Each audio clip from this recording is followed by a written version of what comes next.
Okay. Hello everyone. So, dear participant, I would like to invite you to register.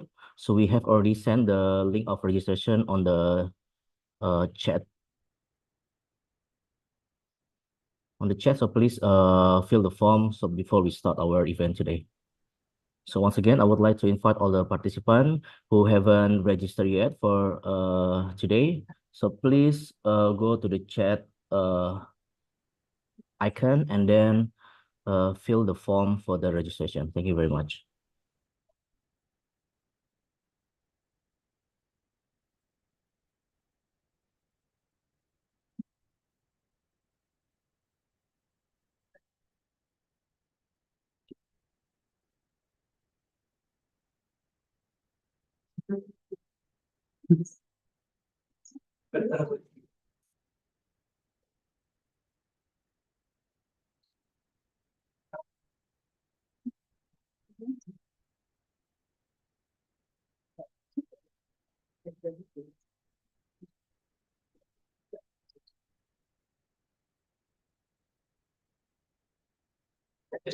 Jackson di sana.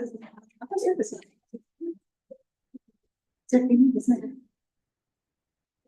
Jack sana. Jack dari sana. Ini di sana. Kita.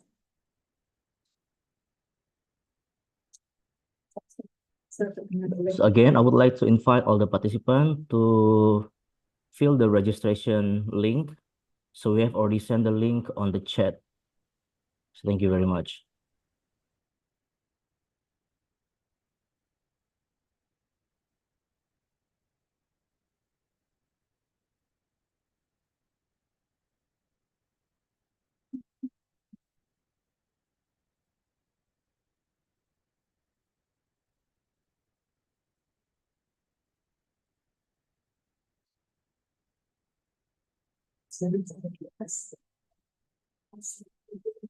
Ini tidak terpengaruh.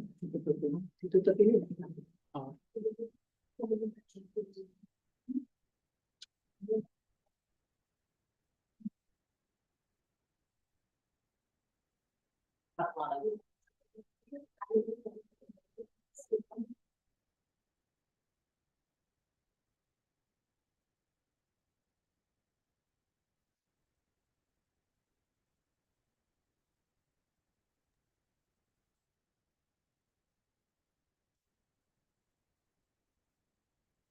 Once again, I would like to invite all the participants to fill the registration link.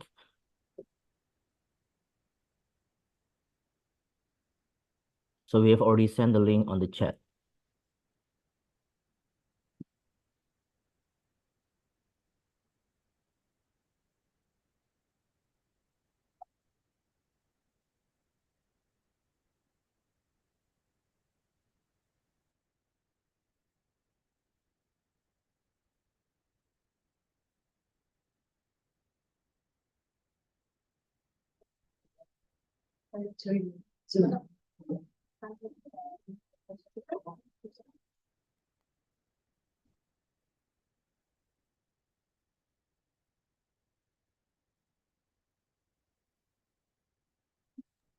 So we also want to give you the information that this second international conference of applied science, mathematics, and technology is also live on YouTube.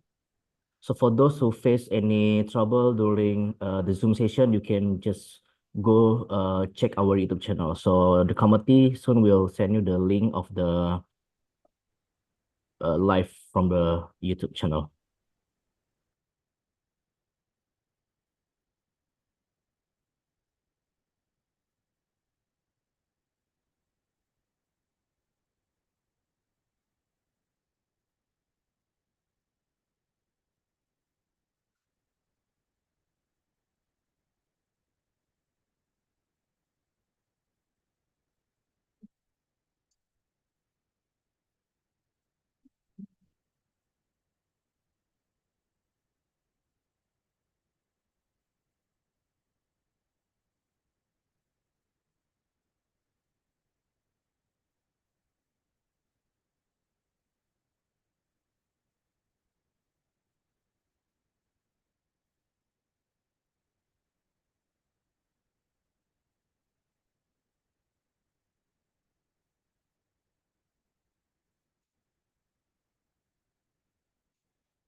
Okay. Good morning, distinguished guests, keynote speaker, participants, and all the faculty. So welcome to the second International Conference on Applied Science, Mathematics, and Technology, or Icasmat 2024. So my name is Ryan, and I'm honored to serve you as your host today. So we are delighted to have all of you join us virtually today from across the globe, even Indonesia and also outside country. So this event brings together brilliant minds from around the world to share innovation and ideas across the field of science, mathematics, and technology. To ensure a smooth and engaging experience, so we kindly ask all participants to first keep your microphone muted when not speaking. After that, we also ask the participant to turn on your camera during the interactive sessions, and then use the official virtual background when can be downloaded from the WhatsApp group. Okay, that's all, yeah. So you can first keep your microphone muted when not speaking, turn on your camera during interactive session, and use the official virtual background, which can be downloaded from the WhatsApp group. So this conference offers a platform for collaboration with discussion and research aligned under the theme strengthening science and technology towards sustainable development goals. So the sustainable development goals, as we know, SDGs, represent a global agenda set by the United Nations to promote long-term prosperity, sustainability, and well-being. So these 17 goals include critical areas such as good health and well-being, clean water and sanitation, affordable and clean energy, innovation, climate action, and protection of life both inland and below water. So this Icasmat 2024 is dedicated to advancing research and innovation that directly support these goals, particularly in ways that benefit to society and contribute to Indonesia's developments. The Faculty of Science and Technology, or FST, at Universitas Erlangga proudly organize Icasmat every 3 years. So with this year, 2024, making the second edition of this important event. We are also pleased to inform you that the selected paper presented at this conference will have the opportunity to publish in reputable index journal and following their respective guidelines, such as Physis at the quartile 2, Index Scopus, Sabrow Journal Breeding and Genetics, quartile 3, Index Scopus, and also Barekeng, Sinta Indexed. So this is an exciting change for our participants to share their research globally, gain recognition, and contribute to high impact of publications. So we encourage everyone to actively participate and take full advantage of this opportunity. So once again, welcome to the Icasmat 2024, and thank you for being part of this important event, and let's make it truly inspiring and impactful conference. To begin our event today, let us honor this event with a moment of prayer according to your individual belief. So let us to take a moment to pray. Start now.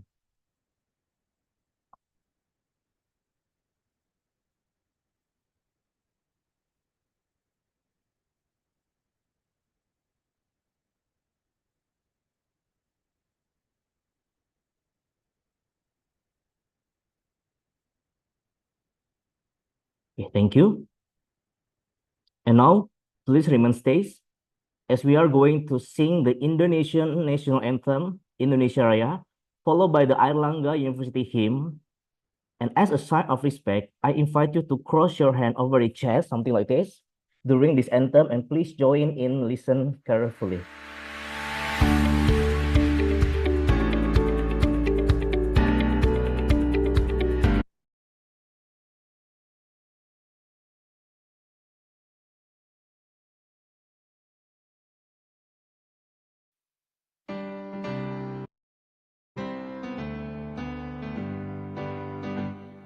Indonesia tanah airku, tanah tumpah darah.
Thank you, everyone.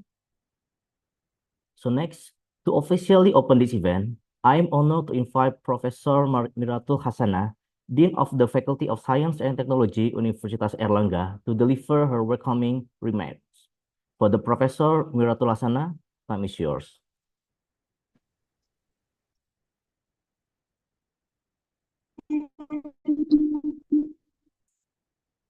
Thank you. Assalamualaikum warahmatullahi wabarakatuh.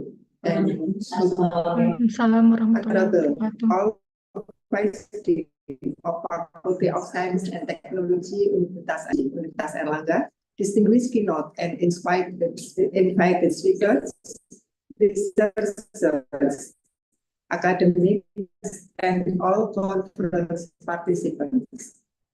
First and foremost, let us express our gratitude to God Almighty for allowing us to gather here today at the second International Conference on Applied Science, Mathematics, and Technology at the Universitas. On behalf of the Faculty of Science and Technology Universitas Erlangga, I would like to warmly welcome all participants and speakers. The conference organized by the postgraduate students at the Faculty of Science and Technology aims to bring together researchers, facilitating interaction and networking, also an application of science and technology.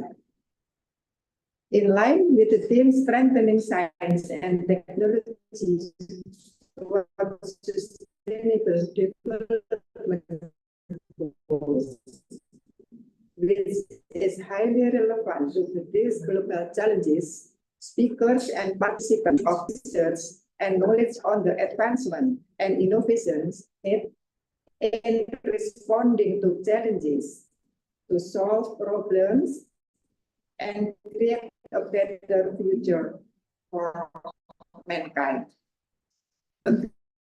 Opportunities for students, lecturers, and researchers to build better communications. We hope that this intellectual discourse open up opportunities and strengthen collaboration between universities and global communities, also providing benefits for academia, practitioners, and society in realizing sustainable development goals. Dear ladies and gentlemen, I would like to express my deepest appreciation to keynote and invited speakers who will be sharing your valuable insight, as well as to all presenters who have contributed your research. A special thanks goes to Mr. Adi Agung Hermawan and the organizing committee, moderators, and editor boards for all the hard work on the succeeding this conference. I would also like to thank the sponsor and all participants for your support and contribution to the conference. Dear attendees, I sincerely hope this conference will serve a productive forum for discussion, idea exchanges in scientific development, and the establishment of lasting collaboration for the future. I wish you all a fruitful and inspiring conference. Thank you very much and enjoy attending the conference. Wassalamualaikum warahmatullahi wabarakatuh.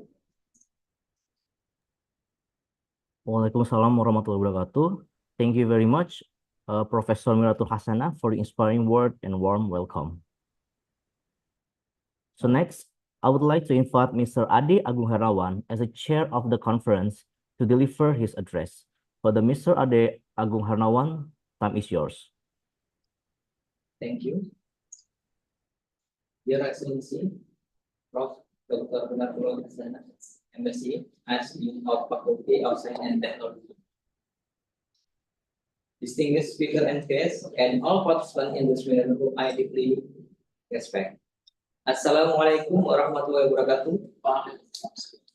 Peace and blessing be upon us all.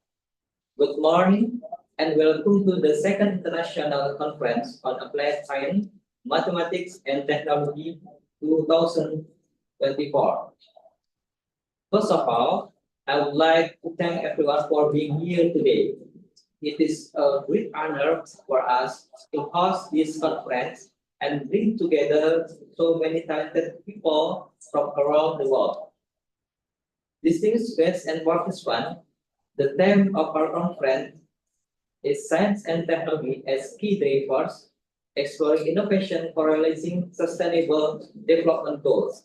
Is very important in today's global context. We hope that the discussion and presentation will provide new ideas and solutions to the challenge we face. Ladies and gentlemen, we are delighted to announce that this year's conference has partnered with a main journal, Sebrau, indexed by Scopus 402, Pieces MDPI, indexed by Scopus 403, Barekeng, indexed by Sinta 2, and IGMMI, Indonesian Journal of Electronics, Electromedical Engineering, and Medical Informatics, indexed by Sinta 2. Each of these publishers brings unique strength to the table, helping us amplify the reach and impact of the relevant work that will be presented here. This event will not be possible without the hard work of the organizing committee and the support of our sponsor. I want to thank all of them for their dedication and contribution. To all participants, I encourage you to take this opportunity to learn, share, and connect with each other. Let's make this conference a meaningful and productive experience for everyone. Thank you once again for your presence, and I wish you all successful and enjoyable conference. Wassalamualaikum warahmatullahi wabarakatuh. Peace and blessing be upon us all. Thank you. Waalaikumsalam warahmatullahi wabarakatuh. Thank you very much, Mr. Ade Agung Herawan, for your insightful speech. So, ladies and gentlemen, we have already officially opened our event today. Once again, thank you very much for both Prof. Miratul Hasanah and Mr. Ade Agung Herawan for their warm and inspiring opening remarks. Ladies and gentlemen, we are now ready to move forward with the heart of our event, so the keynote sessions. So these sessions are an exciting opportunity to get insight from distinguished experts in science, mathematics, and technology. So our keynote speakers will offer valuable perspective in current innovation and future challenge, aligning their expertise with our conference theme, strengthening science and technology towards sustainable development goals. We encourage you to fully engage with these presentations, ask questions, and take advantage of this unique opportunity to learn from the best in the field. To guide us through this important session, I am pleased to welcome Dr. Anjar Triwibowo, who will be moderating the first keynote session. So please join in me welcoming him with a round of applause. So please welcome Dr. Anjar Triwibowo. Right. Thank you, Mr. Ryan, for the introduction. Welcome everyone to the first plenary session of the second International Conference on Applied Science, Mathematics, and Technology. As introduced, my name is Anjar Triwibowo from Department of Biology, Universitas Airlangga. I will be the moderator for this session. Okay, without further ado, I would like to introduce our first speaker, Dr. Dr. Tan Swat Cheng, who is a senior lecturer of biomedicine at University Science Malaysia. Dr. Tan earned her bachelor degree in biotechnology with first-class honors from the School of Science and Technology, University Malaysia Sabah, where she was the sole recipient of prestigious Royal Academic Award in 2007. In 2008, she was rewarded a full scholarship from the Ministry of Higher Education Malaysia to pursue her PhD at the Department of Physiology, Anatomy and Genetics, University of Oxford, United Kingdom. After completing her PhD in 2011, Dr. Tan joined University Science Malaysia as a senior lecturer in biomedicine. Throughout her academic career, she has received numerous accolades, including being named a Malaysian Fellow at the 47th Asia Pacific Advanced Network Meeting in Daejeon, South Korea, and representing Malaysia as a young scientist at 68th Lindau Nobel Laureate Meeting in Lindau, Germany. She was also appointed as an affiliate member of the Young Scientist Network by the Academy of Science Malaysia. In addition to her academic achievement, Dr. Tan has secured multiple research grants from University Science Malaysia and the Malaysian Ministry of Higher Education. Currently, she leads the pioneering research in neural stem cell at the School of Health Science, University Science Malaysia. Her research focuses on developing stem cell-based therapeutic approach to treat neurological disorder, including stroke. And she has published many scientific papers in renowned journals within this field. Dr. Tan, thank you for being here. We look forward to hear about your talk, and the time is yours. Thank you, Dr. Anja, for your very kind introduction. And thank you also to Unai and also the organizing committee member of the Icasmat for inviting me to give a talk today. So it's my great honor to be able to share with you regarding my research for the past 13 years. All right, let me share my screen now.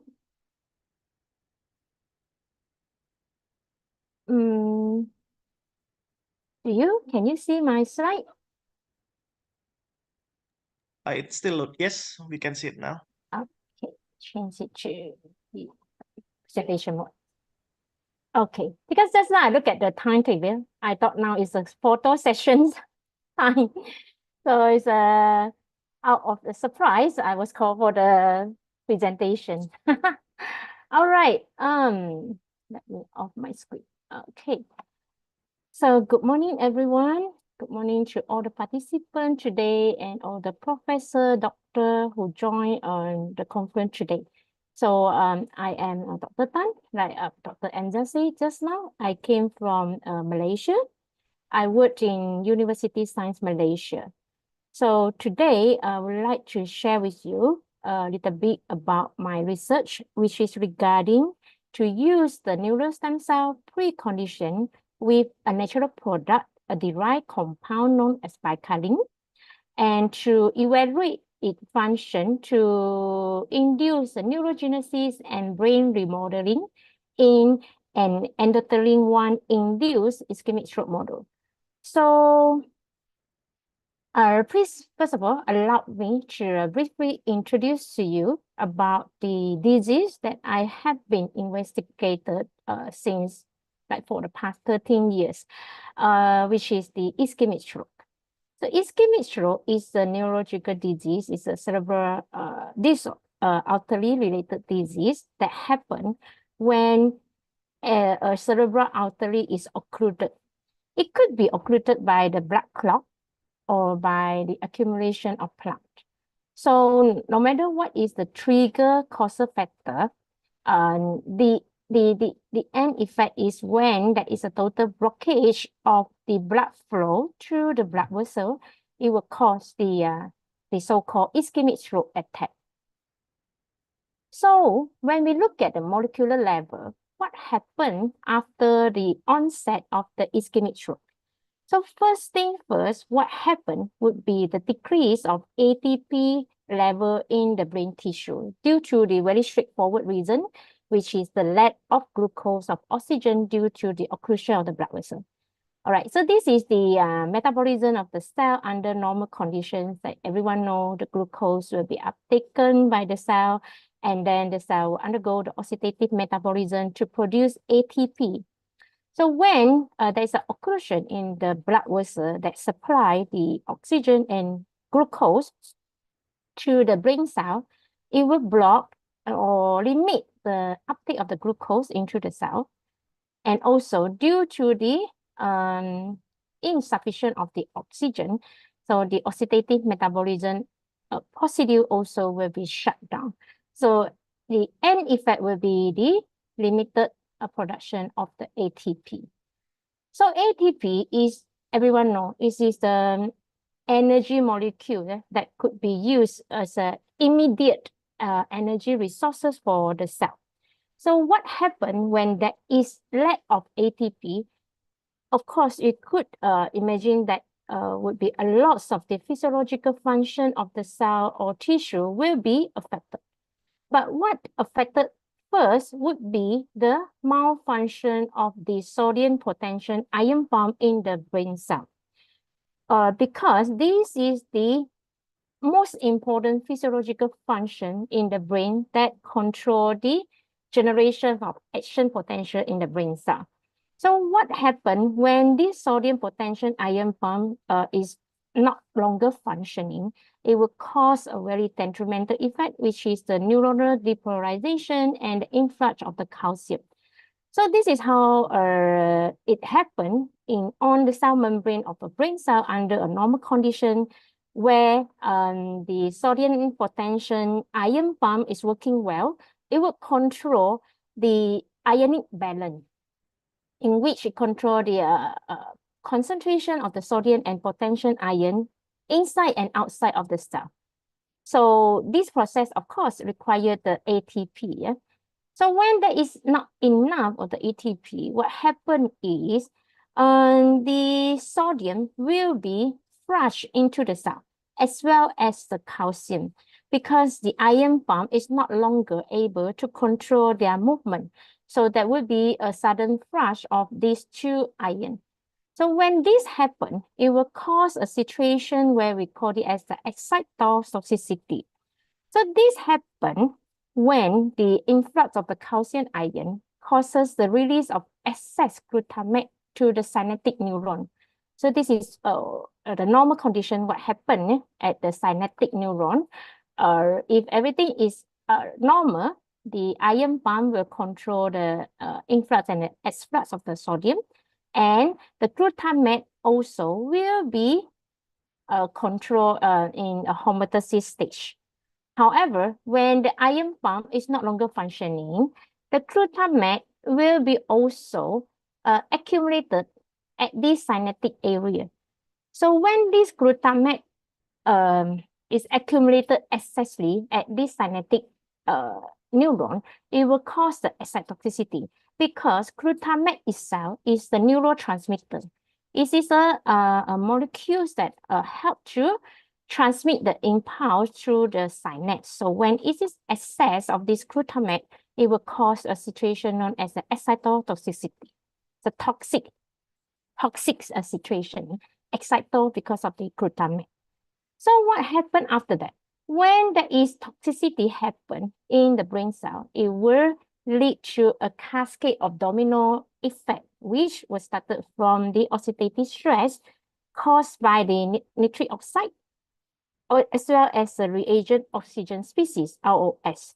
So when the cell is under the oxidative stress, it will cause the break of the DNA, cause the metabolic failure, and then it will lead to the inflammatory responses that the immune cell is stimulated to clear the debris or the dead cell at the brain area.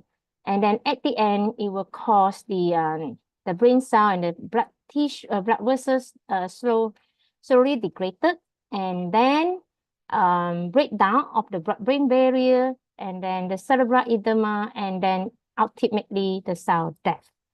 So if we could find a solution or a compound that have the antioxidant activity or anti-inflammatory activity, as well as with the neuroprotection ability, it could become a potential neuroprotective treatment for the stroke patient. So this is what I have been looking in my research, which is I am looking for a compound or a solution that can target the oxidative stress and inflammation happen in the brain cell after the onset of ischemic stroke. So there comes the idea of my overall research, which is to use the neural stem cell that a precondition with antioxidant and anti-inflammation compound as a strong regenerative treatment for the ischemic stroke patient. Okay, so first of all, I would like to introduce to you what is the stem cell. So this is a healthy brain. After the molecular physiology process that I mentioned to you just now, ultimately, it will cause the neuronal tissue cell death. And these brain cells, they are non-degenerative in general. Therefore, any injury happen on the brain tissue, it would become the irreversible injury.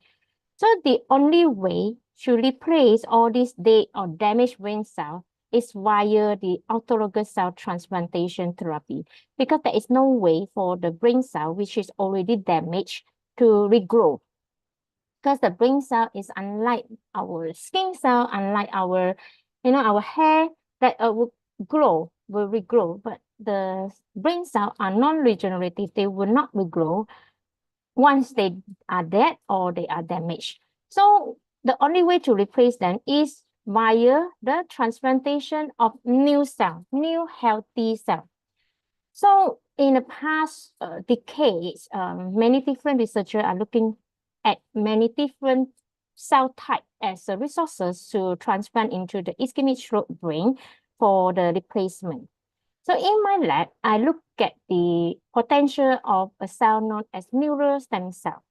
So neural stem cell is the primitive cell that present in the brain. If we isolate them and culture them in vitro, they are able to proliferate and they are able to differentiate into different type of matrix brain cells, such as the neuron, astrocyte, and the oligodendrocyte. So theoretically, if we could harvest this stem cell and we put it back to the ischemic stroke brain, it would help to U-turn the damage back from the ischemic stroke brain back to the healthy brain.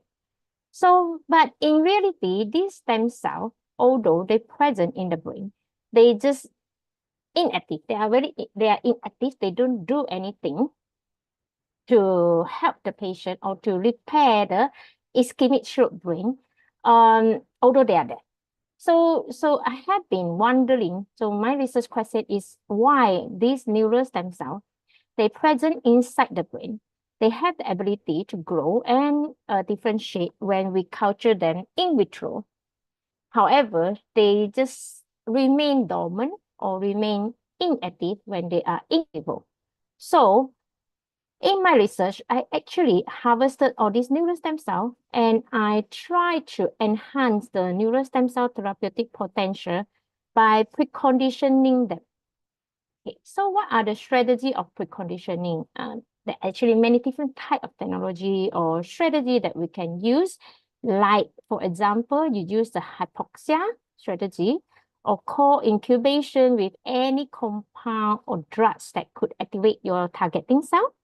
Or you grow your cell in a supporting material, so then your cell could grow in their favorable environment for the best or optimum function. Or else you could modify yourself. So then they could behave as what you expect them to behave. So in my strategy, I use co-incubation with natural products that have the antioxidant and anti-inflammatory potential.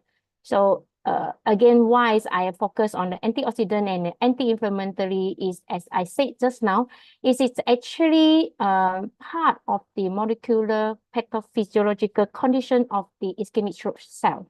So if we could tackle this issue, we can help to repair the ischemic stroke brain.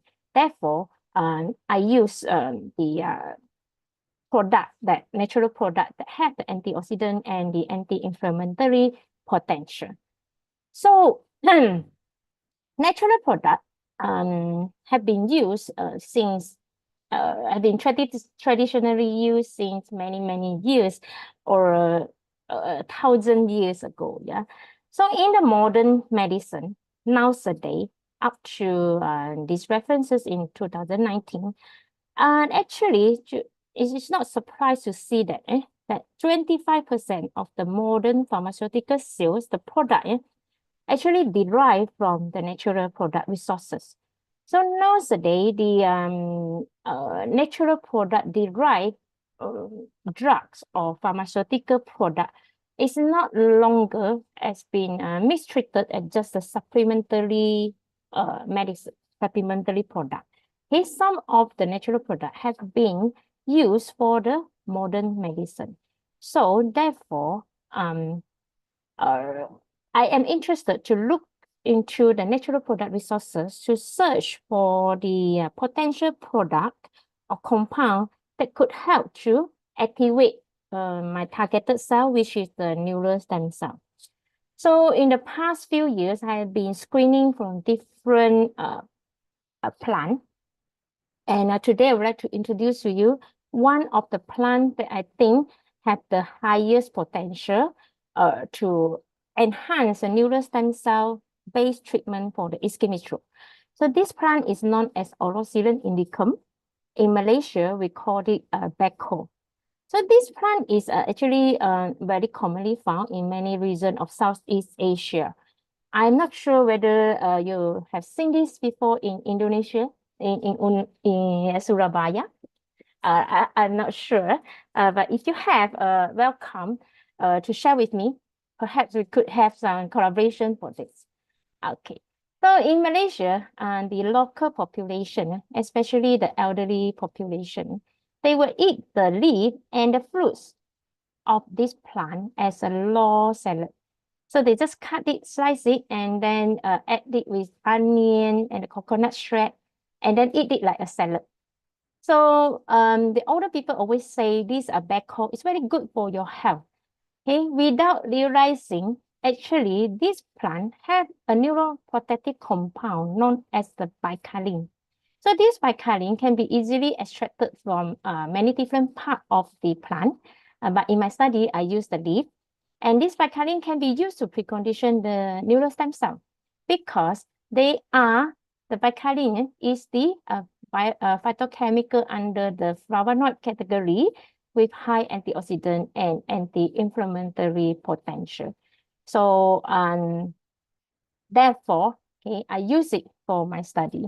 So the next few slides is to quickly let you know how did I extract this targeted compound from this plant.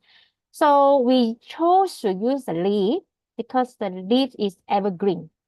The fruit is seasonal.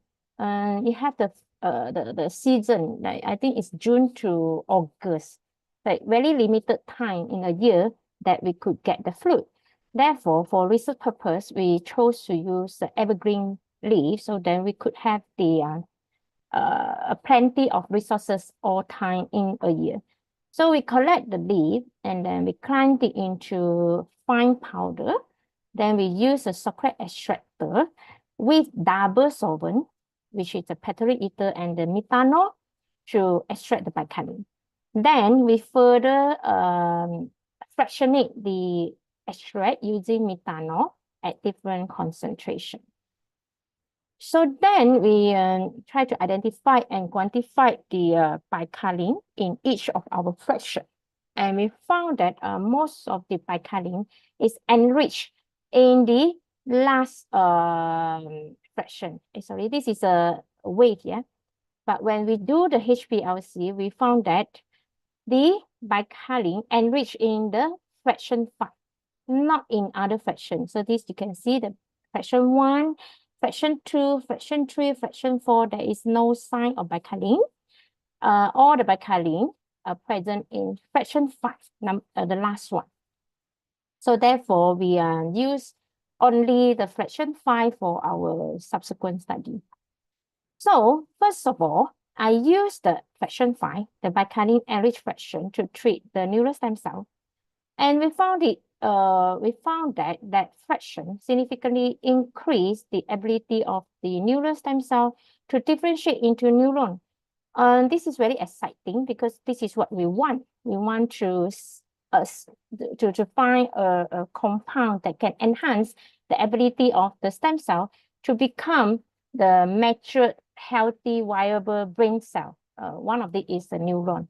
So you can see the tubulin 3 marker is a marker for the neuron. So if that is without the preconditioning, there is no expression of the tubulin, indicate there is no differentiation into the neuron. However, it increased after the treatment with the bicalin enriched fraction. And to our surprise, we found that the bicalin enriched fraction could enhance further the differentiation of the neural stem cell into astrocyte. So an astrocyte is a supporting brain cell for the neuron. It's actually providing the nutrient and the protection to the neuron.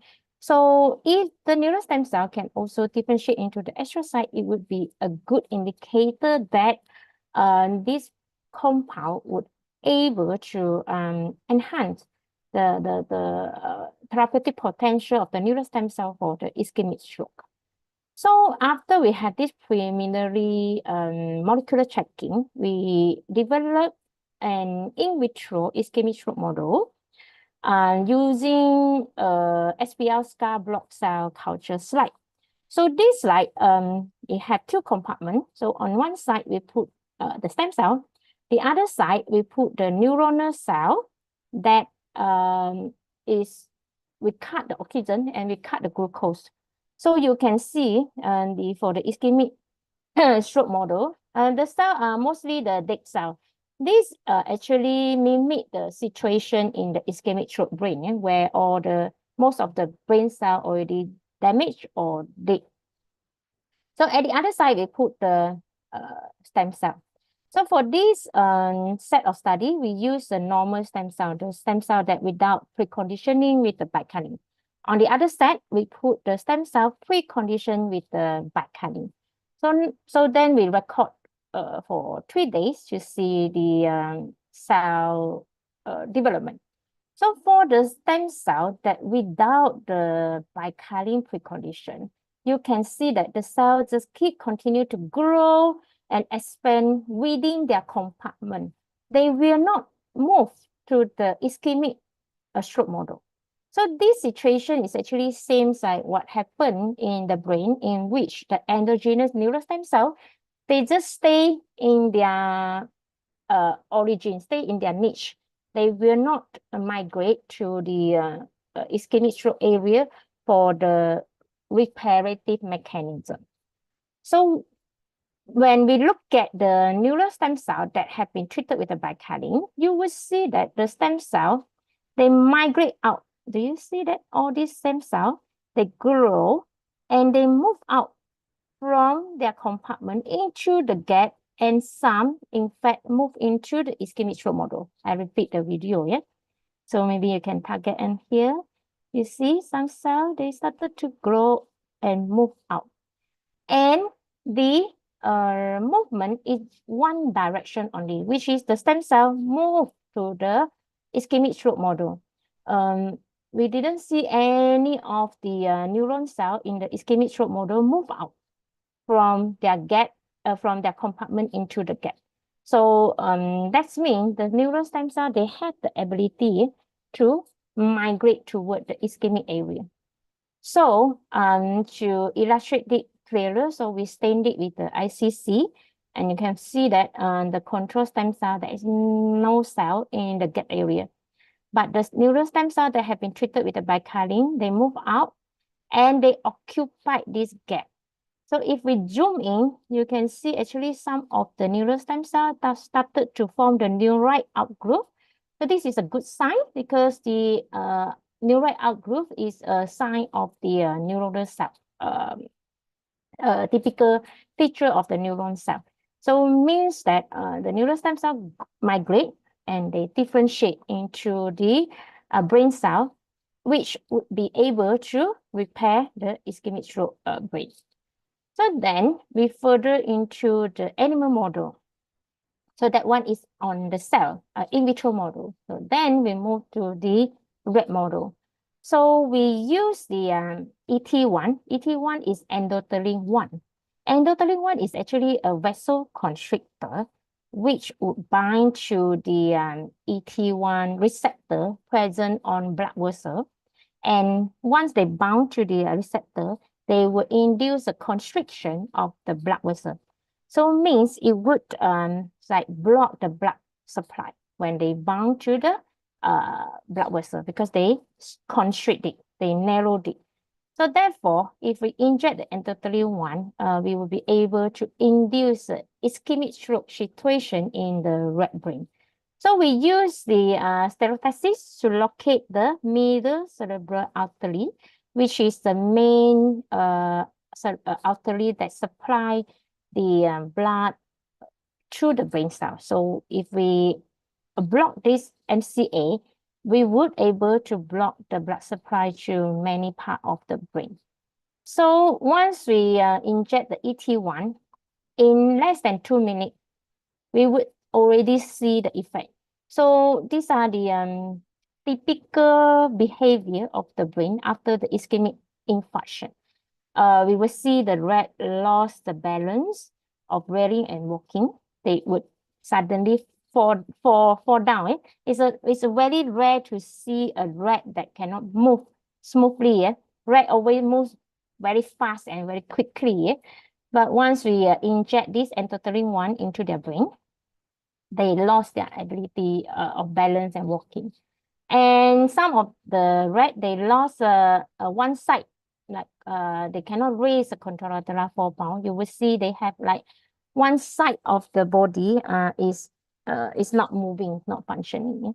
And they will turn to the contralateral direction and grooming, systematic grooming. So all this is a sign that the rat is now is ischemic stroke rat.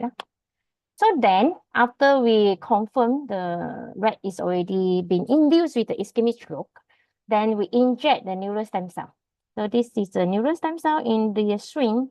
Then we inject it back to the brain for the treatment. And then we actually run several behavioral tests to score the neurological severity score to determine whether the NSC can help to repair the ischemic damage or not. So I want to share you some video. Okay, so this is the some of the video of the animal study that we did. So this is a normal rat without any stroke induction. So you will see the rat were, able to walk on the spring quickly and very smooth. So this is a rat after the stroke induction. So rarely you will see a rat will hang like this without moving. So this is because they, due to the stroke induction, they lost their ability, their balance. So after we treat them with the bicalin precondition NSC, you will see that the rat, okay, you see that. So you will see that their movement is not that smooth, but they regain the ability to walk. So at the beginning, you see, right, the rat like a bit hesitated, but they gain the ability to walk compared to when they just been induced with the stroke. So we done a series of the behavioral scoring, and we found that it's a significant improvement, okay, based on the neurological behavior test that we have done on the rat. And the behavioral scoring improvement started as soon as 24 hours after the transplantation. And this improvement lasted up to 2 weeks. Okay, there is no recurrence of the ischemic injury again after the treatment. And the rest of them, the non-treated one, they also slowly regain the function. This is because of the natural instinct of the rat, because they are the victim of the prey. They normally the rat, their recovery speed are much faster compared to human. So when they when we do the behavior test, and every time we we conduct the behavior test, the rat actually being trained, like they are undergo the training, and they slowly regain the function as well. This is actually mimicking the rehabilitation, the physiological treatment of the ischemic stroke patient, so like the physiotherapy. So the rat also, after the several time of the behavior scoring test, they've been like going through the physiotherapy, they also regain the function. However, the one treated with the preconditioned NSC recover faster. Okay, from day 1 until day 3, they are significantly better compared to those non-treated or those treated with the non-preconditioned NSC. So we also take out the brain of the rat. Okay, this is a group 1 that is without any treatment. You will see there is a large area of infarction. The white tissue is a tissue that is infarcted. That's not the healthy brain tissue. So compared to the group 3, we will also see some whitish area. Group 2 also some white damaged area. However, it is much lesser. Okay, the infarct volume significantly reduced compared to the group that is not treated, and also significantly different between the bicalene preconditioned NSC and the non-preconditioned NSC, indicating that the bicalene could significantly enhance the therapeutic potential of the NSC for ischemic stroke recovery. So the histological scoring as well, we use a H&E staining to look at the neuronal degradation, look at the inflammatory cell infiltration, and as well as the blood vessel density. And when we do the statistical analysis, we found that all the group treated with the preconditioned NACs show significant improvement. The group that treated with the non-preconditioned NSC, they show no significant difference compared to control group. So again, this indicates that the bicalene play a significant role in enhancing the neural stem cell potential for the ischemic stroke treatment. So next, we go to the transcriptomic profiling to elucidate the underlying mechanism of action. We have already seen the effect of the bicalene in enhancing the neural stem cell treatment for the ischemic stroke. So we want to know why the bicalene work better to help the neural stem cell. So we run the transcriptomic profiling using the microarray.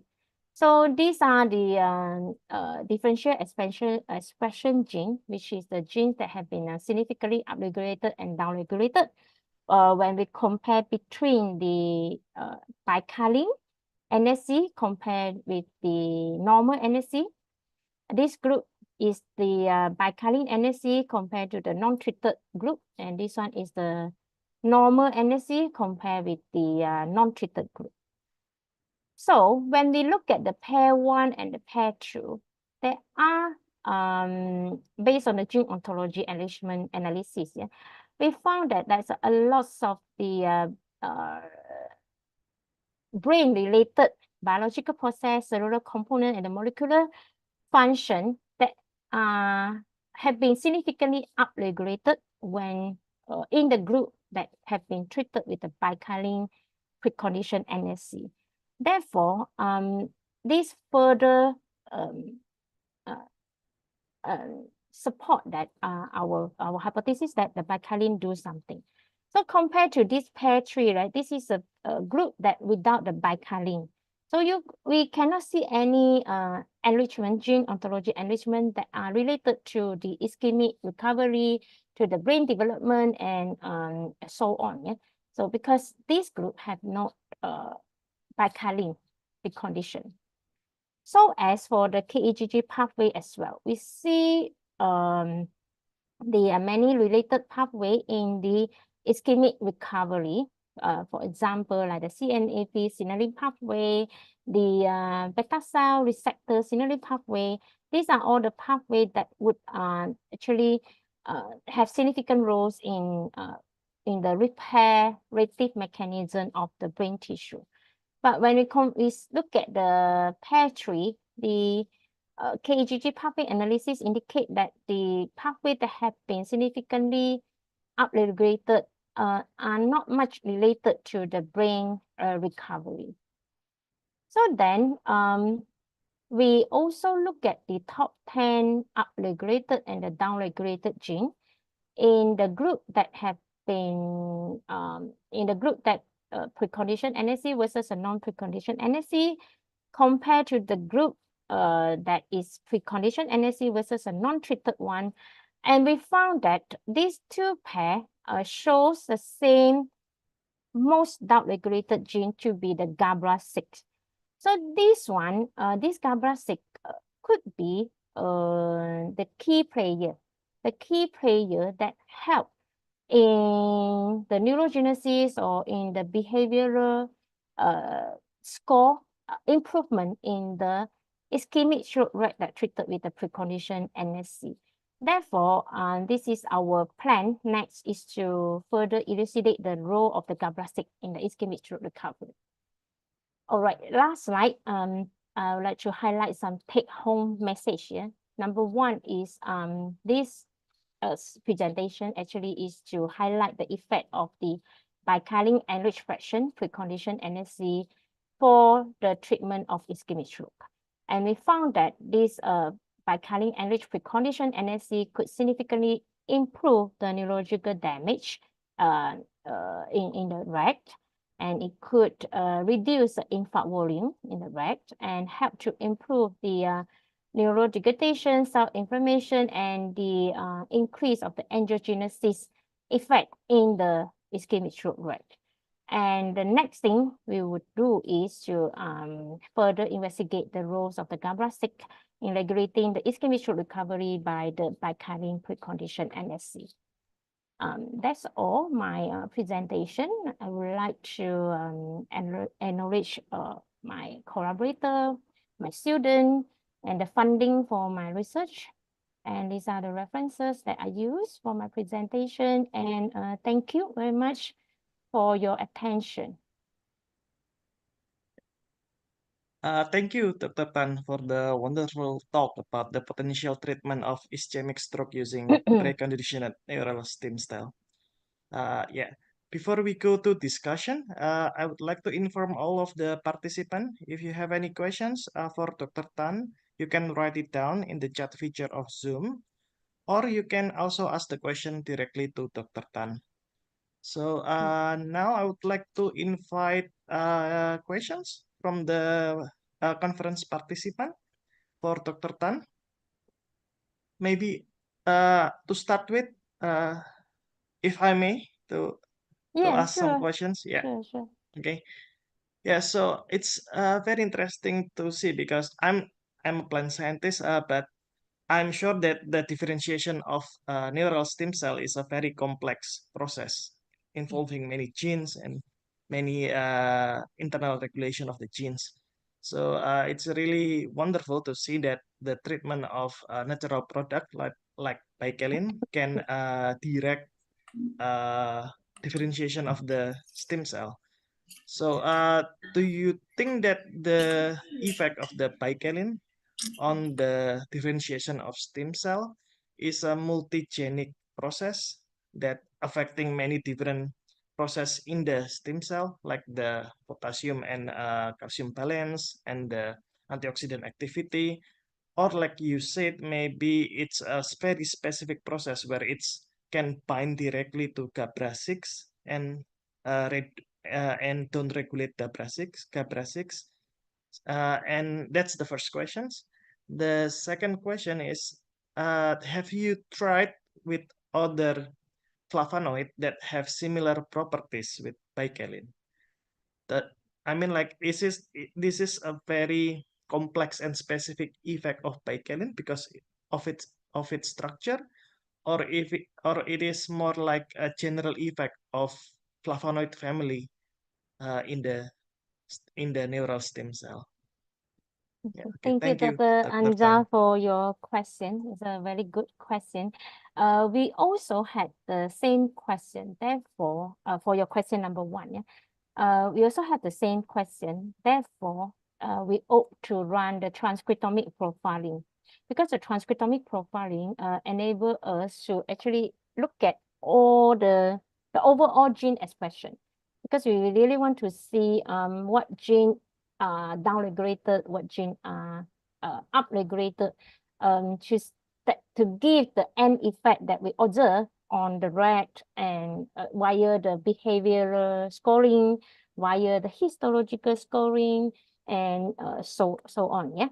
Therefore, we run the transcriptomic profiling. So from the result, we did see some trend. So not all the pathway or the gene are upregulated or downregulated. And most of the one upregulated or downregulated in the group that have the bicalin are mostly related to brain development, related to the pathway that have the significant roles in the ischemic recovery. Therefore, we believe the bicalin is it modulates the neural stem cell differentiation via multiple pathway. It's a multigenic, like you say. It's not a specific one, just one gene. Because from the transcriptomic profiling, we observe several upregulated and downregulated pathway and the gene. And the GABRA6 is just one of the most downregulated one, and it present in both of our comparison. Therefore, we think it would be maybe a very interesting gene for us to start with. So now we try to inhibit the GABRA6, and we want to see if we inhibit this, whether all the effect that we observe will be shut down or disappear. Then from there only, we would able to say that perhaps the GABRA6 is a unique gene that actually trigger all this effect.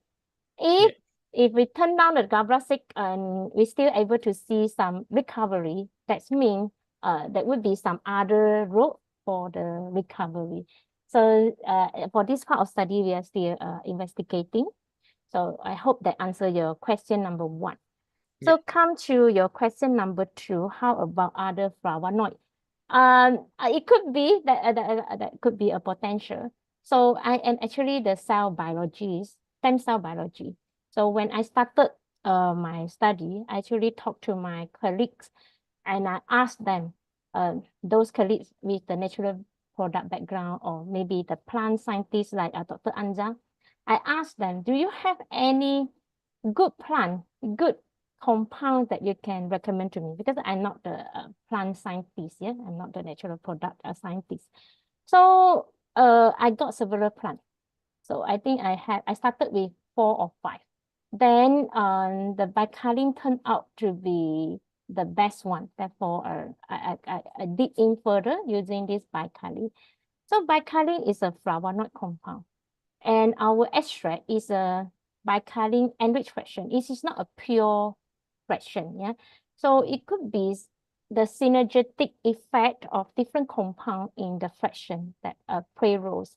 So perhaps, like you say, I cannot deny the function of other type of flavonoid, perhaps they could also have a good effect on the recovery of the ischemic stroke. But I haven't looked into that yet. So if Dr. Anja, you have any plant or product that you would like to know further, that's any time. You can pass a compound to me. I already have the ischemic stroke model ready. We just need to put it into the cell and then put it into the animal, then we will know the answer. Okay, thank you, Dr. Tan. Okay, Well, thank you. flavonoid is quite abundant compound family in the, especially in medicinal plant. Like there is hundreds of flavonoid in medicinal plant, in different medicinal plants.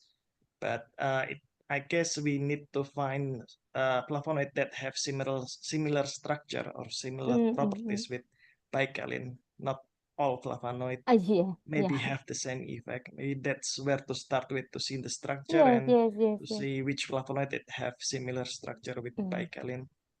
Okay. Looking forward to your input. Let me Yes. know. Yeah, I guess it will be good to work with someone in bioinformatic, in protein Yes. bioinformatic, to see which flavonoid that have similar properties and similar active site with bicalin, and to see whether they will have the same effect. I think that will be something to start with. Yeah, Okay, thank you agree. very much, Dr. Tan. We All have right. several questions from our audience, from our participant. The first one is from Sari Lutfia. What are the potential implications of this study for developing therapies for human neurological diseases like stroke? Like, so basically, like, what is Okay. this next step until it can be applied Okay. for human treatment? All right. And this, So the ultimate objective of my research is actually to find a solution that can regenerate the damaged brain tissue.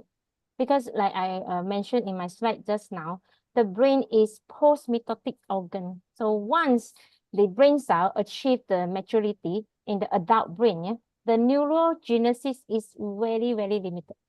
Neurogenesis is only very active during when this is fetus in the pregnancy or during the early age of the a child. So where that is when the neurogenesis is very active. But when it comes to the adulthood, the adult brain cell adult neural stem cell are dormant, they are inactive. So this study, the finding from this study, we can actually present a compound that can activate back this adult neural stem cell. So imagine the compound can always active your neural stem cell. So your brain can always stay young and healthy because they always have the new cell resources for the to replace for any damage of brain tissue.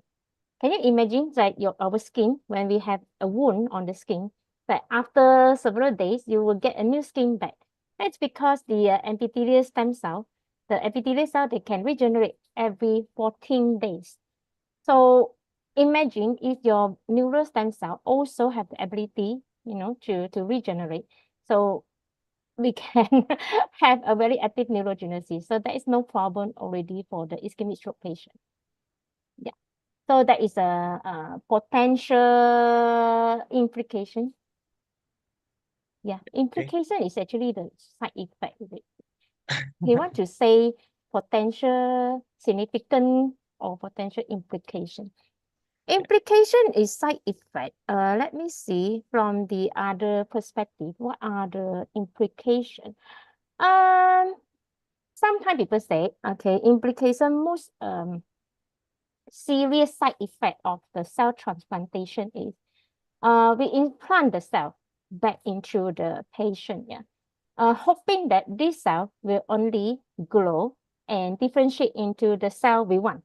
However, sometimes the cell, after you transplant it into the either patient or animal, they don't behave as you expect. Some of the cell might grow out of control and they will form tumor. The stem cell, because the stem cell, they are the cell that are able to grow. If their growth is out of control, they might form tumor. in the recipient.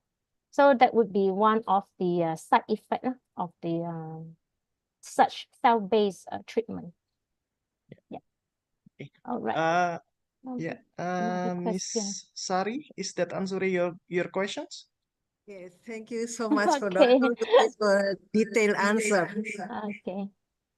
And I saw another one Okay, question. the Do next you still question have is one? from Pharmacovigilance factor Renatalia. Yeah. For which pharmacologically risk factor are more at risk at Okay. ischemic stroke? Yeah. Okay. And how they relate to the clinical trial data. Okay.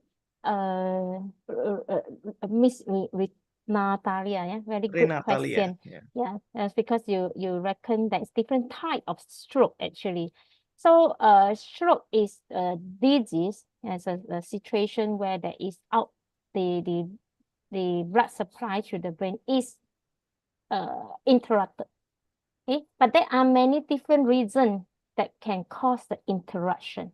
Yeah, the ischemic stroke is because of the blockage. There is another type of stroke where we call it as a hemorrhagic stroke.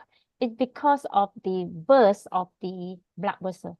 This type of stroke, the hemorrhagic stroke, happen when normally associated with the hypertension patient because their blood vessel have rupture, burst. So when the blood vessel burst, there will be accumulation of the blood in the interstitial brain tissue that cause pressure of the tissue, brain tissue to the skull. Our skull is very hard when there's no room for the edema. So when the high pressure push the tissue to the skull, it will cause the brain cell death as well. So that is another type of stroke. That's a hemorrhagic stroke. But 80% of 80 to 85% of the stroke ischemic stroke. So ischemic stroke is more common. And in my study, I choose to study the ischemic stroke because the ischemic stroke normally will trigger, you will see the infarcted area, which we were able to transplant the neural stem cell. Because I am the stem cell biologist, so I would like to see the effect of my stem cell for the disease model. Therefore, we study the ischemic stroke instead of the hemorrhagic stroke. Yeah, is it Okay. what answer? Did I answer your Yeah. question, Natalia? Yeah. Do you have any further comment or questions, Miss Renatalia? Thank you, Miss. Cukup, Pak. Okay. Yeah. Thank you. We also have another questions or comment here from Abdullahi Musa. Here in our natural product laboratory in UNER, we work with different Sorea species, aiming for isolating resveratrol derivative, which are known for their diverse biological potential. I hope that we can collaborate, maybe for testing resveratrol, that they isolate for maybe also for neurological disease and neurological stem cell treatment. Yeah. Sure. Later, I will share my email address. Yeah, Dr. Abdullah. You can contact me. Yeah, so Dr. Abdullah, you can contact Dr. Tan and to explore the potential of resveratrol to be used as conditioning for neural stem cell especially. Do you want to comment directly, Abdullah? Yeah, I think it's clear. Thank you very much for your very kind words. Thank you. Okay. And we also have comment from Jauhoratus Sobaha. I'm really amazed with your research innovation to combat ischemic stroke. However, I'm little curious about this proposed bioactive compound to be future medicine. So this medicine will be designed as what type of medicine? Injection or oral? Yeah, basically like how you will use.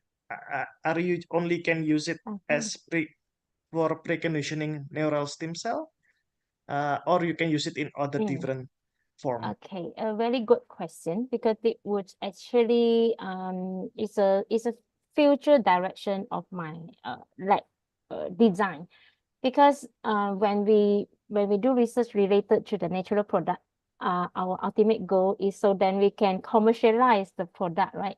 So we don't want to just present the benefit of the product, but at the end, it doesn't go to the patient.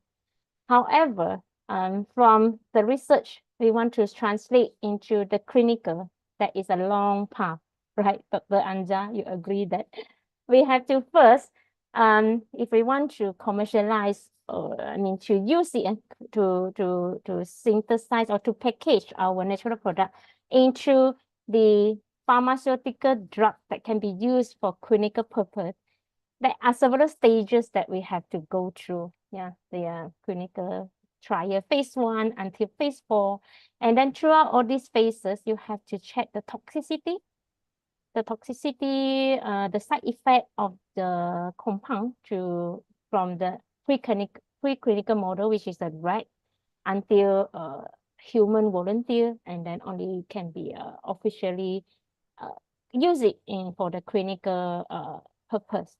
So the first thing first should be to start, if I want to go for this commercialization, first thing first is I have to understand the formulation. Right, Dr. Anza, right? We have to, because we know the natural product extract that we harvest, it would varies because the composition, the phytochemical composition in plant, they varies, depends on the weather, the climate, and sometimes the season, they would be different. So therefore, the first thing first is to standardize the formulation first. You need to really know every time your extract will give you the same composition. So then you have several options. You can make it, stabilize it into syrup, or maybe dry it into capsule. That would be the another aspect of study to go. Then after you have your product, then like I say, you have to go through all the clinical tests. Yeah, so it would be a long procedure. And of course, either it would be injection of oral, and that would be further study. We need to check their stability and also their distribution after we admit the whatever formulation it is. Yeah, so a lot more study for that. Yeah. Mm. Have you ever checked in the laboratory animals, Dr. Tan? If you Yes. applied using oral or injection, does it have any effect on I neural cells? use oral. I use oral because Vitamin have been found they are able to pass through the blood-brain barrier. So there is no problem for this compound to access to the target site that I want them to go. However, for the targeting delivery, I have to test it with the delivery agents and nanoparticle and so on. That is not yet for targeted delivery. Okay. I only use the oral administration.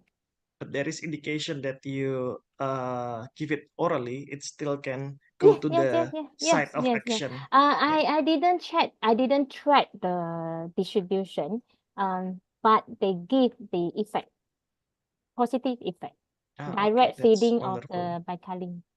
Yeah, that's wonderful. Yeah, I hope you can go through all the process that Yeah. very expensive and very long process, I guess, Yes, but and that's will also be I need necessary. collaboration from the expertise like in the chemistry, in the plant expert, because I'm the cell biologist. I look at the biological effect. So when we want to come to the stage of commercialization, we need chemistry. Yeah, for sure. Yeah, Yeah. yeah. To Yeah. get a product for a pharmaceutical product is a Yes, very yes. complex process Yeah, and yeah, very long complex process. process. Yeah. Yes. Okay. We Oh. have maybe one last questions. Yeah. From Putri Ayu. I would like to ask whether therapy using active compound BEF, by BEF, maybe it mean uh, Baikalin, Putri? What you mean by the BEF? BF, the bicalin enriched fraction.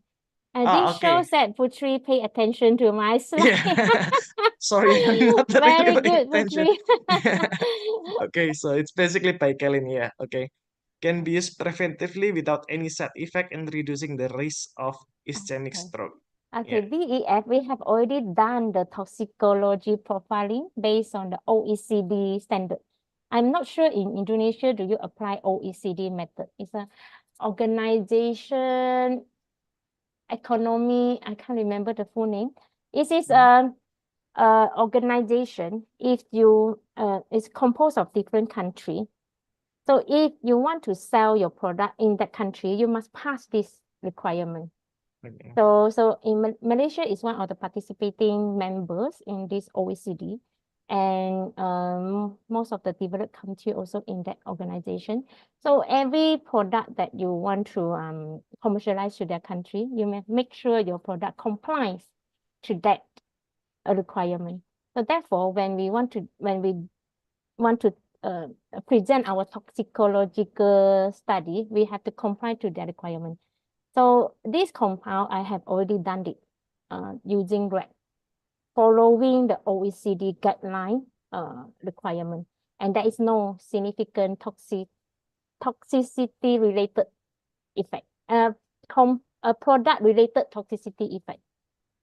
So, I mean, it is okay lah. It already passed the preclinical toxicology test. Yeah. And the second question is, how is the stability of the paikalin inside the humans, inside the animal system? Like, and Stability. how the stability of Yeah. the paisalin in the cells and in the animal system in general, in the blood system, and how do you certain that it can react appropriately in the damaged site and not in other site or something like that? Like how is the accuracy of the site of the effect of the paikalin? Okay. We do not do any biodistribution, tracking, and the stability of the compound after we inject it in vivo, because this will involve a lot of the chemistry. Because you want to track a compound, it is not that straightforward. Yeah, because you have to tag the compound with something that is visible under maybe PET scan or whatever. So that part is the part that we're missing, because I am biology based. I look at the biological effect. I didn't study the distribution of the compound throughout the body yet.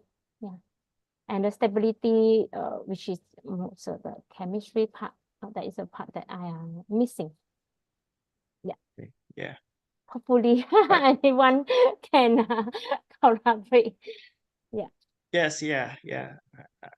We look forward for the Okay. next finding and the next Yeah. step of Thank your you. research, and Thank hopefully you. all Thank goes you. well with it. Yeah. Thank you. Thank you. Yeah. So I think we are at the end of our session. Yeah. So thank you very much, Thank you. Dr. Thank you. Tan, for sharing Welcome. your research and work and your knowledge with us today.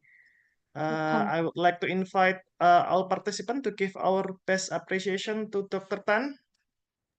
Yeah. Thank you and Thank you, welcome. Dr. Tan. Okay. And actually, I'm also going to the 86 Lindau, but maybe we're not meeting there. Yeah, because there is so many people there. You went, I went the 68. Yeah, In 68. Yeah, I was there as well. 2018. Yes, Oh, in you the went yeah. there? Oh, I see, I Yes, see, I yes. see. Okay, we can Yeah. catch up later on. Gonza. Yes, All as the right. Lindau alumni. Okay. Yeah. Okay. Okay, so thank you again, Dr. Tan, for the wonderful talk and for your time. Now I would like to give the session back to our MC, Mr. Ryan. Thank you. Thank you, everyone. Okay, thank you to our keynote speaker, Dr. Swat Chentan, and also Dr. Anjar for moderating such an engaging session. So, ladies and gentlemen, we are now move on to the keynote session 2, which will be moderated by Dr. Windarto. So, in this session, we will continue exploring new perspective and innovative ideas that align with our conference themes. So without further delay, please join me in welcoming Dr. Windarto to introduce our next keynote speaker. Let's give a applause.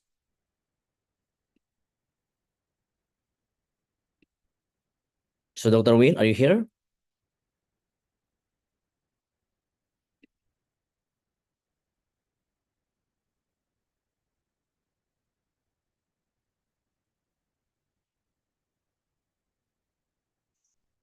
So, so dear all participants, if you haven't registered for the today conference, so please don't forget to register yourself. You can go to the chat box and see from the going up. So top from the top of the chat, so there is link for the registration today, especially if you are presented your research for today parallel sessions.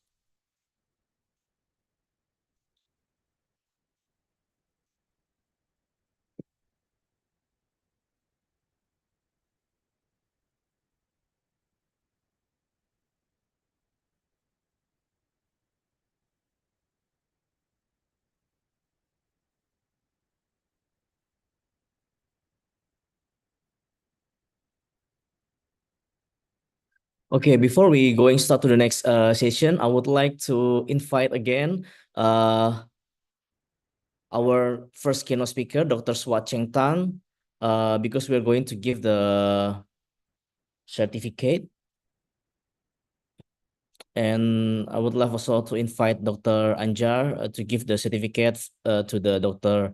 Swat Cheng Tang.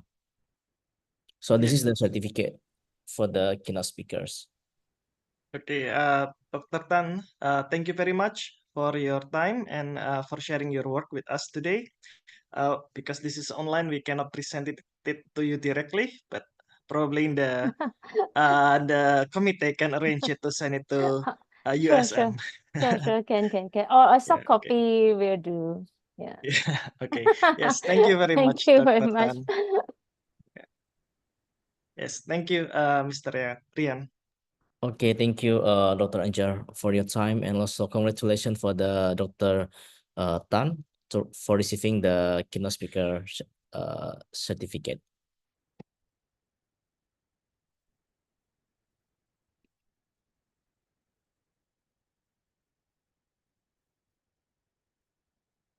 So before we're going to move to the next sessions again, because we still receiving the link, receiving the registration for those who going to present on this conference. So now I'm resend again the link. So everyone please go to the chat box and then fill the registration link for today.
So, okay, everyone.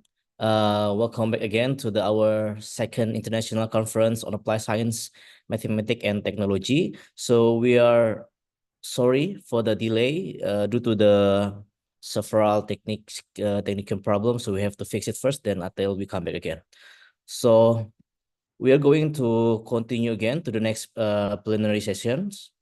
I'm sorry, the keynote session 2. So this keynote session 2 will be guided by the Dr. Anja Triwibowo again.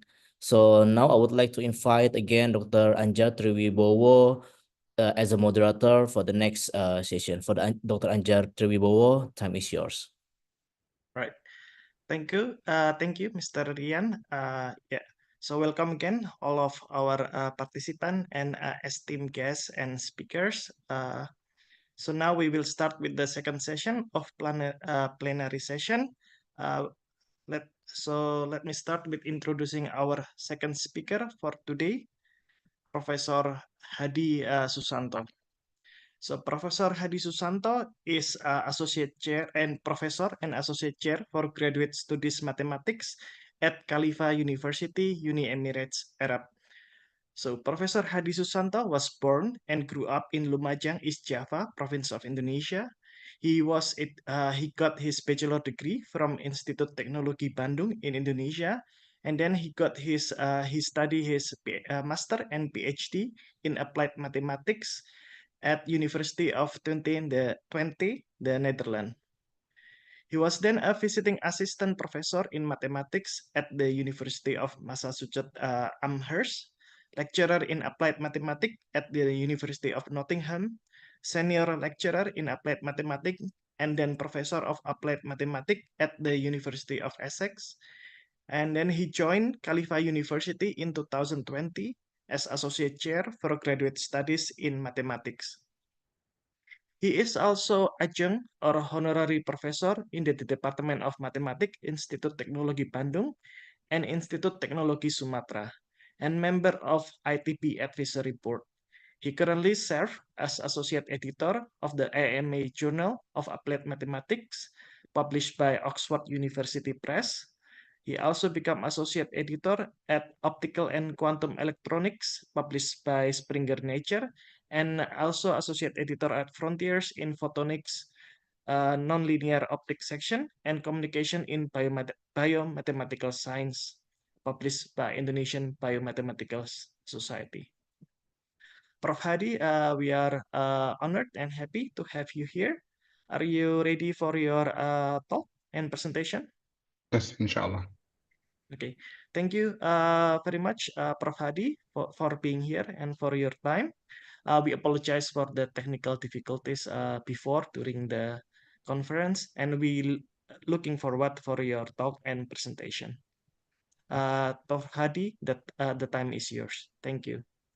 Thank you. First of all, I would like to thank the organizer for inviting me to join the conference today, this morning. And it's really a pleasure to be here, even though it's only online. But before I start my presentation, I would like to ask Panjar if it has to be in English. How can you give a comment, the organizing committee? I think most of the participant here is in Indonesian or foreign student, but they are studying in Indonesia. So if you want to use bahasa Indonesia, please feel free, Pak Hadi, Prof. Hadi. Oke. Terima kasih. Mohon maaf ini kalau ada di peserta yang tidak berbahasa Indonesia, mohon saya dikasih tahu. If there is anybody in the audience who doesn't speak Indonesian, please do let me know. Then I will switch to English. Otherwise, then I will deliver my talk in Indonesian. Yeah. Yes, I think that's okay, Prof. Hadi. We have some foreign student here, but they are currently doing master and PhD in UNER, and I think they are okay with bahasa Indonesia. So feel Okay. free to continue with bahasa Indonesia. Ya, terima kasih, Pak. Oke, bentar, mohon izin untuk share.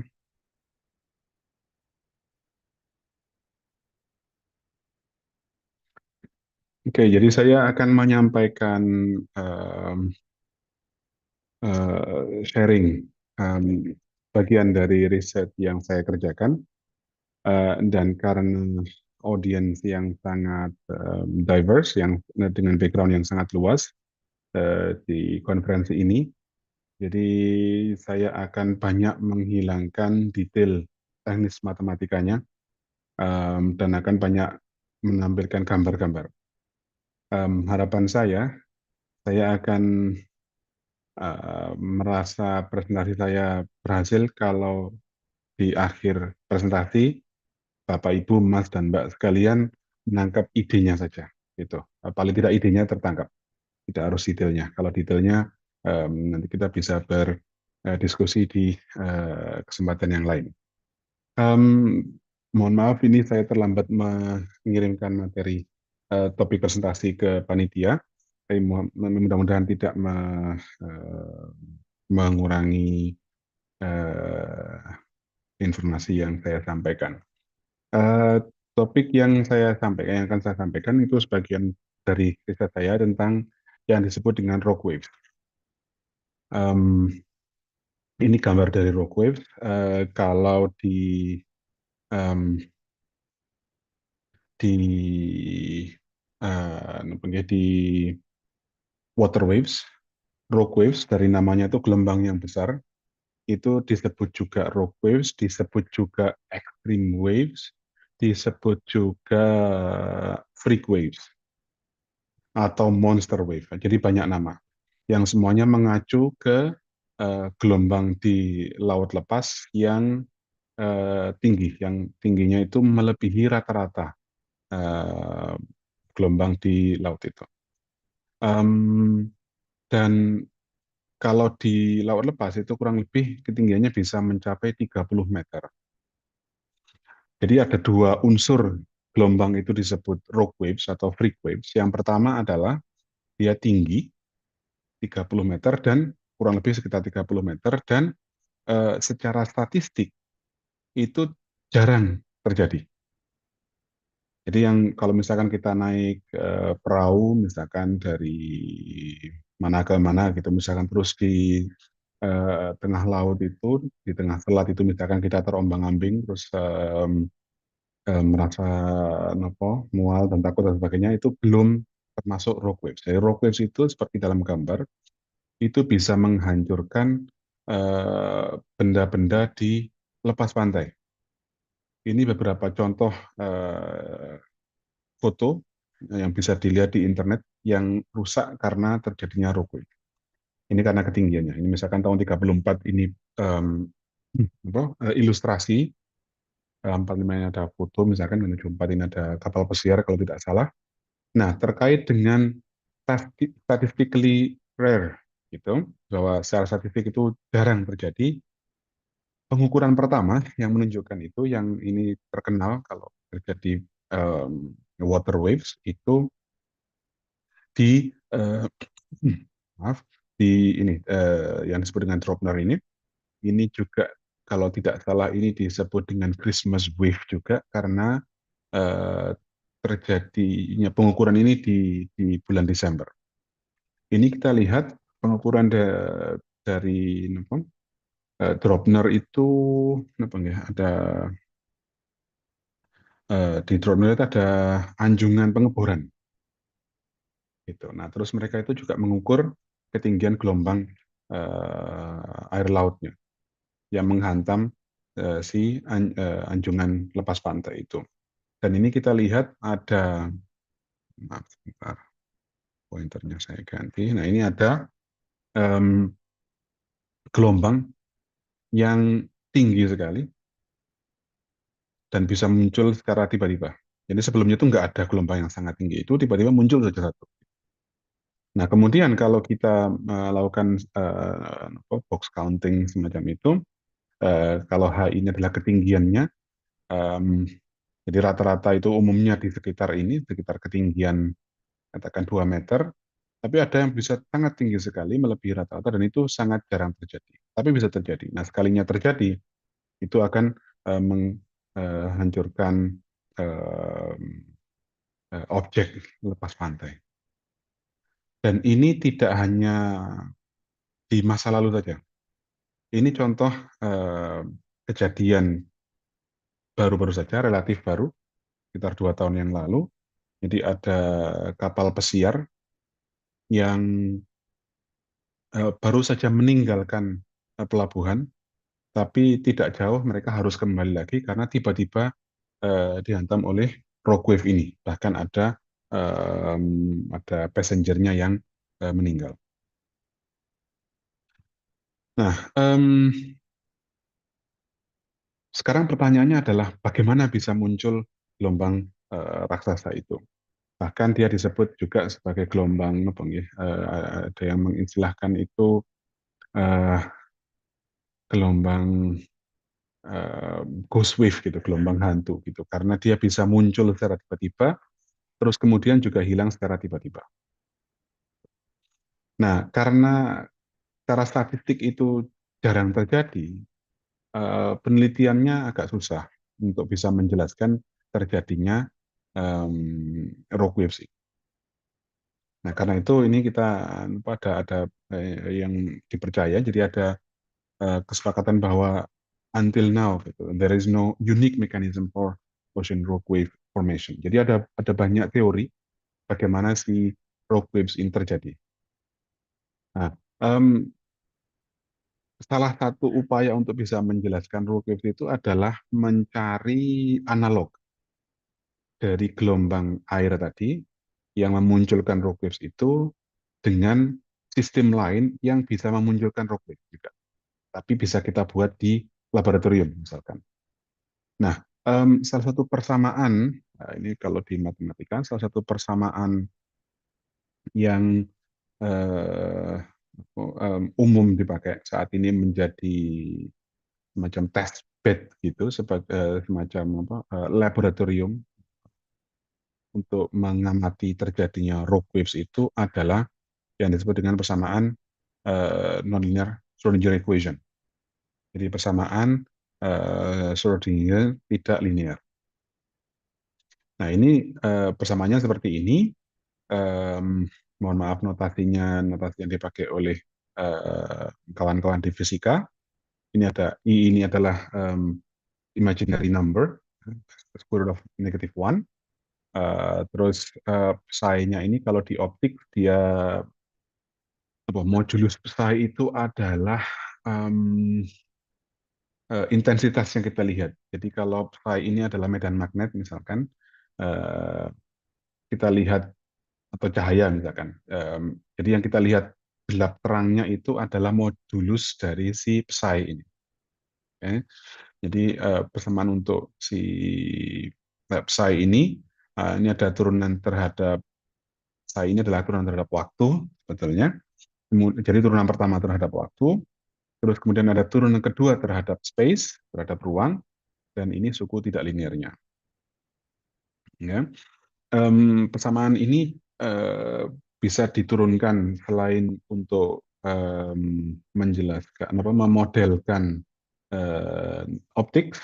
optical waves, ini juga bisa ke water waves juga dengan beberapa asumsi. Jadi gelombang air itu kalau kita asumsikan punya sifat-sifat seperti tertentu yang khusus, itu kita bisa mendapatkan persamaan Schrödinger juga. Gitu. Oke. Nah, ini beberapa rekam data gelombang tinggi di laut lepas. Nah, yang menarik adalah tadi sudah disampaikan bahwa ada banyak mekanisme yang dipercaya. Jadi ini seperti karena belum tentu itu yang benar gitu ya. Ada banyak mekanisme yang dipercaya bisa memunculkan extreme waves atau rogue waves itu. Nah, salah satunya adalah ketika gelombang itu saling bertabrakan. Jadi collide. Di two waves collide itu bisa memunculkan extreme waves juga. Nah, ini kita lihat gelombang-gelombang yang gelombang tinggi yang ada di laut. Nah, ini kalau ketika dua gelombang yang bergerak berlawanan arah mereka bertumbukan, nah ini bisa memunculkan rogue waves.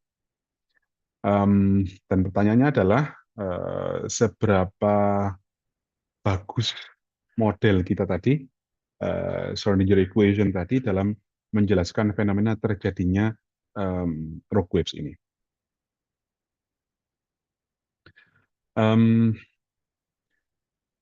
Nah, salah satu kajian yang bagi saya luar biasa dalam membuat extreme waves di laboratorium itu sekitar baru tahun 2007. Jadi kita bisa membayangkan bahwa ini adalah penelitian yang sedang berjalan gitu, bahwa ini masih dalam tanda petik relatif baru karena pertanyaannya banyak sekali yang belum terjawab.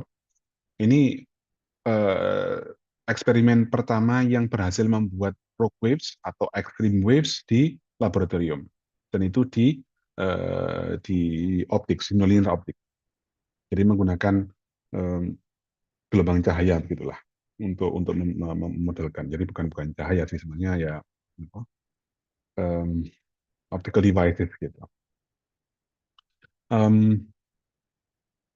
Dan itu dilakukan oleh grup ini.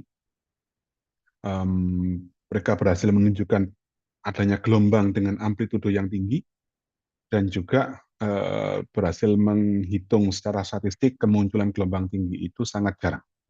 Jadi sudah bisa diklaim sebagai rogue waves dan to be precise optical rogue waves. Nah, pertanyaannya adalah jadi ini pengamatan. Pertanyaannya adalah understand how to explain gitu. Jadi pertama adalah understand the dynamics of the specific events in optics. Jadi kemunculan di extreme wave tadi ya, karena dia sangat jarang itu, bagaimana menjelaskan terjadinya itu.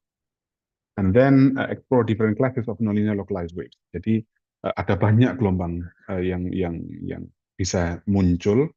Bagaimana kita mengklasifikasikannya?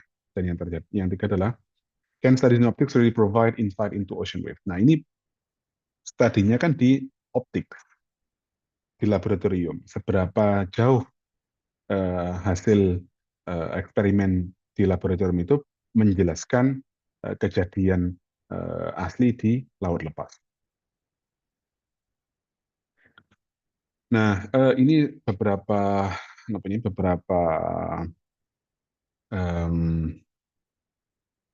penjelasan dasar, salah satu teori dasar. Yang pertama adalah ini. Jadi ini contoh, misalkan saya lompat dulu ke item yang kedua. Jadi kalau misalkan di laut lepas, jadi gelombang yang naik turun itu, walaupun bagi kita sudah tinggi atau sudah menakutkan, tapi sebetulnya itu belum termasuk rogue waves. Jadi rogue waves itu bisa dibayangkan akan sangat merusak. Okay. Jadi yang terjadi adalah gelombang yang di laut lepas yang kecil itu, dalam tanda petik kecil itu, dia sifatnya tidak stabil. Tidak stabilnya adalah ketika gelombang-gelombang kecil itu berinteraksi, bisa terjadi amplifikasi. Gitu. Nah, itu amplifikasi itu disebut dengan modulation instability atau MI, dan itu sudah dijelaskan di tahun 60-an. Ini teorinya sudah di-develop di tahun 60-an. Nah, tahun 80-an ini ada profesor fisika / matematika Ahmed Yev itu yang menuliskan sebuah solusi dari si persamaan Schrödinger ini. Ini persamaan yang tadi kita lihat di slide sebelumnya. Nah, ini punya solusi bentuknya seperti ini, yang kalau kita lihat, kalau kita plot modulusnya, kita mendapatkan profil yang seperti ini. Nah, ini mohon diperhatikan, yang ke sini sepanjang ini adalah spatial variable. Jadi ini X-nya, ini ruangnya. Yang ke sana adalah waktunya. Oke. Jadi saat T di jauh di min hingga misalkan, kita cuma mendapatkan dalam bahasa air laut misalkan itu air laut yang biasa saja gitu. Apa yang ya bergelombang begitu. Tapi dengan berjalannya waktu, amplitudenya itu menaik, mencapai puncak, kemudian turun lagi, gitu, hilang. Gitu. Jadi ini yang tadi yang orang sebut sebagai eh, tiba-tiba muncul dan tiba-tiba hilang, gitu. Nah, ini contoh salah satu solusi yang dipercaya eh, bisa menjelaskan. Apakah ini yang betul-betul rock wave? Kita belum tahu. Tapi ini dipercaya salah satu teori yang dipercaya bisa menjelaskan terjadinya rock waves. Oke. Nah, tapi sebelum Ahmediyев, jadi Ahmediyев itu membuat perumuman sebetulnya. Jadi sebelum Ahmediyев itu sudah ada ada Profesor Peregrine ini dari University of Bristol yang dia menemukan solusi yang ini lebih spesifik, lebih spesial, yang dapat dituliskan dengan sangat sederhana. Jadi solusi Schrodinger equation bentuknya seperti ini. Kalau Ahmediyев dapatnya solusi yang seperti ini, tapi beberapa tahun sebelumnya, beberapa puluh tahun sebelumnya, sudah ada Peregrine solution yang bentuknya sangat sederhana. Nah, kalau kita plot si fungsi ini, solusi ini, kita mendapatkan sebuah solusi yang luar biasa. Ke sana masih tetap ini X-nya, ke sana time-nya. Kalau kita lihat solusi di Peregrine ini, yang diperoleh oleh Peregrine ini, dia eh, dia localize tidak hanya di time. Kalau yang Ahmediyyev ini kan dia localized in time, tapi dia periodic in space. Kalau solusinya Peregrine, dia both localized in time and also in space.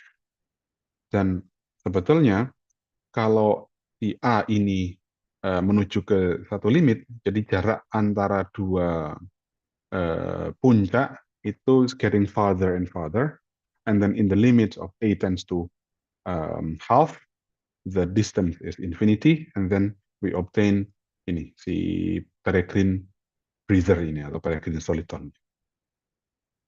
Nah, Peregrine ini meninggal tahun 2007. Saat itu saya sudah di belum ke Inggris, masih di Amerika. Nah, yang menarik adalah tahun 2008 atau 2009, kalau tidak salah, nanti ada slide tentang itu.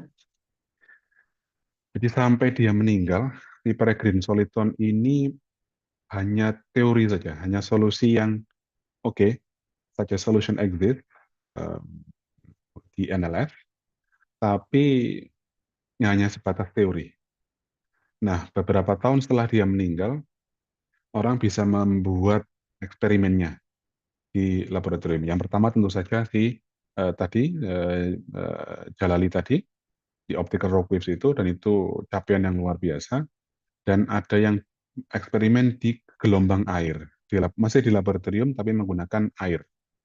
Dan itu di Bristol dirayakan.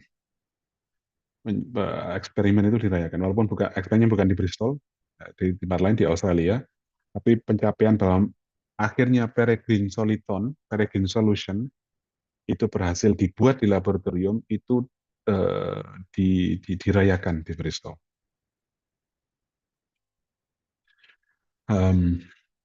Nah, yang tadi ini salah satu teori pembentukan extreme waves atau rock waves tadi. Ini teori pertama. Teori kedua adalah seperti yang digambar di data tadi, yang ada gelombang yang bertabrakan. Jadi kalau kita punya dua gelombang yang bertabrakan, itu juga bisa menghasilkan rock waves juga. Ini teori yang lain, yang kedua gitu. Jadi mana yang benar belum tahu. Jadi masih diteliti. Nah, ini sampai sekarang sudah banyak penelitian untuk bisa mendapatkan rogue waves atau extreme waves di sistem yang berbeda-beda. Jadi ada di optical turbulence, ada di ini namun di filamentation, terus capillary rogue waves, jadi di dalam tube kecil gitu. Ada juga yang di plasma wave, dan banyak lagi. Jadi saat ini sudah penelitian sudah berkembang pesat tentang rogue waves ini. Nah ini tadi saya sampaikan ada penelitian yang dirayakan karena ilmuwan, saintis sudah bisa membuat peregrine soliton di masih di laboratorium tapi menggunakan gelombang air. Oke, jadi yang ini adalah wave tank. Di ujung sana ini ada wave generator kayak flat gitu yang bergerak maju mundur, oke, dan menghasilkan gelombang. Nah di sini ada bajak laut, Lego. Jadi gelombang berjalan dari ujung sana ke arah kita. Kemudian ini sudah ada ripple yang merupakan gelombang yang biasa kita lihat, oke. Dan gelombang itu yang umum, gelombang biasa. Nanti kita akan lihat ada gelombang yang dari arah kita sekarang di kejauhan sana tidak terlihat. Tapi sebetulnya gelombang itu while it propagate, sebetulnya amplitudenya itu semakin tinggi, gitu. Dan mereka membuat sedemikian hingga amplitudenya itu mencapai maksimum di posisi si bajak laut. Oke, kita akan lihat. Oke.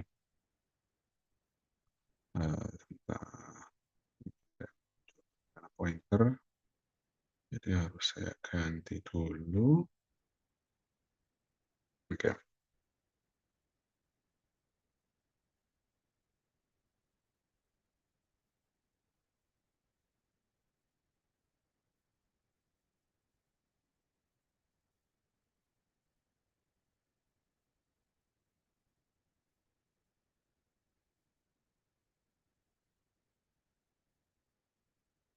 Nah, yang sejauh ini masih gelombang yang periodik. Nah, ini ada gelombang yang localized. Dan sebetulnya amplitudenya semakin tinggi ini.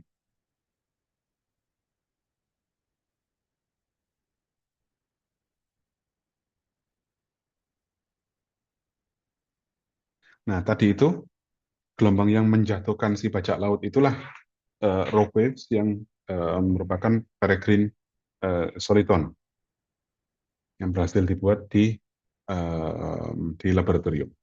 Oke.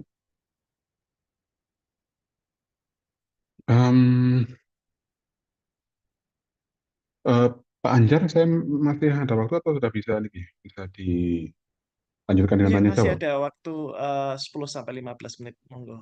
Oh, Pak iya, Prof. ya. Prof. Hadi. Jadi untuk sementara saya bagian pertama dari presentasi saya adalah bahwa ini kita sudah bisa tadi kita sudah menjelaskan apa yang disebut dengan rogue waves atau extreme waves atau monster waves atau freak waves yang munculnya itu jarang, tapi begitu muncul dia bisa merusak. Jadi salah satu penelitian yang aktif dilakukan saat ini adalah menjelaskan bagaimana rogue waves itu bisa muncul. Nah, kalau kita bisa tahu mechanism of the formation, harapannya tentu saja adalah kita bisa mengontrol terjadinya di rogue waves itu, atau bagaimana supaya objek-objek lepas pantai itu bisa bertahan dari rogue waves. Oke. Jadi sudah kita lihat ada beberapa mekanisme yang diusulkan oleh ilmuwan sebagai penjelasan untuk mekanisme terbentuknya rock waves. Mana yang benar ini masih dipelajari. Mungkin Pak Ibu atau adik-adik mahasiswa, Mas Mbak ini ada yang menanyakan dulu tsunami yang di Aceh misalkan, apakah itu termasuk rock waves? Itu bukan rock waves. Oke, karena mekanismenya beda. Walaupun gelombangnya tinggi dan sangat menghancurkan dan memakan banyak korban jiwa, tapi itu tidak termasuk rock waves karena mekanismenya beda. Ya. Kalau tsunami itu ya karena ini, karena lempengan itu yang bergeser itu.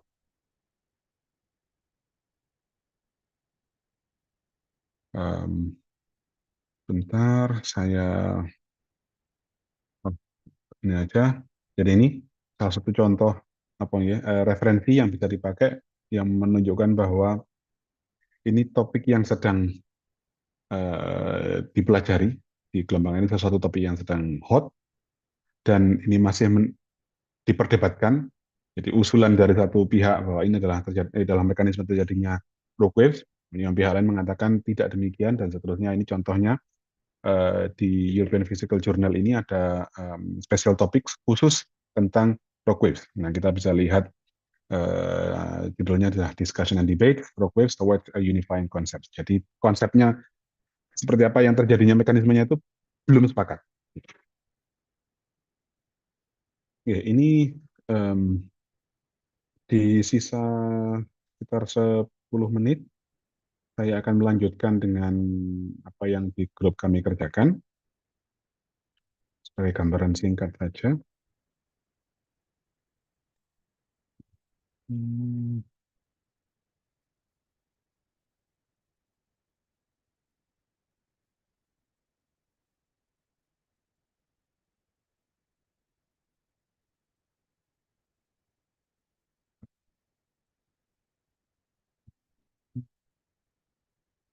Ya. Ini salah satu penelitian dari mahasiswa kami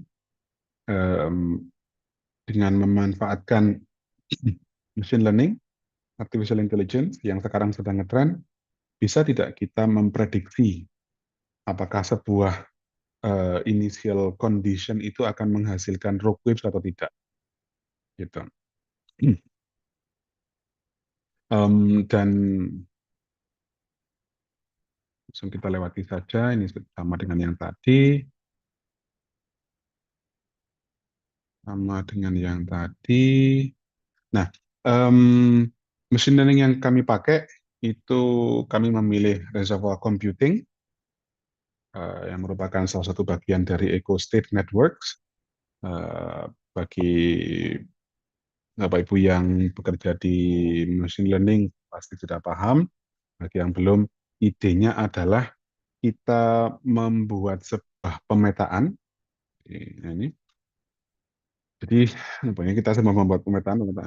Ya, seperti inilah gambarannya.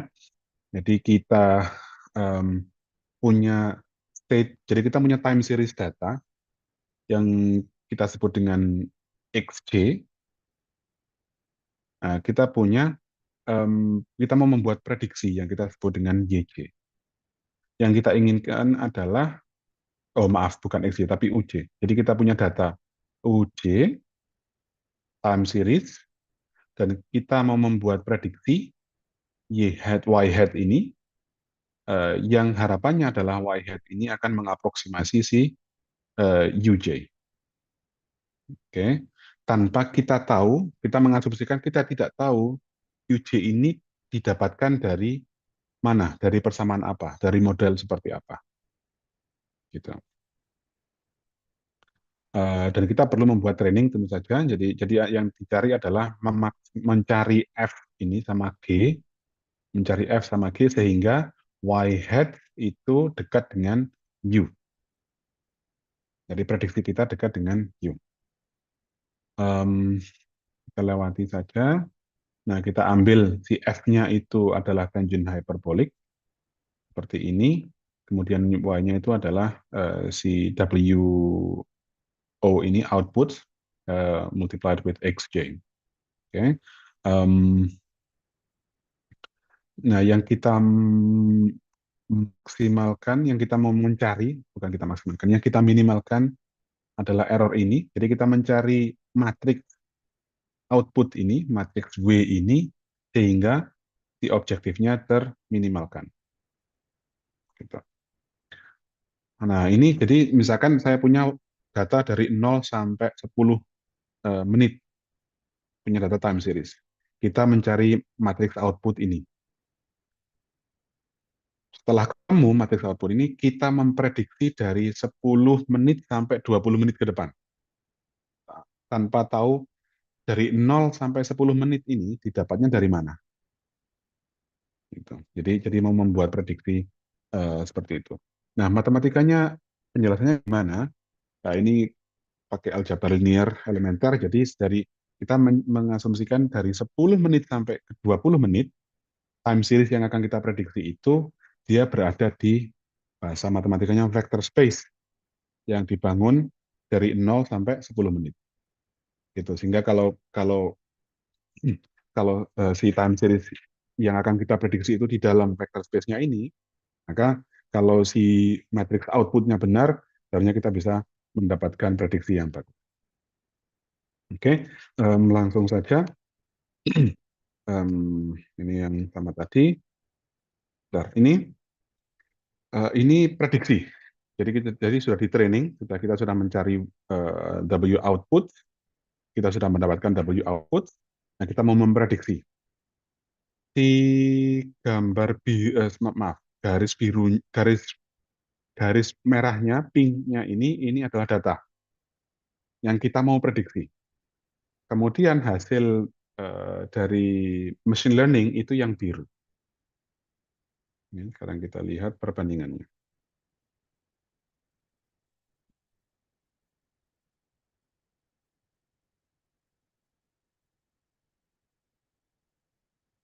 Oke, kita lihat bahwa yang biru dan yang merah itu semakin menjauh, dan ini bisa dijelaskan kenapa.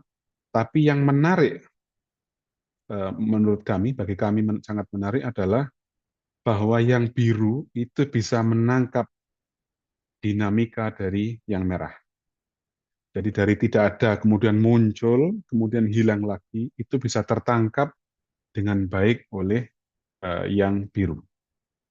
Gitu. Jadi sebagai penutup, yang ingin saya sampaikan adalah bahwa machine learning, khususnya reservoir computing, ini bisa kita manfaatkan untuk memprediksi terjadinya clock wave. Tapi tentu saja ini masih jauh karena secara kuantitatif ini hasilnya bisa kita bilang jelek, tapi secara kualitatif hasilnya promising, itu menjanjikan. Demikian presentasi yang bisa saya sampaikan. Saya kembalikan kepada Pak Anjar. Terima kasih. Baik.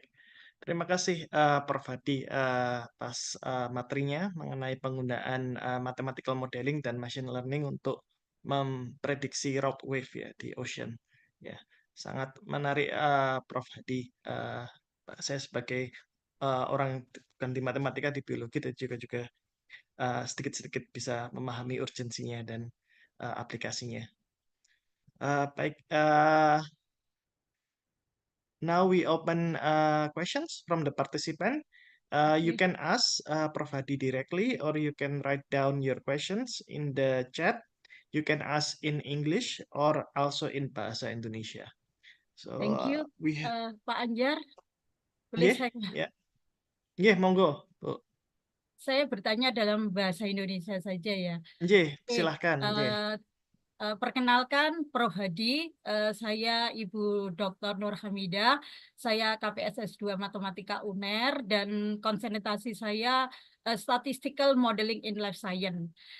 Saya tertarik sekali dengan tadi menduga atau memprediksi gelombang yang raksasa tadi ya, gitu seperti itu.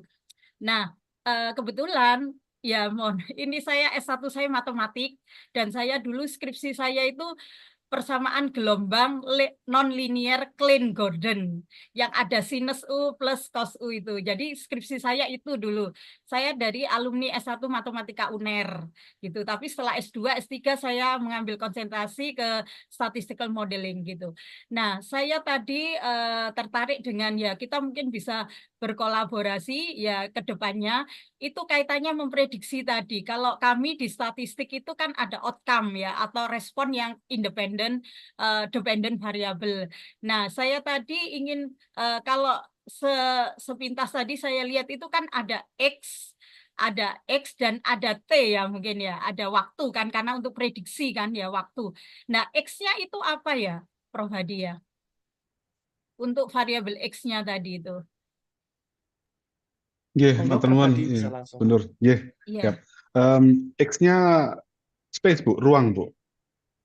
Ruang itu berarti apa ya, kalau di laut gitu ya kayak gelombang gitu apanya gitu nggih. Oh, Kalau nggih. Y-nya kan tinggi gelombang gitu ya. Yang akan Oh, kita nggih. prediksi seberapa tinggi kan itu tadi yang naik Nggih. turun itu. Sedangkan X-nya itu space itu kalau di laut itu menggambarkan apa begitu nggih. Nggih. Sekedap, Bu. Oke, saya misalkan pakai yang ini nggih. Bentar, saya share dulu.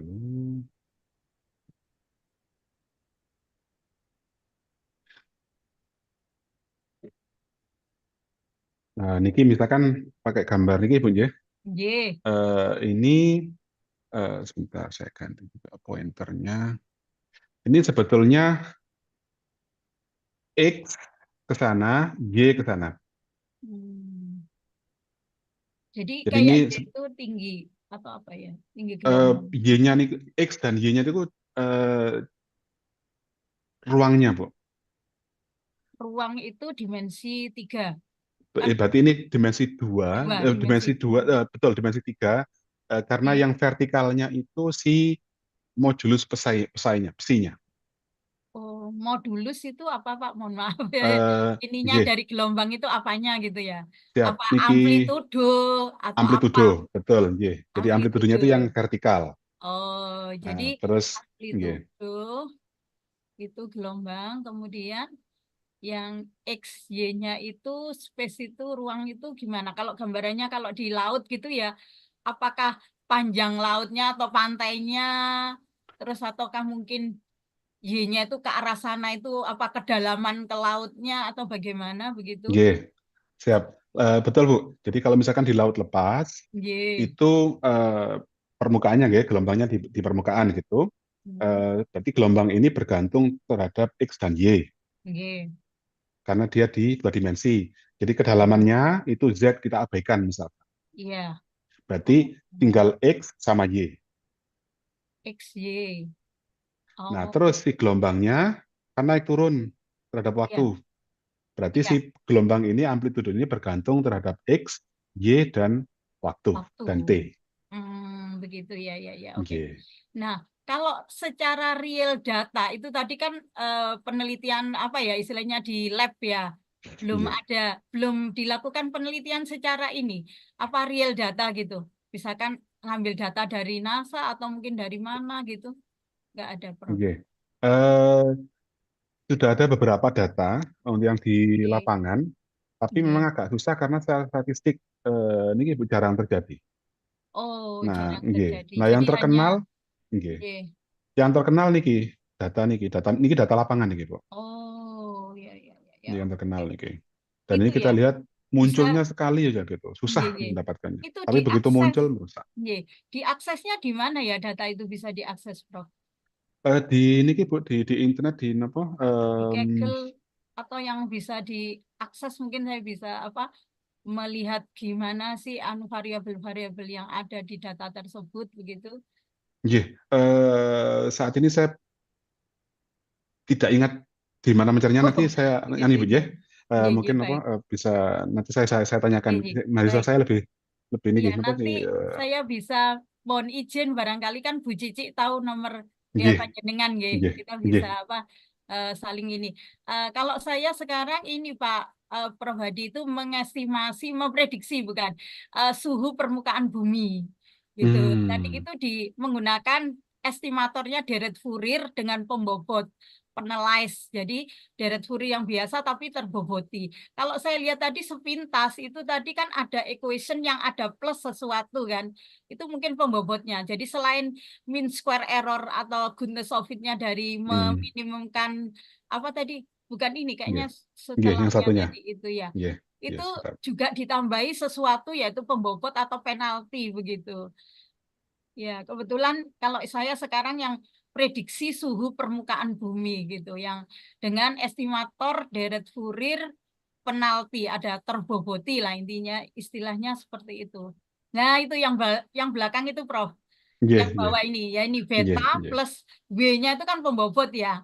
Betul. Ya, ya ini. Jadi saya akan mengestimasi, mengoptimalkan beta itu. Jadi kalau terlalu kasar nanti semakin persis dengan ininya. Tapi kalau jadi dicari yang optimal gitu nanti Nggih, betanya nggih. itu, dan itu W-nya itu pembobot. Ya mirip itu, cuman saya kan estimatornya pakai deret Fourier gitu. Yang ada Nggih. sinus kosinusnya itu ya. Betul, betul, betul. Seperti itu. Nggih. Dan saya tertarik juga akhirnya suhu permukaan bumi mungkin ke gelombang begitu. Nggih, Ya nggih, mungkin nggih. riset yang berikutnya atau mungkin kemungkinan bisa kolaborasi riset dengan Siap, insyaallah. Nggih. panjenengan begitu Nggih, nggih, tentang nggih, gelombang ini. nggih. Terima kasih gitu aja. Siap, matur nuwun Bu Nur. Nggih. Oke, sami-sami Prof. Oke. Nggih. Nggih, terima kasih Bu Nur Hamidah atas pertanyaannya dan diskusinya dengan Prof Hadi. Di chat Zoom ini juga ada pertanyaan dari Pak Rian Saputra. Pertanyaannya ini rock wave itu kan sering dijumpai di ocean atau open water dan bahayanya sangat tinggi. Tapi formulasi matematikanya ini baru dipelajari sekarang dan prediksinya. Jadi sejauh ini apakah untuk perkapalan ya kapal, apakah sudah ada suatu sistem untuk mendeteksi atau memitigasi resiko dari rock wave? Ya, terima kasih pertanyaannya Mas atau Pak Rian Saputra. Ini pertanyaan sebetulnya lebih cocok ke ini, ke civil engineers. Saya belum tahu sejauh pengetahuan saya untuk devices yang mendeteksi itu belum ada. Gitu. Jadi saat ini masih terbatas, ya kalau tidak yang deterministik yang atau mekanistik seperti yang saya kerjakan, ya bidang lainnya itu yang pembahasan secara statistik peluang kemunculan si rock waves itu. Tapi apakah bisa mendeteksi akan terjadinya rock waves ke depan itu masih belum. Dan itu juga yang kami usulkan misalkan dengan memakai machine learning itu. Terus untuk memitigasi, nah itu juga harapannya nanti ke depan kalau kita bisa paham mekanisme terjadinya rock waves, kita bisa memitigasi resiko yang dimunculkan oleh rock waves. Tapi karena mekanismenya saja itu konsepnya itu belum tersatukan. Jadi tiap tiap grup, tiap ilmuwan itu punya ide sendiri-sendiri gitu, yang masing-masing berusaha memastikan yang lain bahwa metode yang mereka usulkan itu yang benar terjadi. Jadi menurut saya sepengetahuan saya ini jawabannya belum ada dan itu masih terbuka luas penelitian ke arah sana. Demikian, Ya. mudah-mudahan tidak pertanyaan. Oke, terima kasih Prof Hadi. Ya, jadi mungkin untuk memprediksi suatu kejadian alam dengan prediktor yang sangat banyak dari kedalaman laut, struktur laut, angin, dan suhu dan sebagainya, itu sangat susah ya Prof Hadi, Nggih, karena nggih, mungkin faktor prediktornya itu sangat banyak dan sangat susah untuk mensortir prediktor mana yang sebagai main prediktor dan sebagainya. Ya. betul. Oke. Oke, baik, apakah ada pertanyaan lain dari atau komentar lain dari partisipan? Baik, kalau tidak ada, terima kasih banyak Prof Hadi atas waktunya dan sharing ilmu dan penelitiannya di grup risetnya dengan kami pada pagi hari ini. So, would like to let's give our best appreciation for Prof Hadi. Thank you very much, Professor Hadi, for sharing your research, work, and knowledge with us today. We really appreciate your time and your effort to present the work to us today. Again, thank you, Prof. Hadi.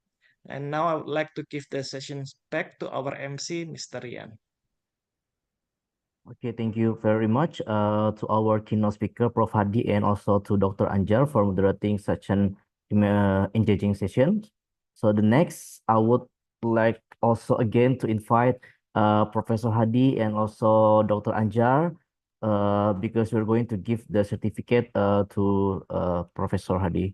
So in this session, I would like to invite Dr. Anjar to give the certificate for Professor Hadi.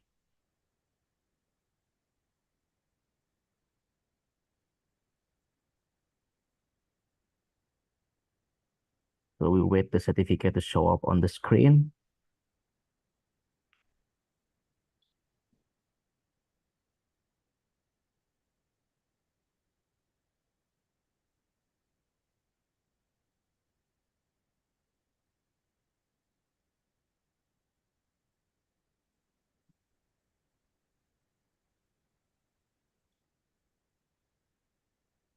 So the team would can you please share the certificate for the Prof Hadi so we can give it officially to the Prof Hadi.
Can also assume that I have received it.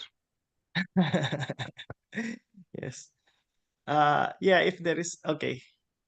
Okay, here we go. Yeah. Terima kasih So, banyak. Thank you very yeah, much. on behalf of Faculty of Science and Technology and our committee of doctoral student, we would like to present the certificate as a keynote speaker for this conference in the second International Conference of Applied Science, Mathematics and Technology 2024.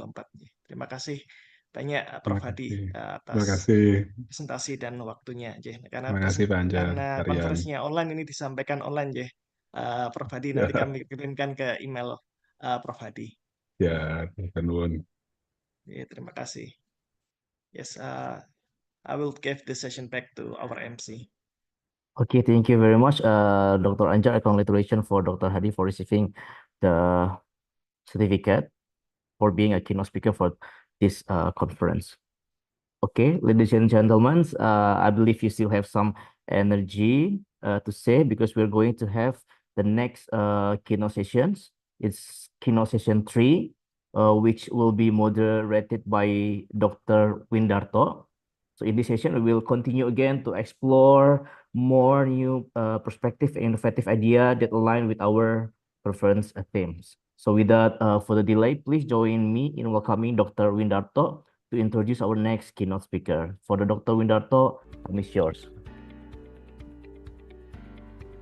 Okay, thank you very much, Mr. Yan.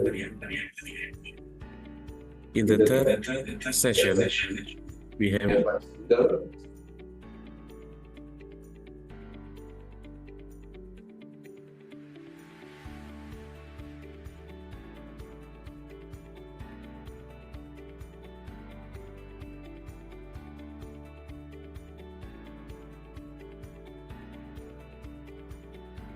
Pak Bin, suaranya.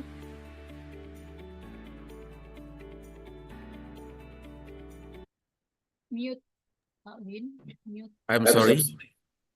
Our third speaker is Professor Karnaju. She is an inventor to intellectual property licensed by Oxford University Innovation to AstraZeneca.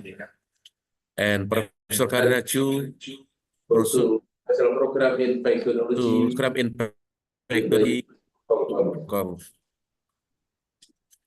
After that, she pursued master program and PhD program in RMIT University, Australia. Professor Karina published more than 20 papers in reputable scientific journals. And now she will deliver talk entitled Oxford AstraZeneca COVID-19 vaccine, engineering rapid and equitable global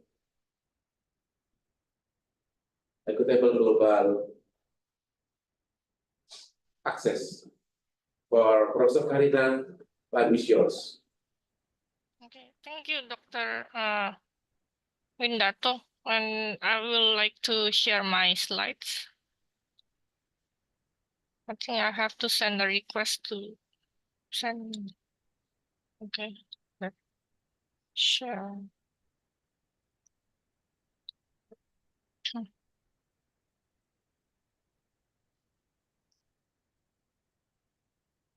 Okay, thank you for attending this seminar today. Good afternoon, distinguished guests and colleagues. It is a great privilege to present today as the invited speaker of Icasmat from Universitas Airlangga. My name is Karina Jo. Today, I am excited to share with you the story behind this groundbreaking project, focusing on the innovative processes that led to the creation of the vaccine. Its significant commercial and also the social impact, and then enduring the benefit of our hard work, we will have a global public health. So in this talk, we will explore the journey of the Oxford AstraZeneca vaccine, beginning with the initial stages of the research through to clinical trials and the global distribution. And I will highlight the critical scientific breakthroughs that made this vaccine possible, including the use of adenovirus vector technology, which enable rapid and safe vaccine development.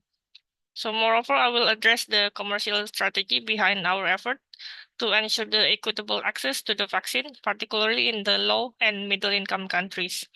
So our commitment is to provide the vaccine on a not-for-profit basis during the pandemic, which is crucial in ensuring the millions worldwide which could access it, so irrespective of their economic status. So this principle of equity is one of that I believe should continue to shape the future of the public health. Finally, we will reflect on how the success of the vaccine has influenced current pandemic response strategies, creating a platform for the future vaccine development and reinforce the importance of the global collaboration in tackling the public health crisis. Next. So our journey with the Oxford AstraZeneca COVID-19 vaccine began with developing a novel adenovirus vector designed not only for COVID-19, but also for the future application in infectious diseases. So a cornerstone of our success was distributed manufacturing, which allowed vaccine production at multiple global sites, ensuring the swift and equitable access, particularly critical during the pandemic. So despite the urgency, we maintain stringent quality standards, implementing advanced quality control system at every steps of the way to ensure safety and consistency. Overcoming the technical and the logistical challenges, we remain committed to the safety and the efficacy without compromise, employing innovative and collaborative approaches to navigate the obstacles. Balancing speed with rigorous safety protocols was essential to gain the public trust, and this approach enabled us to deliver a vaccine that was both timely and reliable. So this process has set a new precedent for the global vaccine development, offering lessons for the future pandemic responses.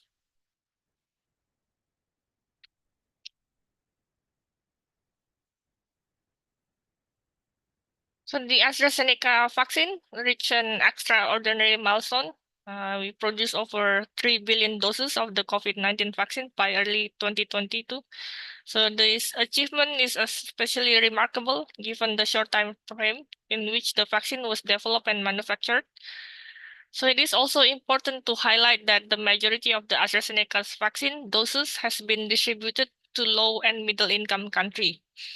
And this reflects AstraZeneca's commitment to ensure the fair access to the vaccine for the people everywhere, regardless of their location or economic status.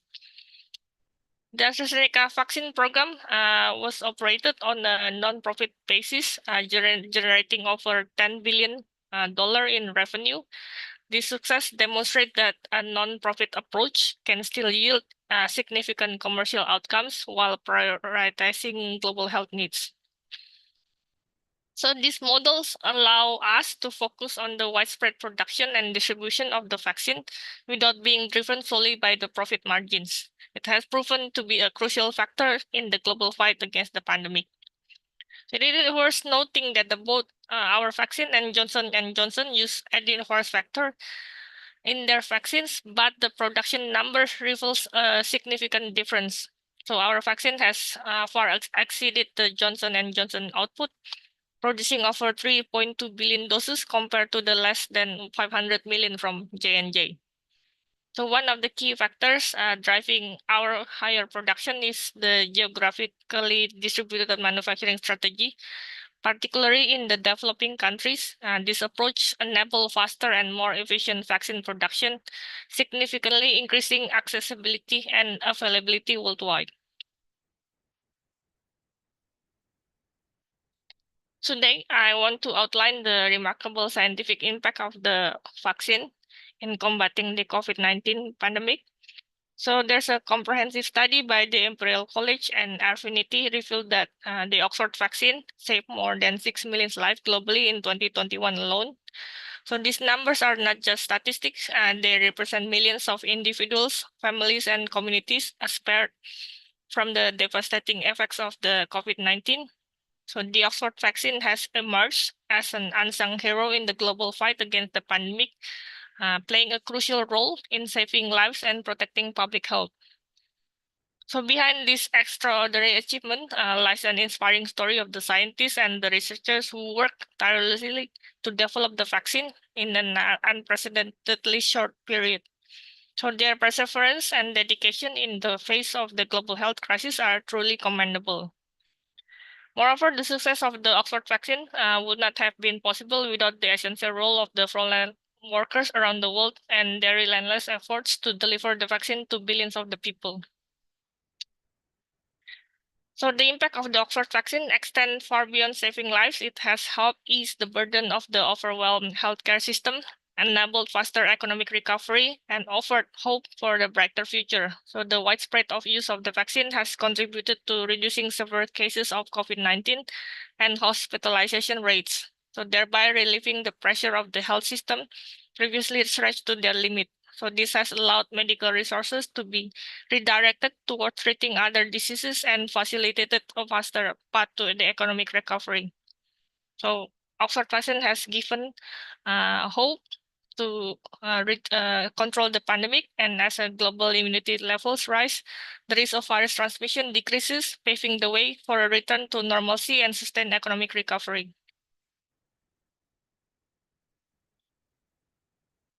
So the key strength of this platform lies in the use of the modified adenovirus vector. They have the essential genes that have been deleted, meaning the virus cannot replicate inside the human body. This makes the platform extremely safe to be used as a vaccine delivery system. So in the producer cells or the host cells, the genes necessary for the virus production are activated. So these genes act as an extraction manual to produce the virus in the large quantities. The gene encoding the target vaccine protein, whether it's from the virus or a bacteria, gets inserted into the virus genome. So when the virus enters the human body, the immune system recognizes the target protein and produces antibodies to fight it. So even before the COVID-19 pandemic, the adenovirus platform had shown tremendous potential in various clinical trials. So we've been using it for rabies vaccine, Ebola vaccine, and Lassa fever vaccines. Vaccines developed using the platform have proven to be both safe and highly effective at generating a strong immune response. So my work began with the development of the rabies vaccines using the adenovirus platform. This success demonstrated the versatility of the platform and its potential to create an affordable and environmentally sustainable vaccines. So let's take a closer look at the adenovirus manufacturing process, which spans approximately 60 days. So as illustrated here, the process begins with the first step, which is the cell preparations. So where cells are told, and expanded in the culture to reach the necessary quantity for production. The second step is bioreactor inoculation follows. So where the cells are transferred into a bioreactor, a controlled vessel that ensure optimal growth and the virus production. And after about 30 days, the third step is virus introduction.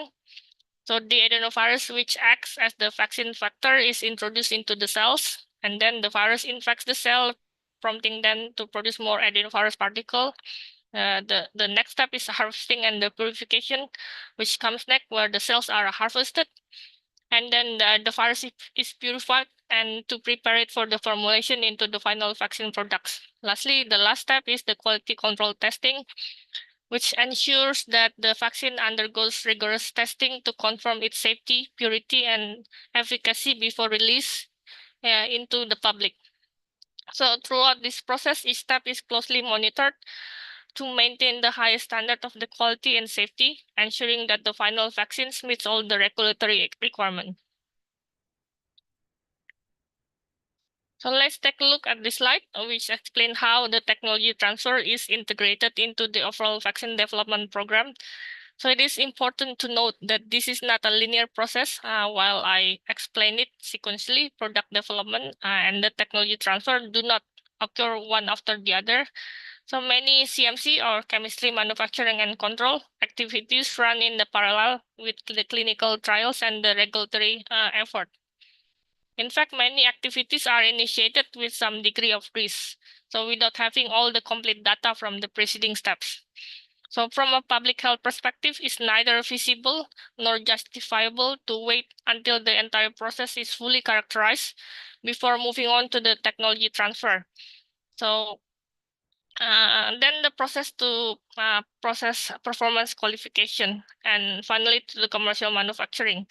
What I want to emphasize here is the highly active nature of our continuous improvement program. And there's an ongoing dialogue between the process development laboratory and the manufacturing sites, as well as the incorporation of the lesson learned across different locations of our collaboration. So in early February 2020, despite growing concern about the situation in China, we recognize that the advantage of our position. So our chimpanzee adenovirus platform had already proven effective against various pathogens, including MERS and another coronavirus.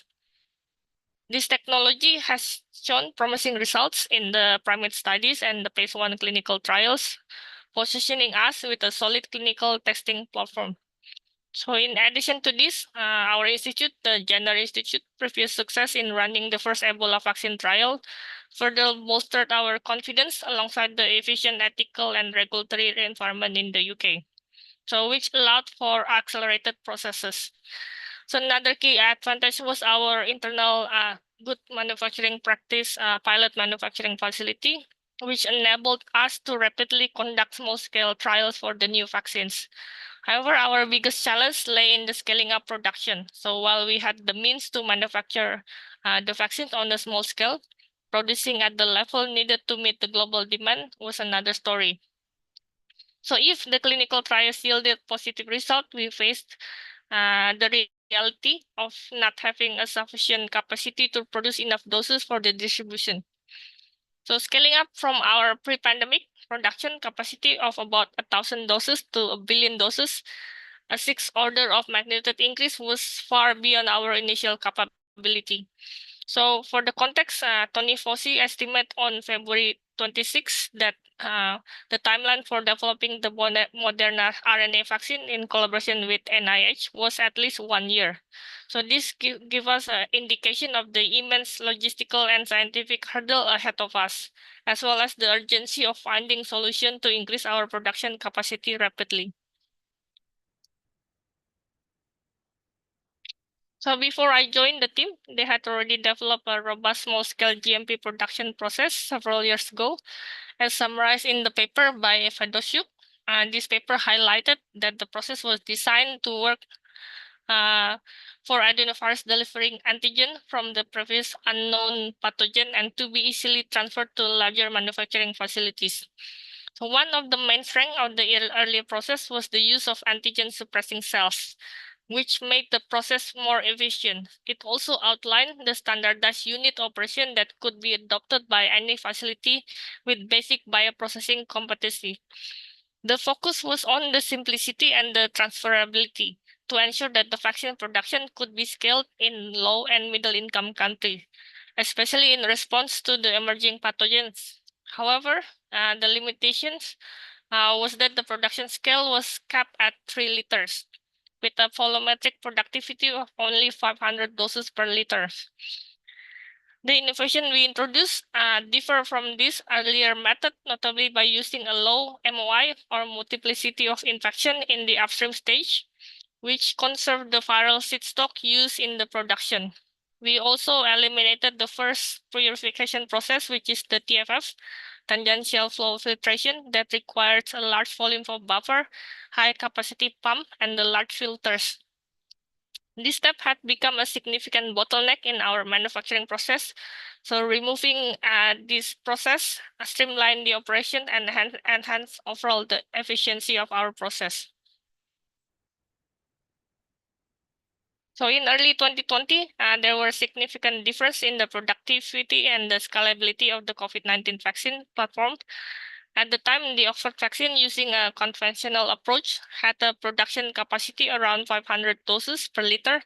In contrast, Johnson & Johnson, J&J, utilized a provision-based method, achieving productivity of over 10,000 doses per liter. mRNA platform were even more efficient, with the potential to produce up to 50,000 doses per liter. Scalability was another critical differentiation. By February 2020, Oxford had only demonstrated production of a 3-liter scale, while J&J was capable of scaling up to over 1,000 liter. However, mRNA platform were still limited to small-scale production in the early stages. So when considering materials and supply chain, the Oxford vaccine had the advantage of using a widely available materials. J&J platform also benefit from using the most commonly sourced components. On the other hand, the mRNA platform requires some newer, less established material, which pose additional challenges. The manufacturing complexity varied across the platform, and the production processes for both Oxford and mRNA vaccines were relatively simple. But in contrast, J&J provision-based production method was more complex and required greater technical expertise. Another important factor was the prior experience of the vector-based technology. So neither the Oxford vaccine nor the mRNA platform had the previous market experience with the vectors they were using at the time. So J&J, however, had the advantage in this field, as they had already successfully developed another product using their vector technology. So for our Oxford vaccine, the primary challenge was increasing both productivity and the scalability. J&J faced challenges related to the complexity of its manufacturing process, and the mRNA platform, while promising in terms of productivity, struggled with scalability and material availability. So historically, adenovirus vector production faced numerous challenges, particularly regarding manufacturing variability across vectors, which we designed for different diseases. These variabilities stem from the influence of antigen expression, or the vaccine targets protein or virus growth. Researchers struggled to find the cell lines that were suspension, adapted, serum-free, and capable of effectively suppressing antigen expression. Additionally, the cell density effect poses another major limitation, restricting productivity to approximately below 100 billion particles per mil. Increasing cell density beyond the low threshold, around 1 million cells a mil, resulted in the sharp decline in the specific cell productivity. Despite the numerous optimization attempts by various companies and laboratories focusing on the media formulation and nutrient regimens, these challenges still persisted. An alternative approach, the perfusion culture like the one used by J&J, had been explored. However, while perfusion culture increased the productivity, it was complex and unsuitable for the multi-site production setups. So we, researchers at the University of Oxford, discovered an elegant and effective solution which combined the suspension adaptoserine-free HEC293 T-Rex cells, human embryonic kidney, capable of suppressing antigen expression with optimized media and nutrient feeding regimens. So this combination allowed the maintenance of the high cell performance even at the peak cell density, which approximately around 5 million cells a mil. As a result, the productivity surged around more than 500 billion viral particles per mil at a small scale and approximately 300 billion viral particle a mil at the commercial scale. So although the solution may seem simple, it had a profound impact. The productivity achieved was nearly 3 times higher than what other methods could accomplish without using perfusion culture. So these advancements enabled more efficient and cost-effective multi-site production, transforming the landscape of adenovirus vector vaccine manufacturing. So at the start of the 2020, we faced several significant hurdles in the early stages of the vaccine development. Our internal production facility were fully occupied with other production activities, limiting our capacity to produce the vaccine. And additionally, our small-scale CMO, contract manufacturing organization, typically used for the production of the clinical trial materials, requires around 4 months to manufacture a batch for the phase 1 trials. So at the time, we were experimenting with more productive manufacturing processes, but only at a small scale. And we lack a large-scale industry partner to support production. From all of these issues, other vaccine programs seems to be more advanced, making us feel behind the race. However, by the end of the February 2020, our strategy shifted dramatically. So we accelerated clinical trials by moving a combined pace of 1 to 3 trials, implemented multi-batch production using a just-in-time supply. Hence, we scale up the production plant from no large-scale ambitions to 200-liter capacity. This shift was supported by the formation of the UK-Dutch manufacturing consortium, which included industry partners such as Pol, Cobra Bio, and Helix, and non-industry collaborators like us, University of Oxford, FIMIC, and UKRI. A funding proposal was also submitted to UKRI to support the scale-up and facilitate the technology transfer to the CMO. So in March was a pivotal period in our vaccine development. It marks by several key advancements. We begin producing our vaccine for the phase 1 clinical trials in our small GMP facility, while simultaneously working with Pol to scale up the new manufacturing process. Our consortium expanded to include additional partners, strengthening our collaborative efforts. So one of the major breakthroughs during this time was securing large-scale manufacturing partnership with large producer like in India and China, both with 2,000 to 4,000 liter bioreactor capacity, and exploring 1,000-liter capacity options closer to our location. So despite these advancements, we face challenges with multi-site production, compounded by a lack of substantial funding. Our partner worked at the financial risk until April, when we received significant financial support from the UK government. So through this effort, we built a global collaboration team, including competitors working together from the same industry, all working together during this critical time. So in April, we initiated phase 1 clinical trials while simultaneously scaling up production to 200 liter, which showed promising results but revealed even greater challenges ahead. We quickly realized that we would need much larger bioreactor capacity for exceeding 200 liter to meet the global demand. Fortunately, the UK government committed to £65 million in funding to support our manufacturing efforts, and by May 2020, a key partnership between the Oxford and AstraZeneca was formed, and we secured partners capable of scaling production to 2,000 liter. However, during the scale-up to 2,000 liter, bottlenecks emerged in the purification process, particularly at the scales beyond 1,000 liter. To overcome this, we developed a revised purification process, which allowed us to maintain the product quality while significantly increasing the production capacity. The solution now implemented across all the production sites. So this slide is from the Oxford Biomedica. So the development of the Oxford AstraZeneca COVID-19 was marked by the series of the crucial milestones, highlighting the collaboration between the Jenner Institute, Oxford Biomedica, and other key partners. So we began the discussion in February or March 2020 between Jenner Institute and Oxford Biomedica, or OXP.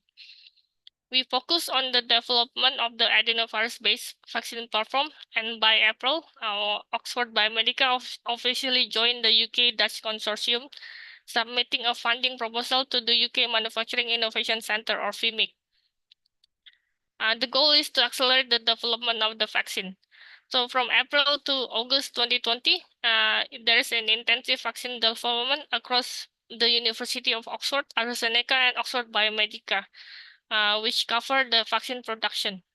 So we scale up, we made the optimization of the scale up and evaluating of the vaccine's characteristics. So on 13th of May 2020, the UK MHRA granted a license for the small-scale production at OXB GMP facility, and the supply agreement was signed between Oxford Biomedica and AstraZeneca shortly after the agreement.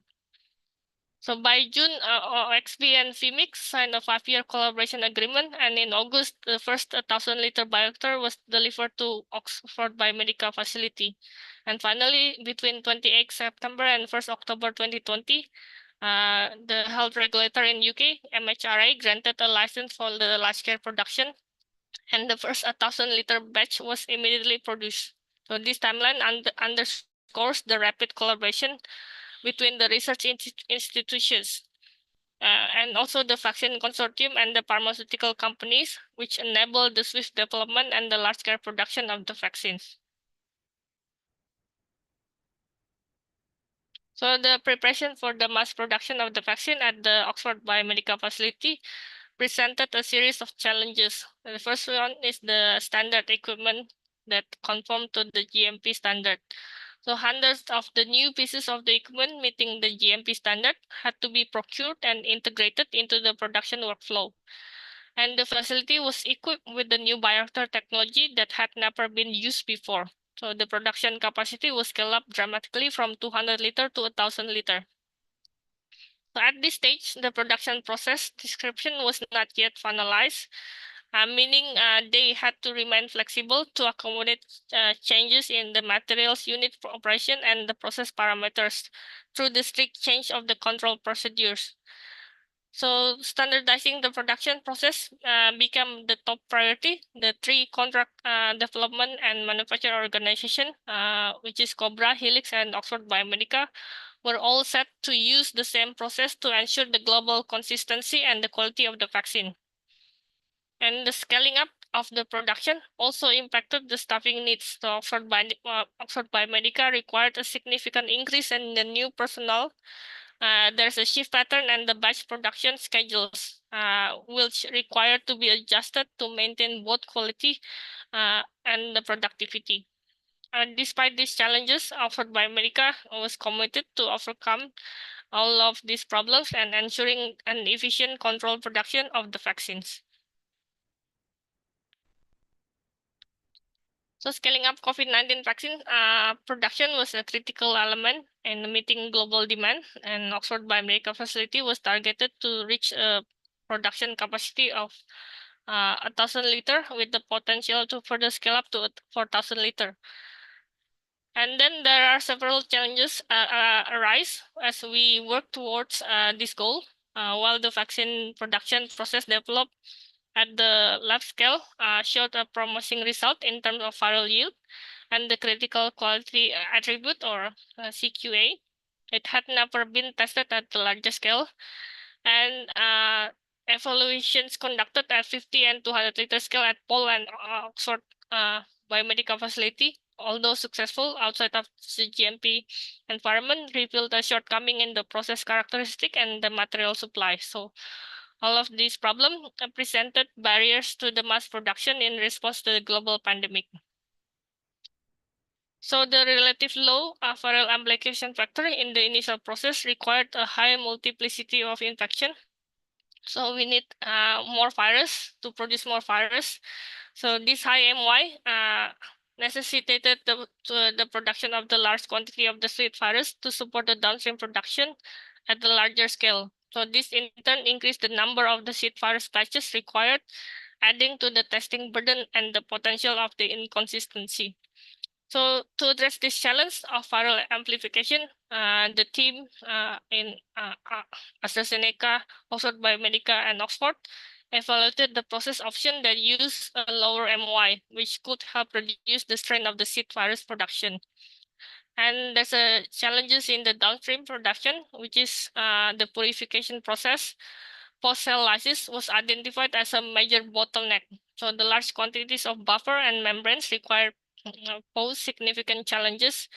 Operating equipment at the high flow rates and pressures presented the process risk. So our solution, as our team evaluated at the direct capture ion exchange to mitigate the challenges in the downstream processes.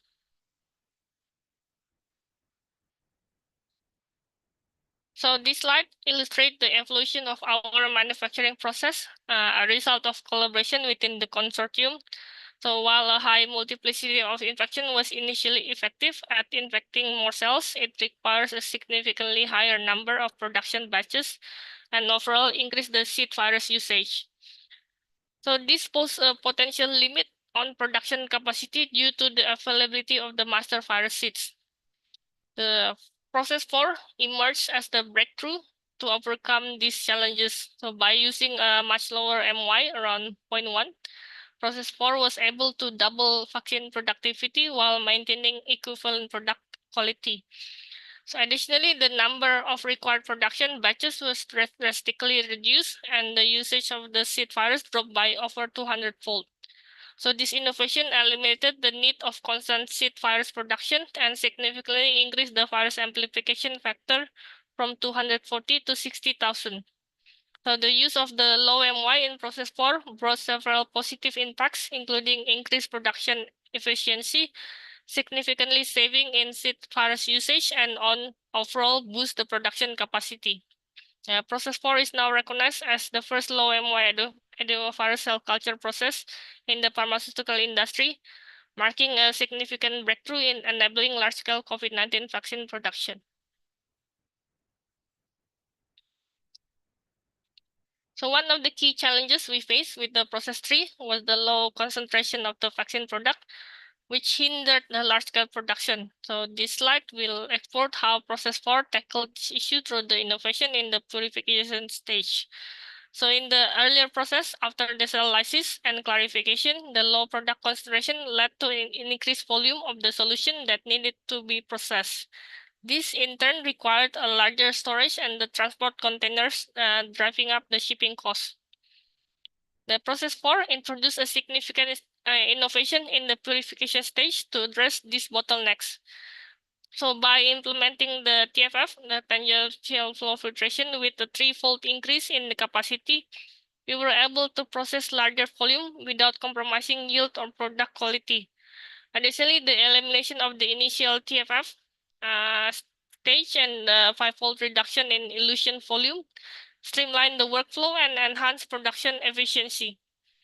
As a result of these combined innovations, the drug substance concentration increased by 10-fold, which led to a 50% increase in the vaccine supply, a significant reduction in the drug substance volume, which eliminated the need for the freeze bag and alleviating storage and shipping challenges, and an overall 7-fold increase in the drug substance concentration.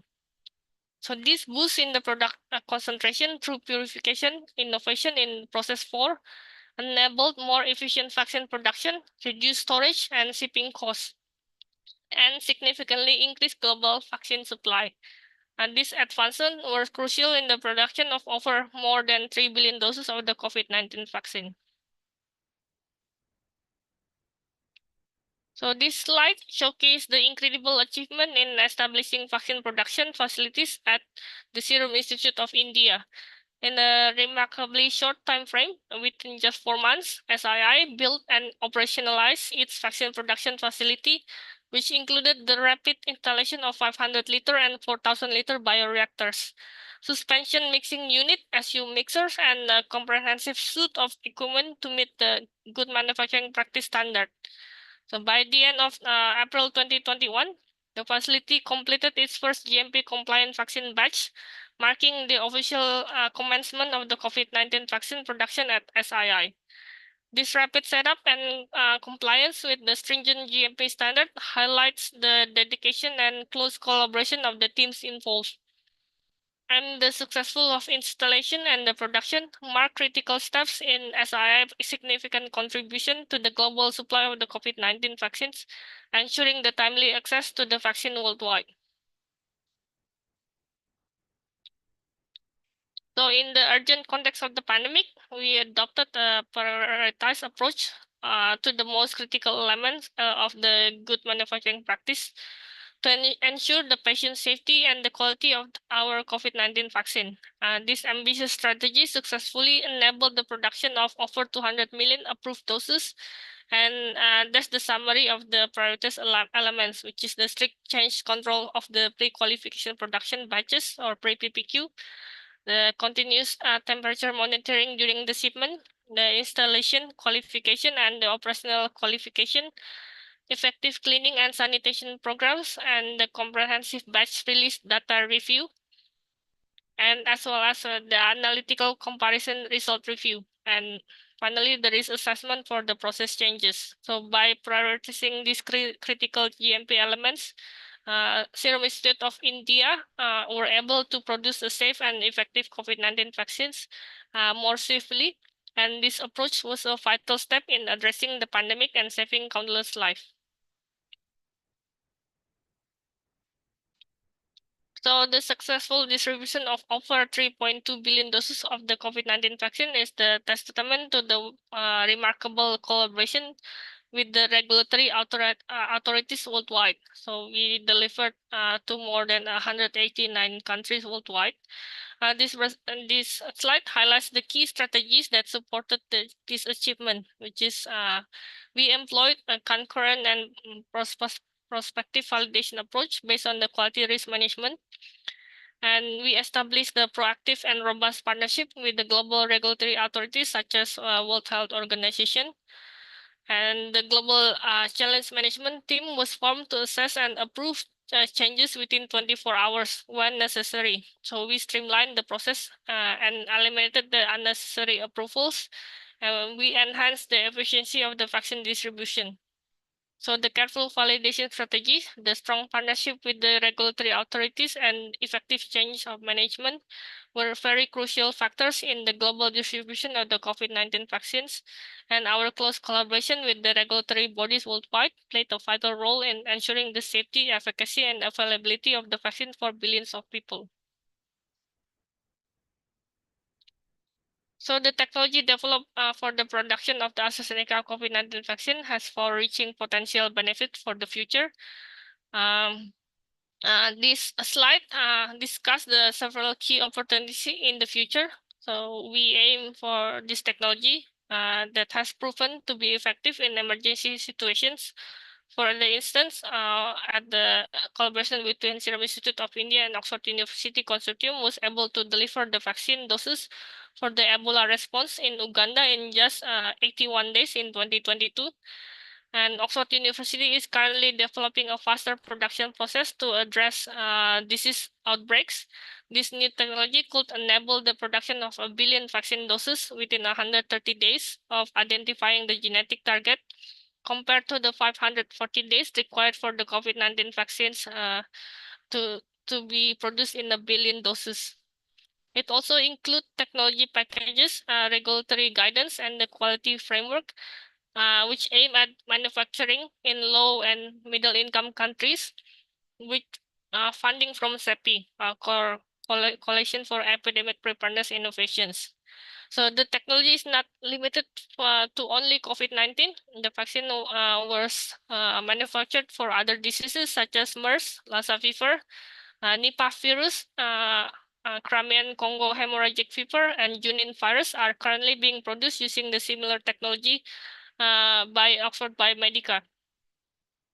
So research to enhance the efficiency and yield of the vaccine production is ongoing, supported by the funding from UKRI. And the improvement aims to reduce the cost per dose and minimize the environmental impact of the vaccine production. And more efficient technology allows for the exploration of the vaccine and administration routes that were previously considered uneconomical, for example, intranasal or oral delivery methods, which are now being considered.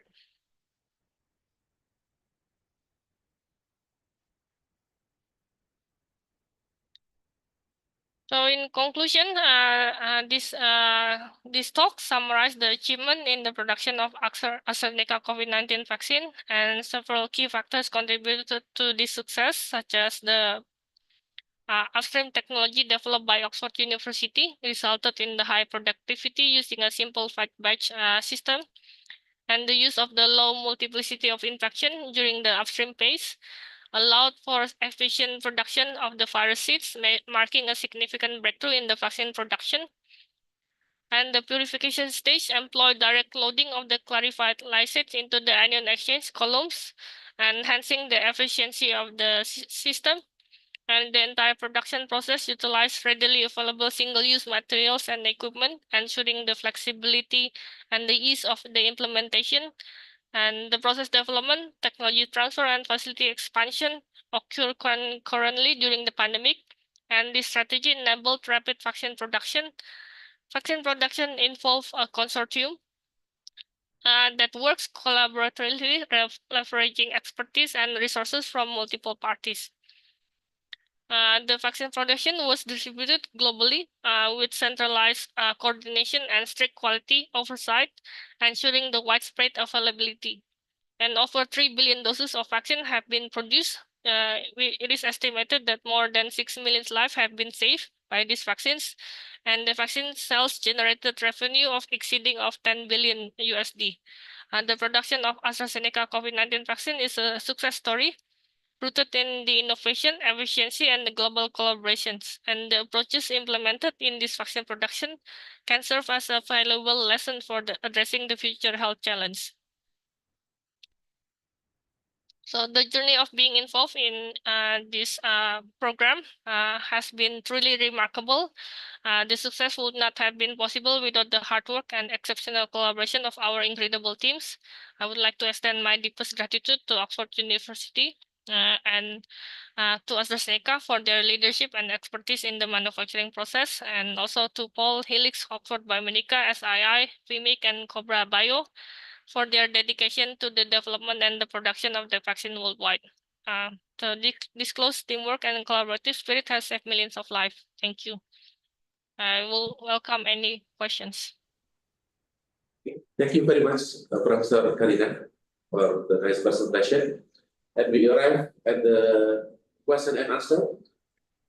For the audience, please open your mic and deliver your question or comment. Any comment or question from the audience?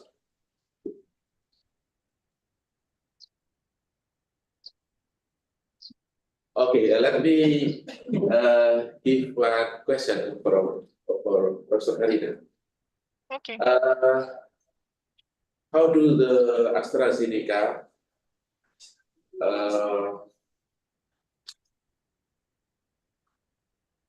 prepare the vaccine for, let's say, when a new variant of virus occur, and what's the effectivity when a new variant of virus occur in nature? Thank you. Yeah, thank you, Dr. Windarto. Yeah. I think we there's a misconception here that I think Oxford AstraZeneca vaccine is not made for the new variant.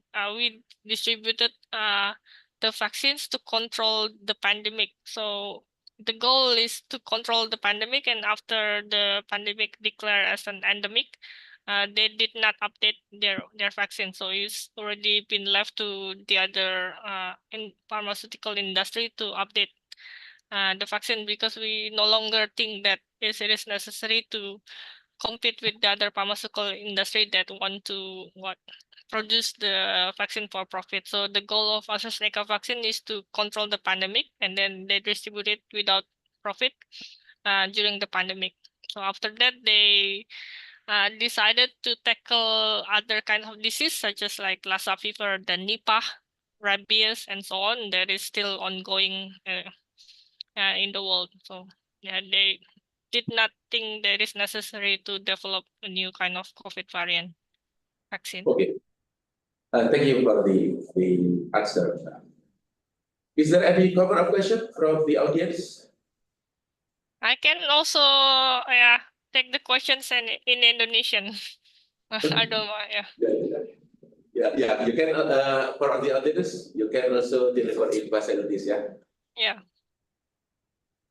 Dari para student para mahasiswa.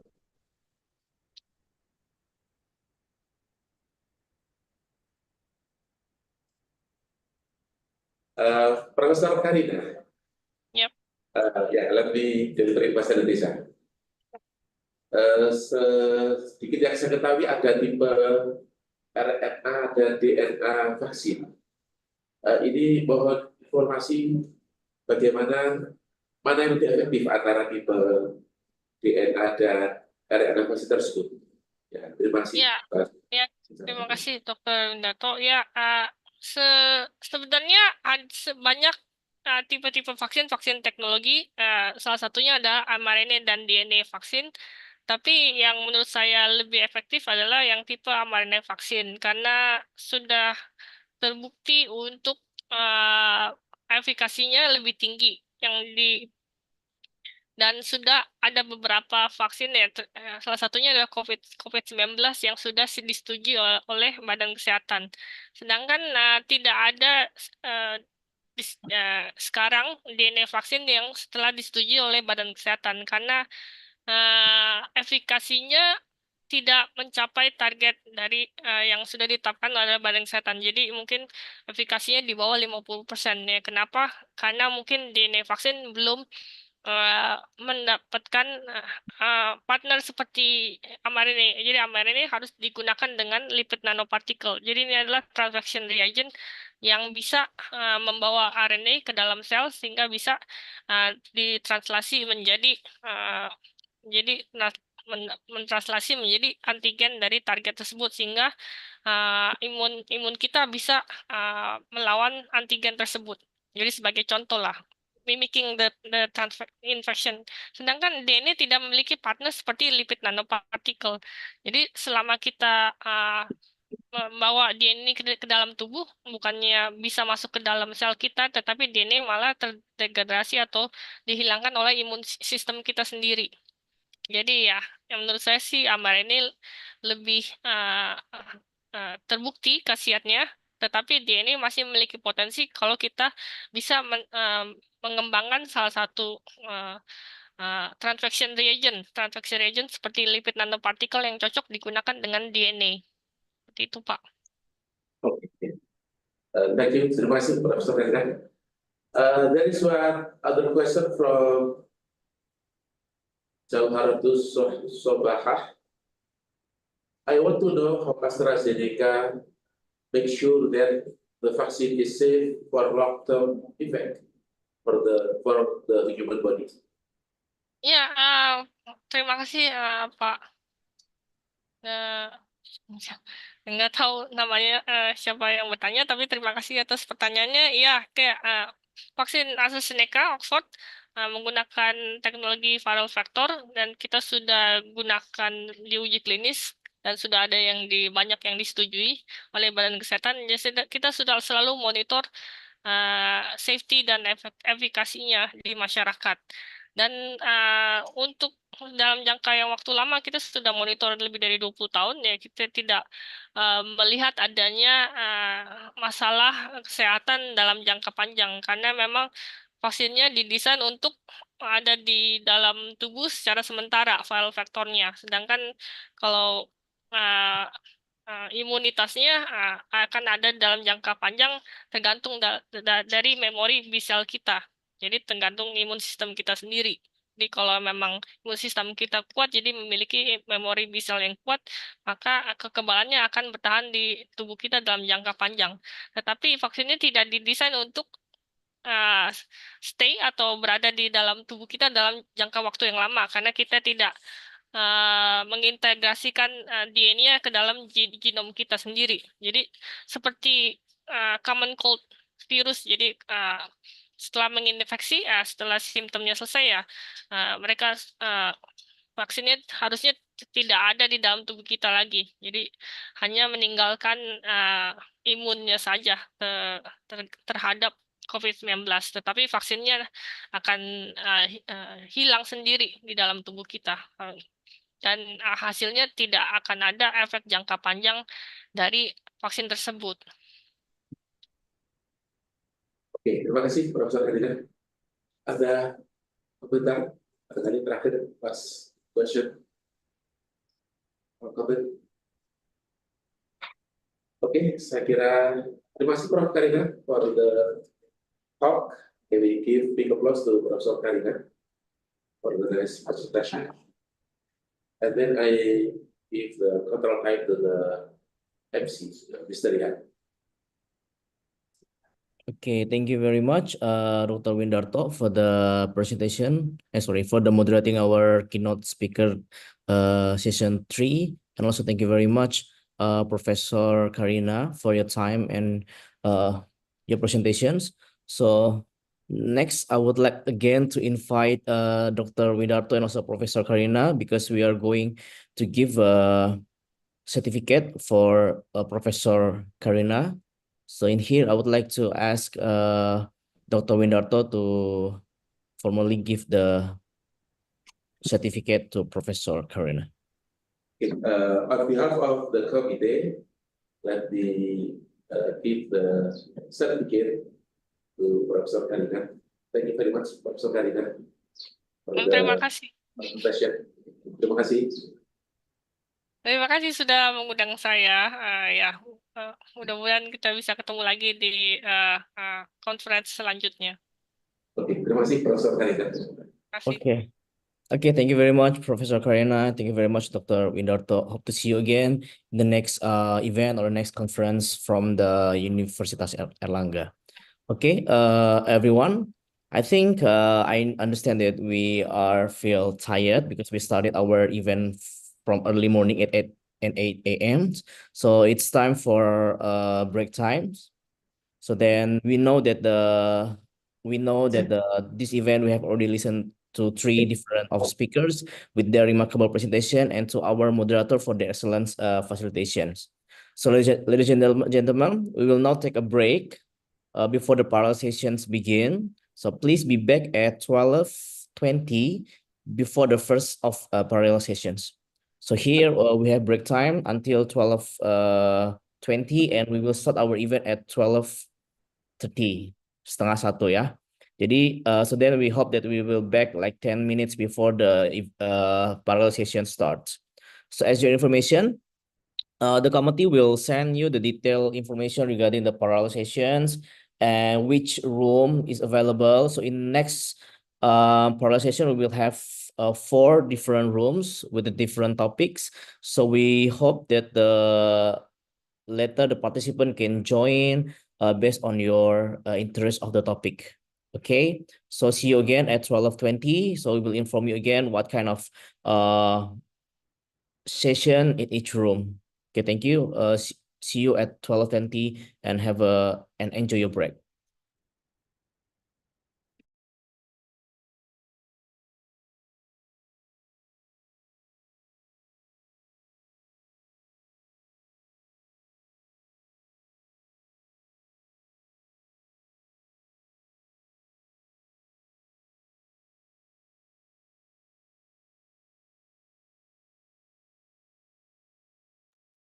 So dear all participants, you can keep staying in the main room or you can go out and come back again at 12:20. Thank you very much.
Greetings from Universitas Airlangga, a prestigious educational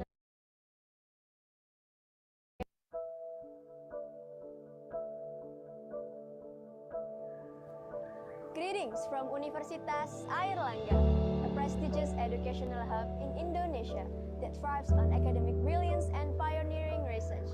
We extend our warm invitation to unlock the realm of knowledge and innovation at the Faculty of Science and Technology. Faculty of Science and Technology at Universitas Airlangga, from fundamental and applied science to sustainable development. FST Universitas Airlangga was founded in 1982 as the Faculty of Mathematics and Natural Sciences. Afterwards, it has evolved to become a leading center for science and technology education. This faculty is committed to provide students with the skill to succeed in the future. FST Universitas Airlangga offers a dynamic and diverse academic community with multiple departments and 13 specialized programs, providing students with in-depth knowledge and practical skills in fields ranging from engineering and computer science to natural sciences and biotechnology. At the Faculty of Science and Technology, our utmost priority is to provide a high-quality education that empowers students with the knowledge and skill to excel in their chosen fields. To achieve this, we have assembled a team of expert faculty members who are not only accomplished in their respective domain, but are also deeply passionate about teaching and conducting cutting-edge research. Through the dedication and guidance, our students receive a transformative learning experience that prepares them for the challenges and the opportunities of the ever-evolving worlds of science and technology.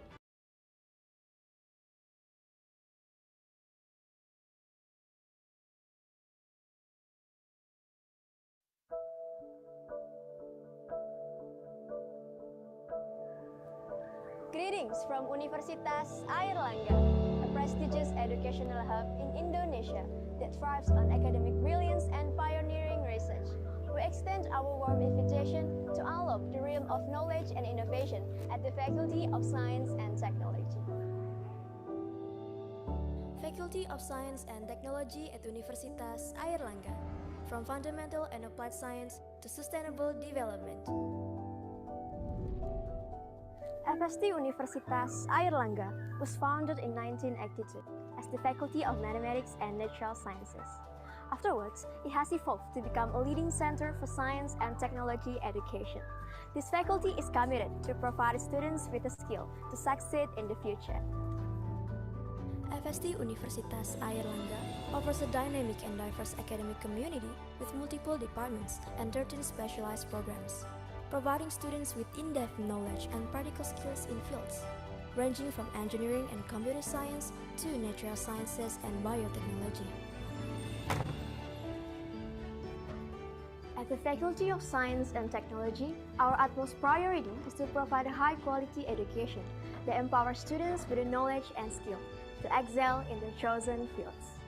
To achieve this, we have assembled a team of expert faculty members who are not only accomplished in their respective domain, but are also deeply passionate about teaching and conducting cutting-edge research.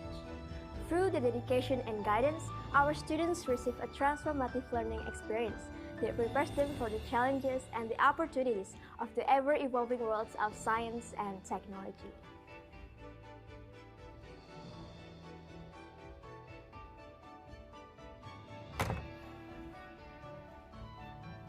Our modern laboratories provide the necessary equipment for students to develop practical skills that are highly sought after by employers.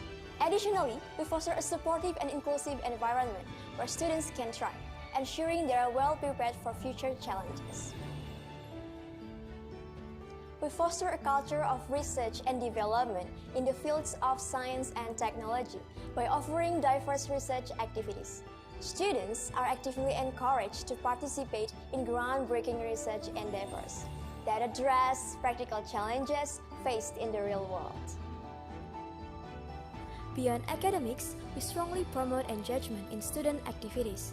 Students are encouraged to become involved in a wide range of activities, such as student organizations, seminars, workshops, and social events. These experiences facilitate the development of crucial social skills, leadership qualities, and networking capabilities. Our ambition knows no bound.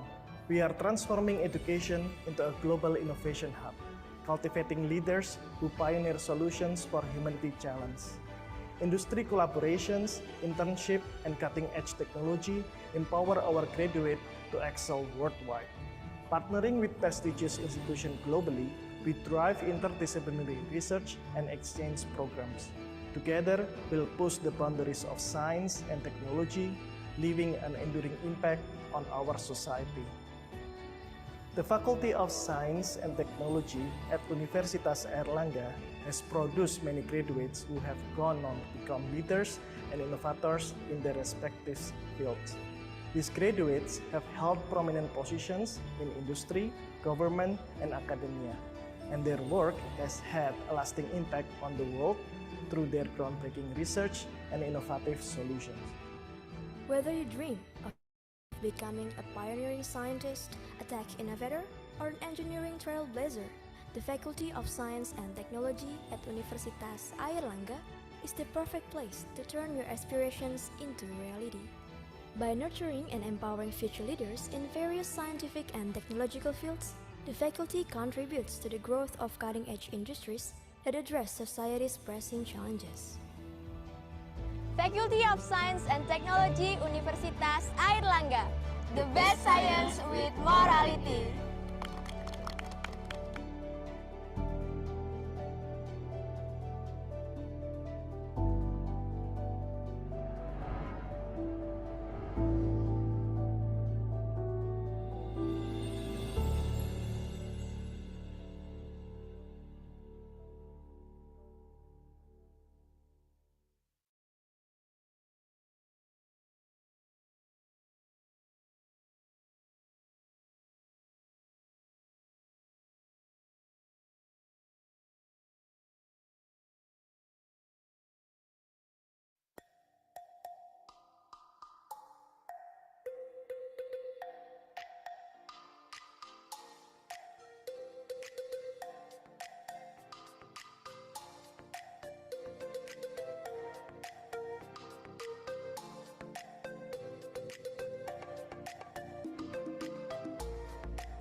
Hello, Assalamualaikum. Can you hear me? Yeah, welcome salam, Prof. Johanna Jafar. Yes, I can hear your voice. Oh, yes, also Oh, me. Alaikum assalam. I can hear you. Yeah, okay, okay. thank you. Okay, thank you very much. Okay, I think it is a time. So welcome back again, everyone. So we are now ready to begin the parallel sessions. So then for this parallel session, we will have 4 rooms, which divided into so you can join through the breakout rooms. So before that, I would like to explain which room is for what. Okay, so in a moment, please. Okay, in this we have 4 rooms on the breakout room sessions. So here for the room 1, 2, and 3 is regarding the applied science and technology. At the room 1, we have the Dr. Tesam Abdullah Al Sohaimi from Faisal University, Saudi Arabia. And then we also have Professor Nimatul Zahro from Universitas Airlangga in the room 1. And then in the room 2, we have the Dr. Rifai Chai from from Swinburne University of Technology, Australia. And what we also have Dr. Harry Trilaksana from Universitas Airlangga. And then for the room 3, we have Prof. Johanna Jafar from University Technology Malaysia. And we also have Dr. Muhammad Ansori from the University Brunei Darussalam School of Business and Economic. And then from the room 4, we have Life Science and Technology. In that room, we have Dr. Rimuljo from Universitas Airlangga. So for those who signed for the conference, you can join the breakout room, or for the participant, you can check through the WhatsApp group, because we have already sent the details of the parallel session on the group. So maybe the committee would you like to share, so then the other participant is available to check the parallel sessions in here. So let me check whether I can do the signal in here.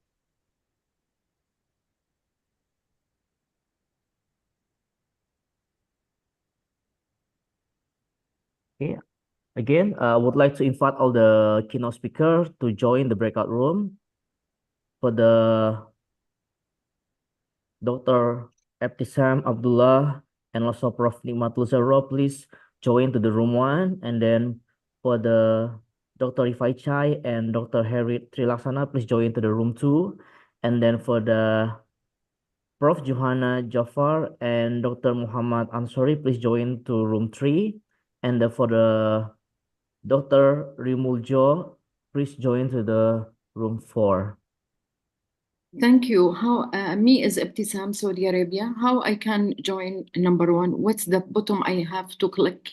You have to click the breakout rooms and then go to the parallel session 1. Where is the break room? On the bottom right side next to the share screen application. Yes, yes, Can you yes. can you see it? Yes, thank you. Okay. Join for Okay. me as Invite the speaker, room yes, 1. barrel session number 1. Yes, correct. Number 1. Number Is 1. barrel Correct. session number 1. Yes, number 1. Right? Okay. Just Is click it the number 1. Okay.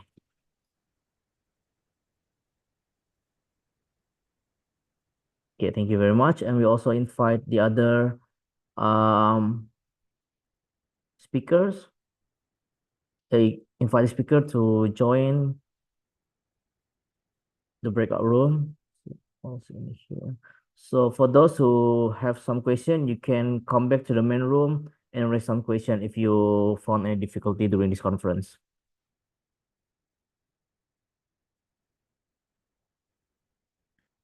I would like to invite Professor Nimatul Zahro to join to the breakout room on the session 1. or maybe the host could help me to um assign them to the proper room.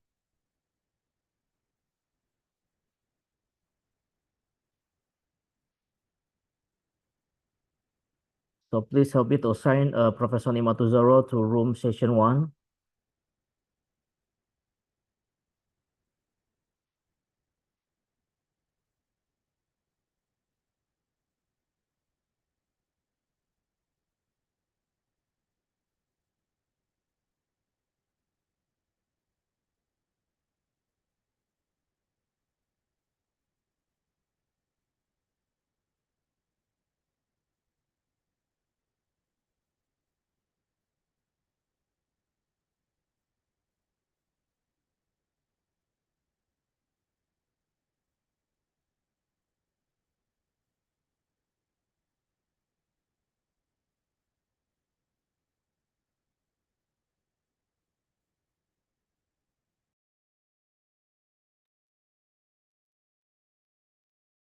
So no.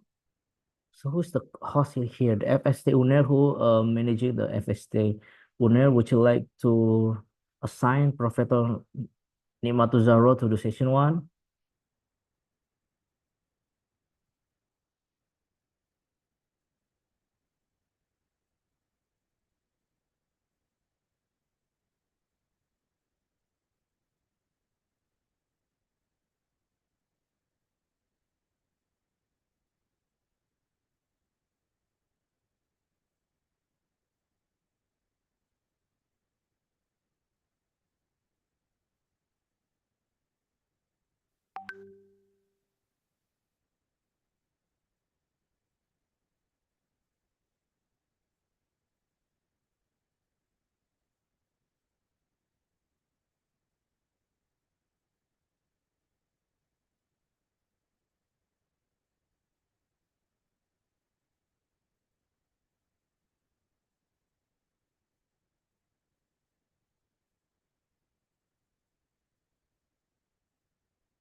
So I would like to invite Prof. Nimatuzaro to come to the session 1. Thank you very much.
negeri agraris nan megah, Indonesia.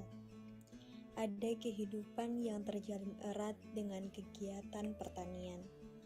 Dari zaman dulu hingga kini, pertanian telah menjadi the way of life dan penopang utama masyarakat.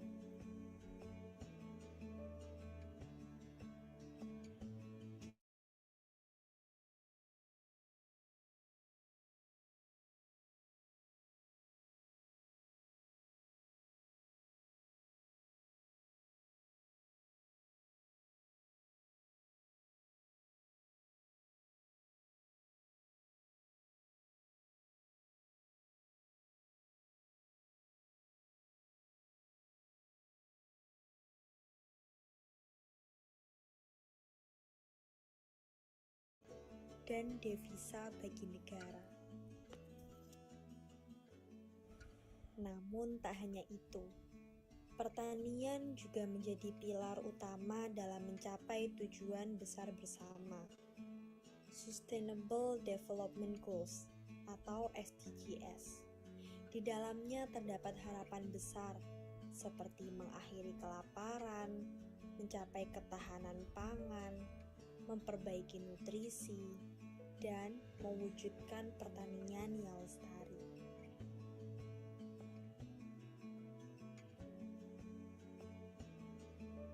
Salah satu desa yang memiliki peran besar dalam menyokong pilar SDGs itu adalah Desa Kedung Pring, Kabupaten Lamongan, Jawa Timur, Indonesia.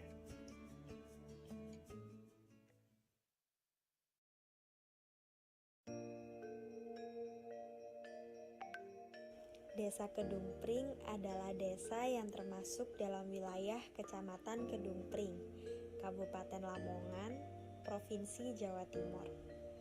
Desa ini terdiri dari 3 dusun, yaitu Dusun Kedung Pring, Dusun Jetis, dan Dusun Peterongan. Mayoritas penduduk di desa ini bermata pencaharian sebagai petani, utamanya adalah petani padi. Untuk mendukung kegiatan pertanian, di desa ini dibentuk 4 kelompok tani. 4 kelompok tani tersebut tergabung dalam satu kelompok yang disebut Gabungan Kelompok Tani atau Gapoktan. Untuk masalah penggarapan Mas ya, petani itu sudah terbiasa menggunakan pupuk kimia. Tapi pada saat ini mulai sudah dibentuk kelompok-kelompok ini, pupuk itu kebutuhannya sangat-sangat berkurang karena dibatasi subsidinya, juga kebutuhan pupuk itu dikurangi sehingga petani yang terbiasa satu bumi 100 ru itu 1 kintal pupuk sekarang hanya mendapatkan kurang lebih 60 kg. Biaya produksi pertanian, biaya tenaga juga mahal. Jadi kurang seimbang dari biaya penggarapan dengan hasil itu kurang seimbang, sehingga kadang-kadang petani itu alhamdulillah panen. Tapi kalau diteruskan dari penghasilan 100-nya itu kira-kira hanya mendapat keuntungan selama 3 bulan, keuntungan 350 sampai 400 sudah bagus Mas. Jadi itulah ironinya petani kurang sejahtera ya, semacam itu. Jadi biaya produksi mahal, biaya penghasilan kurang memadai. Gitu. Hal inilah yang membuat Dr. Ni'matuz Zahroh tergerak untuk melaksanakan pengabdian masyarakat di Desa Kedung Pring. Salah satu permasalahan di pertanian adalah kelangkaan pupuk. Petani-petani masih menggantungkan harapan pada pupuk sintetik, dan fakta menunjukkan bahwa semakin hari ketersediaan pupuk sintetik ini juga semakin berkurang. Salah satu alternatif adalah tentunya menggunakan pupuk hayati. Desa Kedung Pring merupakan salah satu dari desa di mana mata pencarian masyarakatnya adalah sebagai petani. Universitas Airlangga berupaya membantu petani yang ada di Desa Kedung Pring dengan mengupayakan menyediakan pupuk hayati. Oleh sebab itu pengabdian masyarakat ini dilakukan dengan topik pemberdayaan petani di Desa Kedung Pring, Kecamatan Kedung Pring, Lamongan dalam aplikasi dan produksi pupuk hayati Universitas Airlangga untuk menunjang pertanian berkelanjutan. Pupuk hayati merupakan produk biologi aktif yang terdiri atas mikroba yang dapat meningkatkan efisiensi pemupukan, kesuburan, dan kesehatan tanah. Pupuk hayati dapat menjadi solusi permasalahan petani terkait dengan keterbatasan jumlah pupuk subsidi, mahalnya harga pupuk di pasaran, serta permasalahan lingkungan yang timbul akibat penggunaan pupuk kimia. Dalam proyek pupuk hayati atau biofertilizer ini, jadi komposisi biofertilizer ini berisikan suatu konsorsium dari mikroba fungsional. Dari aspek positif bahwa pupuk hayati ini memang tidak mempunyai dampak positif, tidak mempunyai dampak negatif seperti pupuk kimia, tetapi orientasi dari pupuk hayati ini alhamdulillah mempunyai dampak yang positif. Artinya jika dia berada di dalam tanah, maka dia akan menjadikan residu positif sehingga tidak akan menyebabkan hal negatif. Residu positif ini diartikan bahwa jika mikroba atau pupuk hayati ini ada di dalam tanah, maka dia nanti akan terus berkembang sehingga tidak perlu lagi memerlukan suatu pemberian dosis yang terlalu tinggi.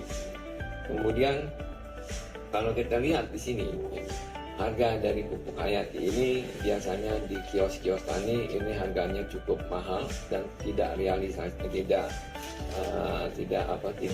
rasional. Nah, andai kata kalau misalkan kita mempunyai atau sudah sebagai produsen yang dapat menghasilkan pupuk hayati ini, paling tidak andai kata kita menjual per liternya Rp20.000, maka ini bisa kita jadikan untuk starter atau untuk masternya yang dapat diperbanyak atau dapat dikembangkan lagi menjadi kelipatan 10. Jadi masing-masing kelompok tadi mempunyai 250 liter. Sehingga nanti hasilnya akan lebih banyak pupuk yang dihasilkan oleh petani dari 1 liter menjadi 10 liter. Kemudian setelah itu juga akan dapat diperbanyak lagi sehingga nanti kalau dihitung secara ekonomis bahwa petani hanya memerlukan biaya sekitar di bawah Rp1.000 per liternya di sini. Universitas Airlangga telah melakukan berbagai penelitian formulasi pupuk hayati. Penelitian tersebut telah menghasilkan formula pupuk hayati terbaik yang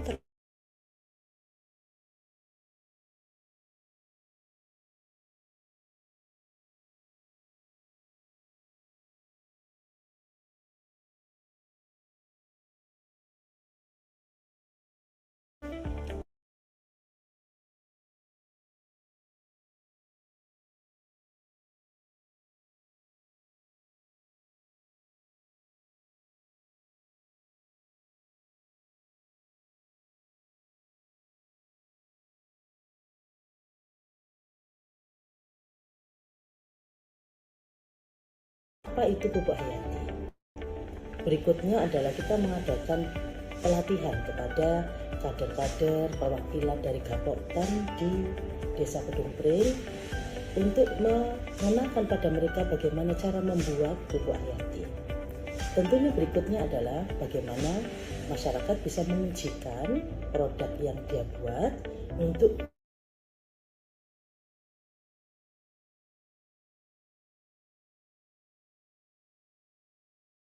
diaplikasikan langsung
Di negeri agraris nan megah, Indonesia,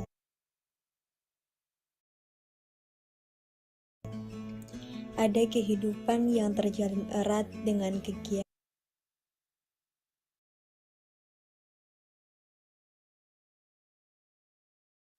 pertanian. Dari zaman dulu hingga kini, pertanian telah menjadi the way of life.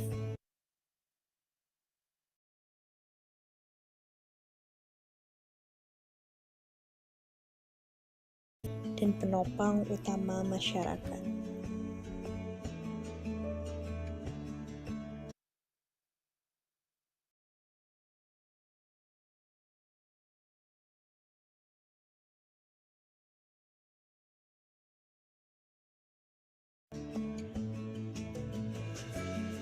Mereka bukan hanya petani, tapi pahlawan yang membawa harapan bagi kemajuan bangsa.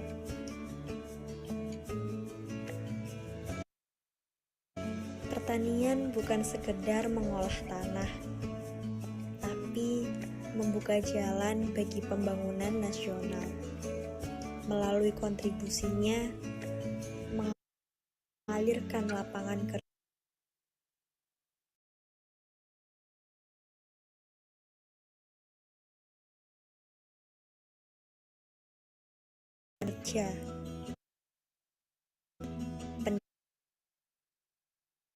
peningkatan pendapatan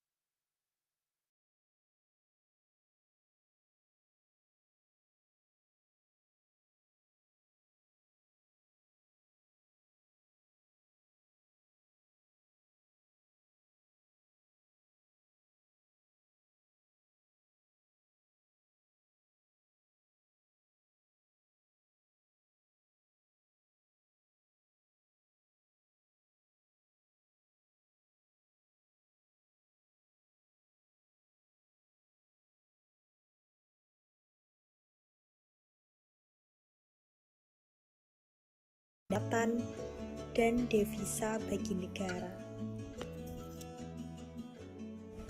Namun tak hanya itu, pertanian juga menjadi pilar utama dalam mencapai tujuan besar bersama, Sustainable Development Goals atau SDGs.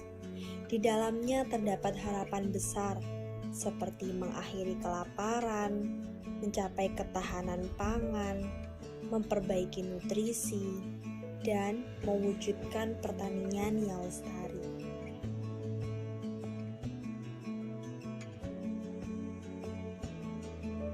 Salah satu desa yang memiliki peran besar dalam menyokong pilar SDGs itu adalah Desa Kedung Pring, Kabupaten Lamongan, Jawa Timur, Indonesia.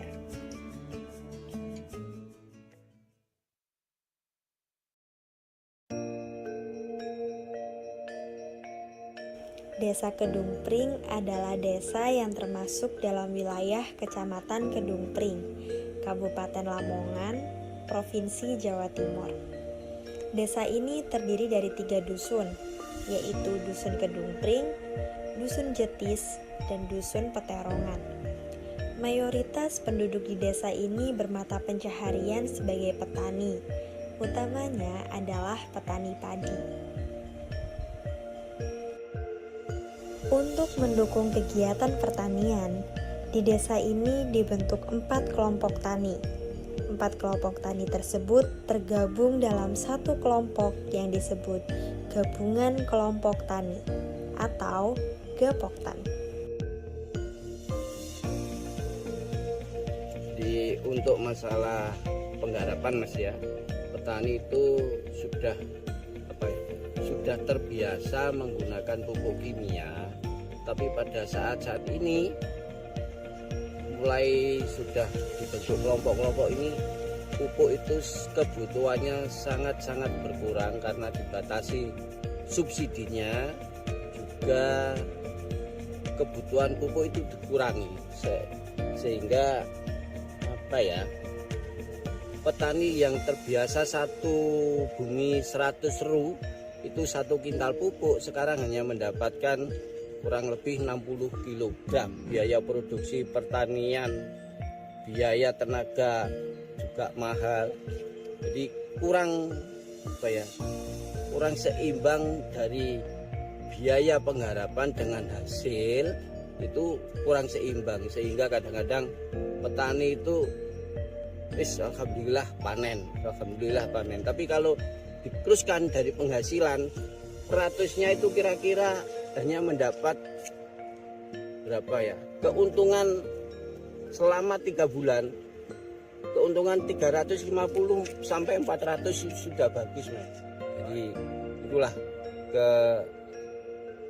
ironinya petani kurang sejahtera ya, semacam itu. Jadi biaya produksi mahal, biaya penghasilan kurang memadai. Gitu.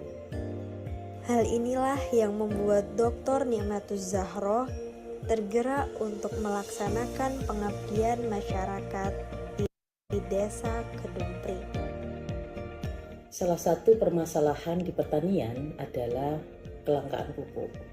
Petani-petani masih menggantungkan harapan pada pupuk sintetik, dan fakta menunjukkan bahwa semakin hari ketersediaan pupuk sintetik ini juga semakin berkurang. Salah satu alternatif adalah tentunya menggunakan pupuk hayati. Desa Kedung Pring merupakan salah satu dari desa di mana mata pencarian masyarakatnya adalah sebagai petani. Universitas Airlangga berupaya membantu petani yang ada di Desa Kedung Pring dengan mengupayakan menyediakan pupuk hayati. Oleh sebab itu pengabdian masyarakat ini dilakukan dengan topik pemberdayaan petani di Desa Kedung Pring, Kecamatan Kedung Pring, Lamongan dalam aplikasi dan produksi pupuk hayati Universitas Airlangga untuk menunjang pertanian berkelanjutan. Pupuk hayati merupakan produk biologi aktif yang terdiri atas mikroba yang dapat meningkatkan efisiensi pemupukan, kesuburan, dan kesehatan tanah. Pupuk hayati dapat menjadi solusi permasalahan petani terkait dengan keterbatasan jumlah pupuk subsidi, mahalnya harga pupuk di pasaran, serta permasalahan lingkungan yang timbul akibat penggunaan pupuk kimia. Dalam proyek pupuk hayati atau biofertilizer ini, jadi komposisi biofertilizer ini berisikan suatu konsorsium dari mikroba fungsional. Dari aspek positif bahwa pupuk hayati ini memang tidak mempunyai dampak positif, tidak mempunyai dampak negatif seperti pupuk kimia. Tetapi orientasi dari pupuk hayati ini alhamdulillah mempunyai dampak yang positif. Artinya jika dia berada di dalam tanah, maka dia akan menjadikan residu positif sehingga tidak akan menyebabkan hal negatif. Residu positif ini diartikan bahwa jika mikroba atau pupuk hayati ini ada di dalam tanah, maka dia nanti akan terus berkembang sehingga tidak perlu lagi memerlukan suatu pemberian dosis yang terlalu tinggi. Kemudian kalau kita lihat di sini, harga dari pupuk hayati ini biasanya di kios-kios tani ini harganya cukup mahal dan tidak rasional. Nah, andai kata kalau misalkan kita mempunyai atau sudah sebagai produsen yang dapat menghasilkan pupuk hayati ini, paling tidak andai kata kita menjual per liternya Rp20.000, maka ini bisa kita jadikan untuk starter atau untuk masternya yang dapat diperbanyak atau dapat dikembangkan lagi menjadi kelipatan 10. Jadi masing-masing kelompok tadi mempunyai 250 liter. Sehingga nanti hasilnya akan lebih banyak pupuk yang dihasilkan oleh petani dari 1 liter menjadi 10 liter. Kemudian setelah itu juga akan dapat diperbanyak lagi sehingga nanti kalau dihitung secara ekonomis bahwa petani hanya memerlukan biaya sekitar di bawah Rp1.000 per liternya di sini. Universitas Airlangga telah melakukan berbagai penelitian formulasi pupuk hayati. Penelitian tersebut telah menghasilkan formula pupuk hayati terbaik yang terbukti dapat meningkatkan produktivitas berbagai tanaman. Hilirisasi pupuk hayati Universitas Airlangga dapat menjadi jawaban atas permasalahan yang dialami oleh petani di Desa Kedung Pring. Selain itu, hilirisasi pupuk hayati Universitas Airlangga bagi petani di Desa Kedung Pring merupakan bentuk perwujudan fungsi Tridharma perguruan tinggi, yaitu pengabdian masyarakat. Pertama, kita melakukan sosialisasi kepada masyarakat petani di Desa Kedung Pring tentang apa itu pupuk hayati. Berikutnya adalah kita mengadakan pelatihan kepada kader-kader perwakilan dari Gapoktan di Desa Kedung Pring untuk mengenalkan pada mereka bagaimana cara membuat pupuk hayati. Tentunya berikutnya adalah bagaimana masyarakat bisa mengujikan produk yang dia buat untuk diaplikasikan langsung pada pertanian, pada padi, pada jagung, pada tanaman-tanaman yang mungkin ada di Desa Kedung Pring. Hasil penmas ini tentunya harus dievaluasi, dan hasil evaluasi itu harapannya akan bisa membuktikan bagaimana efek positif daripada pupuk hayati bagi tanaman. Kegiatan pengabdian masyarakat ini sangat bermanfaat dan harapannya bisa membantu masyarakat untuk mengatasi kelangkaan pupuk. Masyarakat akan berdaya menyediakan pupuknya, pupuk tanah untuk tanamannya dengan membuat reaktor, memproduksi pupuk hayati, dan tentunya menjamin ketersediaan pupuk dalam jangka panjang. Dengan demikian, keberhasilan petani, kendala adanya kelangkaan pupuk tidak akan ditemukan lagi. Mudah-mudahan penmas ini bermanfaat dan harapannya memang pupuk hayati Universitas Airlangga dapat diaplikasikan, dapat membantu permasalahan yang ada di petani Kedung Pring Lamongan.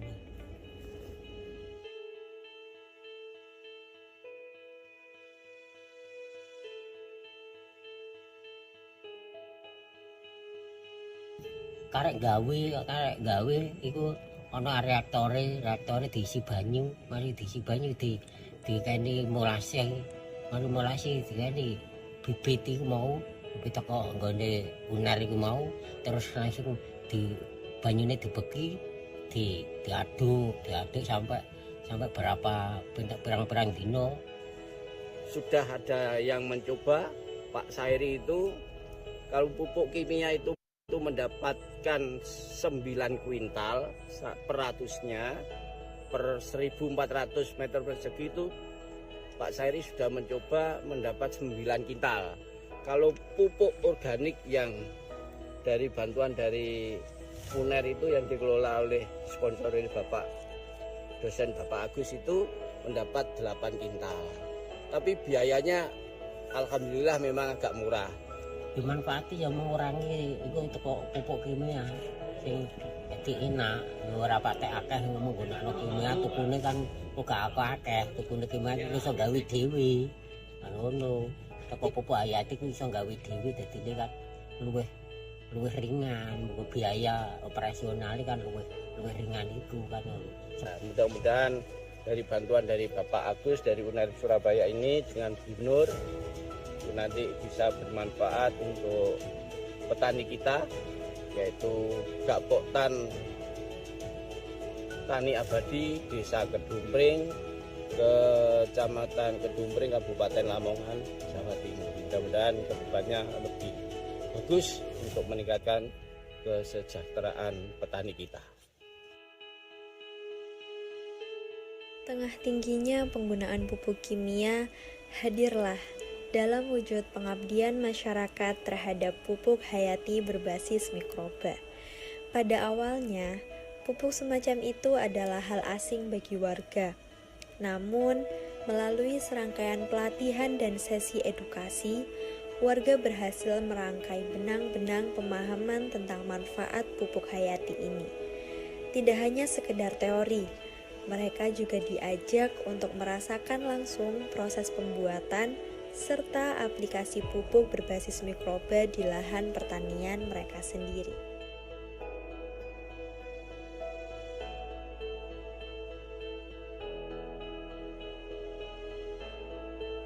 Menggerakkan tonggak ke depan, warga dilatih menjadi mandiri dalam memproduksi pupuk hayati sendiri. Peralihan ini tidak hanya mengubah tata kelola pertanian, melainkan juga melahirkan pertanian yang lebih lestari dan ramah lingkungan. Tanah yang dulu tandus dan lesu, kini hidup kembali, menghasilkan panen melimpah dan menghidupkan kembali harapan dalam pertanian berkelanjutan. Melalui inisiatif yang tangguh ini, warga bukan hanya meningkatkan pendapatan mereka, tetapi juga memberdayakan diri mereka sebagai pelaku utama dalam mengarahkan masa depan pertanian menuju jalan yang lebih cerah.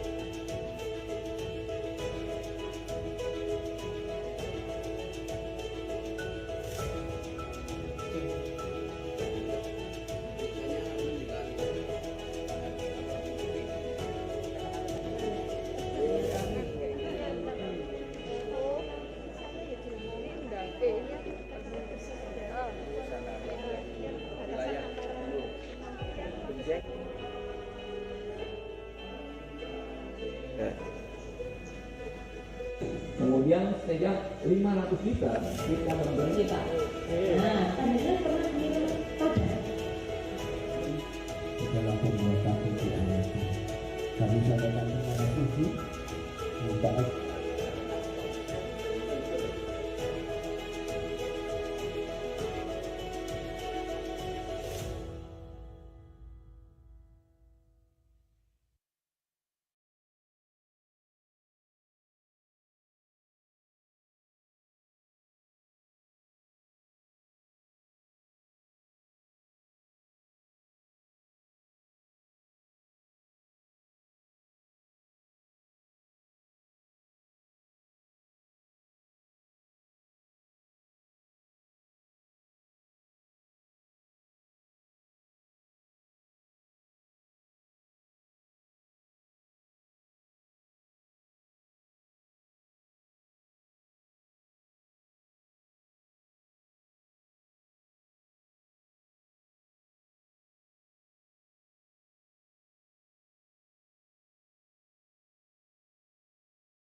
Dari perwakilan Prodi Statistika Universitas Airlangga mau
The need for experts with higher competence is increasingly needed along with the development of the era in the era of technology and information.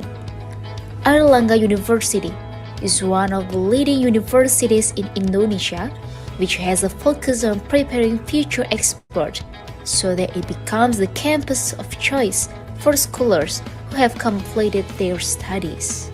Therefore, in responding to this challenge, especially in the field of mathematics, the university opened a master's program in mathematics under the auspices of Mathematics Department of the Faculty of Science and Technology so that this study program contributes to the development of the university. Assalamualaikum warahmatullahi wabarakatuh. Hi, my name is Dr. Nur Hamida. I am a coordinator of Mathematics Master Study Program, Faculty of Science and Technology, Airlangga University, Indonesia. Mathematics Master Study Program, Airlangga University was established on 16 June 2021 and has accepted students for the first time in 2022.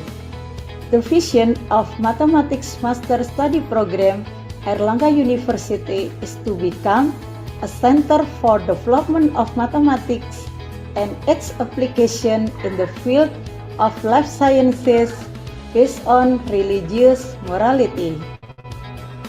The Mathematics Master Study Program Airlangga University offers two study paths, namely by course and by research. My name is Faisal Farah Hertiko and I'm one of the Mathematics Master student at Airlangga University who takes the research curriculum. I think in this curriculum, we are given more flexible time in terms of lecture because this curriculum is designed for someone who already have a job or a lot of activities and unable to attend lecture regularly. Moreover, there are still few research-based master program in Indonesia. So, when the Airlangga University, one of the prestigious university, opened option with this curriculum on master program of mathematics, with adopted the lecture capabilities, I was very confident to continue my studies here. Hello, my name is Abenda Pakbar. I'm from Master Program of Mathematics at Airlangga University, who takes Modeling and Simulation Expertise Group. What made me sure to continue my master's degree here was the very affordable cost of studying here and the quality of the lecturers who were highly qualified because they always produce a lot of work or publication. Apart from that, the lecturers here was very friendly and always motivated their students to study enthusiastically and achieve their goals. The curriculum that I chose was by course. Considering that I am a fresh graduate who has not worked yet, so my time to attend lectures here has become more flexible. Thus, I can develop existing knowledge so that later I can apply it in my life. Hi, my name is Kartini Putri Ulandari and I am one of student of Mathematics Master at Airlangga University who takes research curriculum. I think in this curriculum, we are given more flexible time of lecture because in this curriculum is designed for someone who has job and a lot of activities who does not have to attend the lecture. And now, I'm already work at the PT Bank Mandiri. However, this curriculum is perfect for me who has already have a job and already have a family. So that I have a flexible time to work and study master degree and to have time with my family. Moreover, there are still a few universities that have opened the master study program with research curriculum. The study program offers 5 areas of interest, namely analysis and geometry, algebra and combinatoric, system modeling, operation research and computation, and statistics. The study program has facilities that meet national and international standards, including cool lecture rooms, laboratories, discussion room, reading room with textbook and journal, Wi-Fi, and software. The Master of Mathematics study program at Airlangga University is committed to producing graduates who are able to meet the demand of the time as a dynamic for achieving better quality education. For those of you who prioritize quality, please come join with us. Register yourself as a student of Mathematics Master Study Program Airlangga University, Indonesia. We offer proof, not promises. The Mathematics Master Study Program Airlangga University, Indonesia. Mathematics, develop life science and technology. Thank you. Wassalamualaikum warahmatullahi wabarakatuh. Mathematics Master Study Program Airlangga University. Mathematics, develop life science and technology.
The need for experts with higher competence is increasingly needed along with the development of the era in the era of technology and information. Airlangga University is one of the leading universities in Indonesia, which has a focus on preparing future experts so that it becomes the campus of choice for scholars who have completed their studies. Therefore, in responding to this challenge, especially in the field of mathematics, the university opened a master's program in mathematics under the auspices of Mathematics Department of the Faculty of Science and Technology so that this study program contributes to the development of the university. Assalamualaikum warahmatullahi wabarakatuh. Hi, my name is Dr. Nur Hamida. I am a coordinator of Mathematics Master Study Program, Faculty of Science and Technology, Airlangga University, Indonesia. Mathematics Master Study Program, Airlangga University was established on 16 June 2021 and has accepted students for the first time in 2022. The vision of Mathematics Master Study Program Airlangga University is to become a center for development of mathematics and its application in the field of life sciences based on religious morality. The Mathematics Master Study Program Airlangga University offers two study paths, namely by course and by research. My name is Faisal Farah Hertiko and I'm one of the Mathematics Master student at Airlangga University who takes the research curriculum. I think in this curriculum, we are given more flexible time in terms of lecture because this curriculum is designed for someone who already have a job or a lot of activities and unable to attend lecture regularly. Moreover, there are still few research-based master program in Indonesia. So, when the Airlangga University, one of the prestigious university, open option with this curriculum on master program of mathematics with adopted the lecture capabilities, I was very confident to continue my studies here. Hello, my name is Abenda Pakbar. I'm from Master Program of Mathematics Airlangga University who takes Modeling and Simulation Expertise Group. What made me sure to continue my master's degree here was the very affordable cost of studying here and the quality of the lecturers who were highly qualified because they always produce a lot of work or publication. Apart from that, the lecturers here was very friendly and always motivated their students to study enthusiastically and achieve their goals. The curriculum that I chose was by course. Considering that I am a fresh graduate who has not worked yet, so my time to attend lectures here has become more flexible.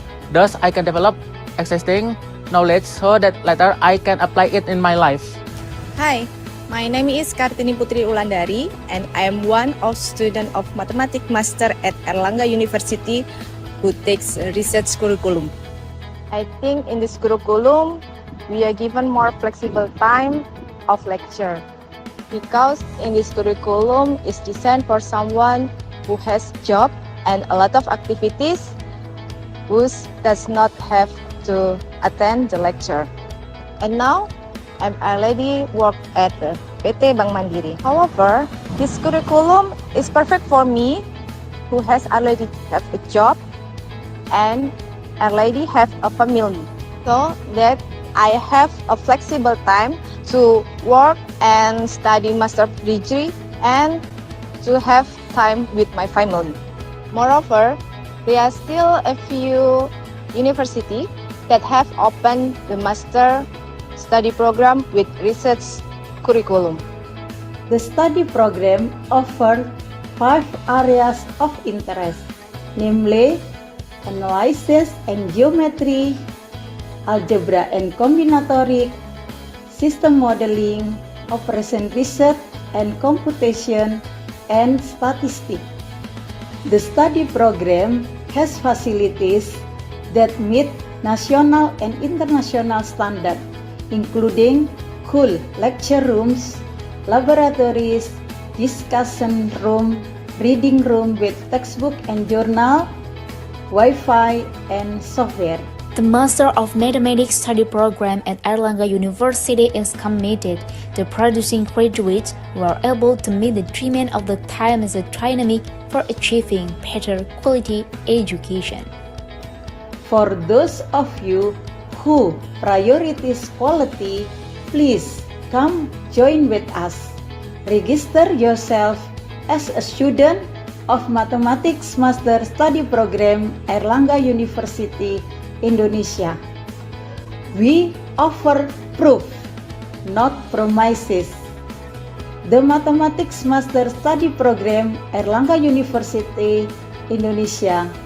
Mathematics develop life science and technology. Thank you. Wassalamualaikum warahmatullahi wabarakatuh. Mathematics Master Study Program Airlangga University. Mathematics, develop life science and technology.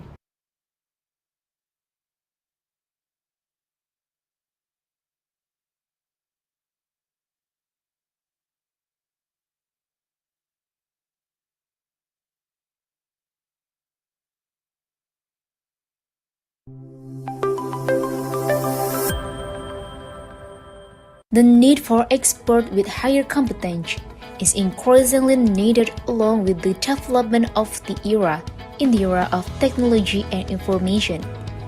Airlangga University is one of the leading universities in Indonesia, which has a focus on preparing future experts so that it becomes the campus of choice for scholars who have completed their studies. Therefore, in responding to this challenge, especially in the field of mathematics, the university opened a master's program in mathematics under the auspices of Mathematics Department of the Faculty of Science and Technology so that this study program contributes to the development of the university. Assalamualaikum warahmatullahi wabarakatuh. Hi, my name is Dr. Nur Hamida. I am a coordinator of Mathematics Master Study Program, Faculty of Science and Technology, Airlangga University, Indonesia. Mathematics Master Study Program, Airlangga University was established on 16 June 2021 and has accepted students for the first time in 2022. The vision of Mathematics Master Study Program Airlangga University is to become a center for development of mathematics and its application in the field of life sciences based on religious morality. The Mathematics Master Study Program Airlangga University offers two study paths, namely by course and by research. My name is Faisal Farah Hertiko and I'm one of the Mathematics Master student at Airlangga University who takes the research curriculum. I think in this curriculum, we are given more flexible time in terms of lecture because this curriculum is designed for someone who already have a job or a lot of activities and unable to attend lecture regularly. Moreover, there are still few research-based master program in Indonesia. So, when the Airlangga University, one of the prestigious university, opened option with this curriculum on master program of mathematics, with adopted the lecture capabilities, I was very confident to continue my studies here. Hello, my name is Abenda Pakbar. I'm from Master Program of Mathematics at Airlangga University, who takes Modeling and Simulation Expertise Group. What made me sure to continue my master's degree here was the very affordable cost of studying here and the quality of the lecturers who were highly qualified because they always produce a lot of work or publication. Apart from that, the lecturers here was very friendly and always motivated their students to study enthusiastically and achieve their goals. The curriculum that I chose was by course. Considering that I am a fresh graduate who has not worked yet, so my time to attend lectures here has become more flexible. Thus, I can develop existing knowledge so that later I can apply it in my life. Hi, my name is Kartini Putri Ulandari and I am one of student of Mathematics Master at Airlangga University who takes research curriculum. I think in this curriculum, we are given more flexible time of lecture because in this curriculum is designed for someone who has job and a lot of activities who does not have to attend the lecture. And now I'm already work at the PT Bank Mandiri. However, this curriculum is perfect for me who has already have a job and already have a family, so that I have a flexible time to work and study master degree and to have time with my family. Moreover, there are still a few universities that have opened the master study program with research curriculum.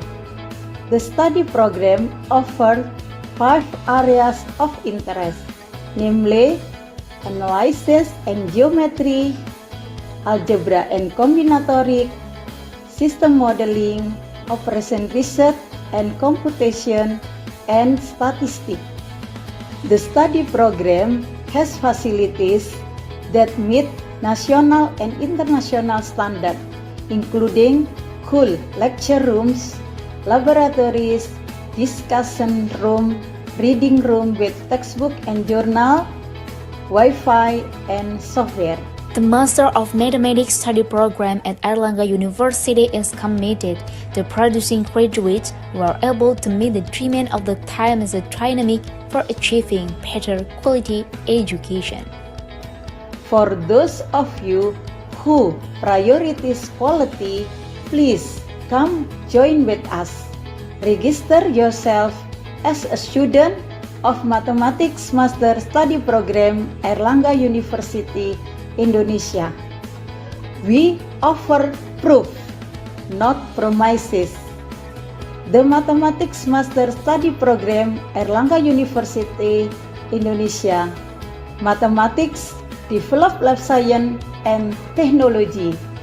Thank you. Wassalamualaikum warahmatullahi wabarakatuh. Mathematics Master Study Program Airlangga University. Mathematics, develop life science and technology.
tangan yang paling meriah untuk FSD ke-36 tahun. Dan inilah pertemuan pertama kita berikan kepada Bapak Prof Kim from Korea. This is for you, Prof. Wow.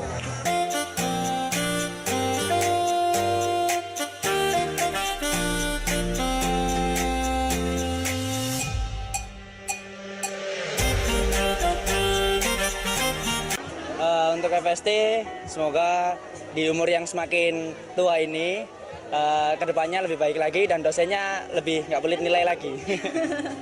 Terima kasih.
Greetings from Universitas Airlangga, a prestigious educational hub in Indonesia that thrives on academic brilliance and pioneering research. We extend our warm invitation to unlock the realm of knowledge and innovation at the Faculty of Science and Technology. Faculty of Science and Technology at Universitas Airlangga, from fundamental and applied science to sustainable development. FST Universitas Airlangga was founded in 1982 as the Faculty of Mathematics and Natural Sciences. Afterwards, it has evolved to become a leading center for science and technology education. This faculty is committed to provide students with the skill to succeed in the future. FST Universitas Airlangga offers a dynamic and diverse academic community with multiple departments and 13 specialized programs, providing students with in-depth knowledge and practical skills in fields ranging from engineering and computer science to natural sciences and biotechnology.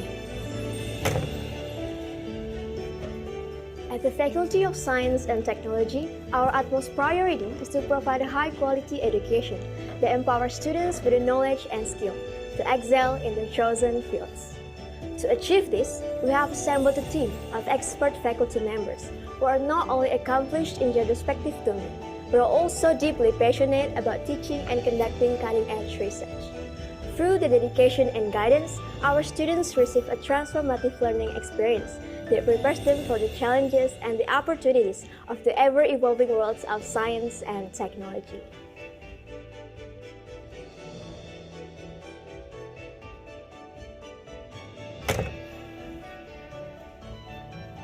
Our modern laboratories provide the necessary equipment for students to develop practical skills that are highly sought after by employers. Additionally, we foster a supportive and inclusive environment where students can thrive, ensuring they are well prepared for future challenges. We foster a culture of research and development in the fields of science and technology by offering diverse research activities. Students are actively encouraged to participate in groundbreaking research endeavors that address practical challenges faced in the real world. Beyond academics, we strongly promote engagement in student activities. Students are encouraged to become involved in a wide range of activities, such as student organizations, seminars, workshops, and social events. These experiences facilitate the development of crucial social skills, leadership qualities, and networking capabilities. Our ambition knows no bound. We are transforming education into a global innovation hub, cultivating leaders who pioneer solutions for humanity challenges. Industry collaborations, internship, and cutting-edge technology empower our graduates to excel worldwide. Partnering with prestigious institutions globally, we drive interdisciplinary research and exchange programs. Together, we'll push the boundaries of science and technology, leaving an enduring impact on our society.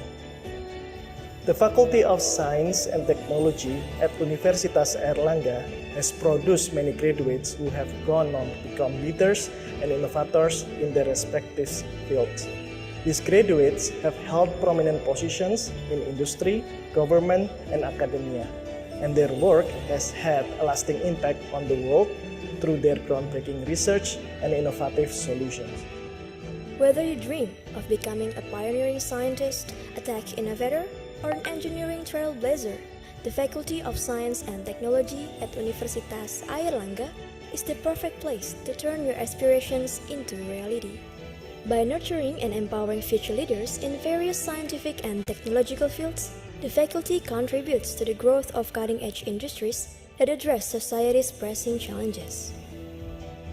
Faculty of Science and Technology Universitas Airlangga, the best science with morality.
from Universitas Airlangga, a prestigious educational hub in Indonesia that thrives on academic brilliance and pioneering research. We extend our warm invitation to unlock the realm of knowledge and innovation at the Faculty of Science and Technology. Faculty of Science and Technology at Universitas Airlangga, from fundamental and applied science to sustainable development. FST Universitas Airlangga was founded in 1982 as the Faculty of Mathematics and Natural Sciences. Afterwards, it has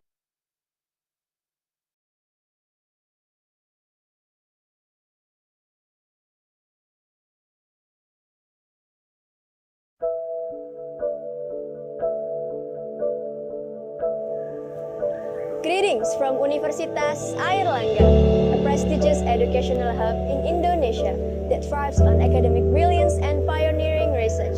We extend our warm invitation to unlock the realm of knowledge and innovation at the Faculty of Science and Technology. Faculty of Science and Technology at Universitas Airlangga, from fundamental and applied science to sustainable development. FST Universitas Airlangga was founded in 1982 as the Faculty of Mathematics and Natural Sciences. Afterwards, it has evolved to become a leading center for science and technology education. This faculty is committed to provide students with the skill to succeed in the future.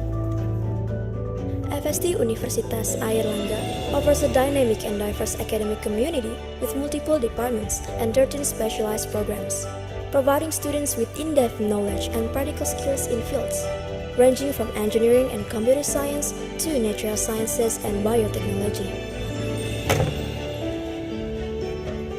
At the Faculty of Science and Technology, our utmost priority is to provide a high-quality education that empowers students with the knowledge and skill to excel in their chosen fields. To achieve this, we have assembled a team of expert faculty members who are not only accomplished in their respective domain, but are also deeply passionate about teaching and conducting cutting-edge research. Through the dedication and guidance, our students receive a transformative learning experience that prepares them for the challenges and the opportunities of the ever-evolving worlds of science and technology.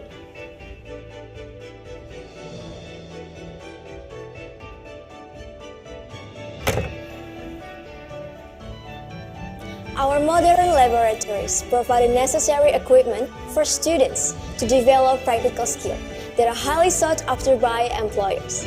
Additionally, we foster a supportive and inclusive environment where students can thrive, ensuring they are well prepared for future challenges.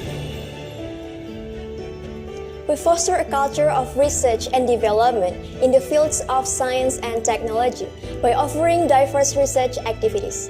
Students are actively encouraged to participate in groundbreaking research endeavors that address practical challenges faced in the real world. Beyond academics, we strongly promote engagement in student activities. Students are encouraged to become involved in a wide range of activities, such as student organizations, seminars, workshops, and social events.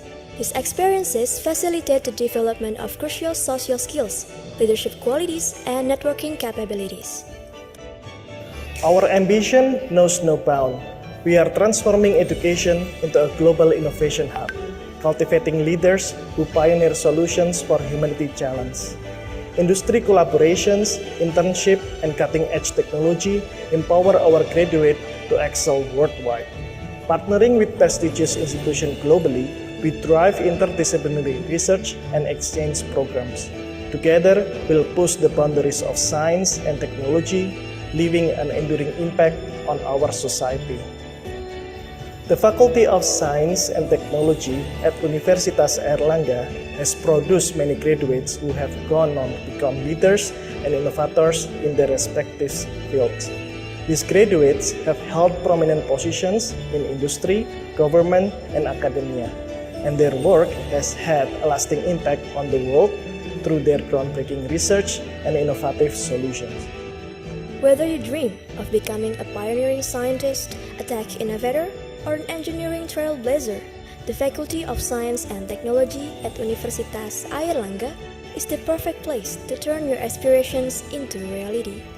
By nurturing and empowering future leaders in various scientific and technological fields, the faculty contributes to the growth of cutting-edge industries that address society's pressing challenges. Faculty of Science and Technology Universitas Airlangga, the best science with morality.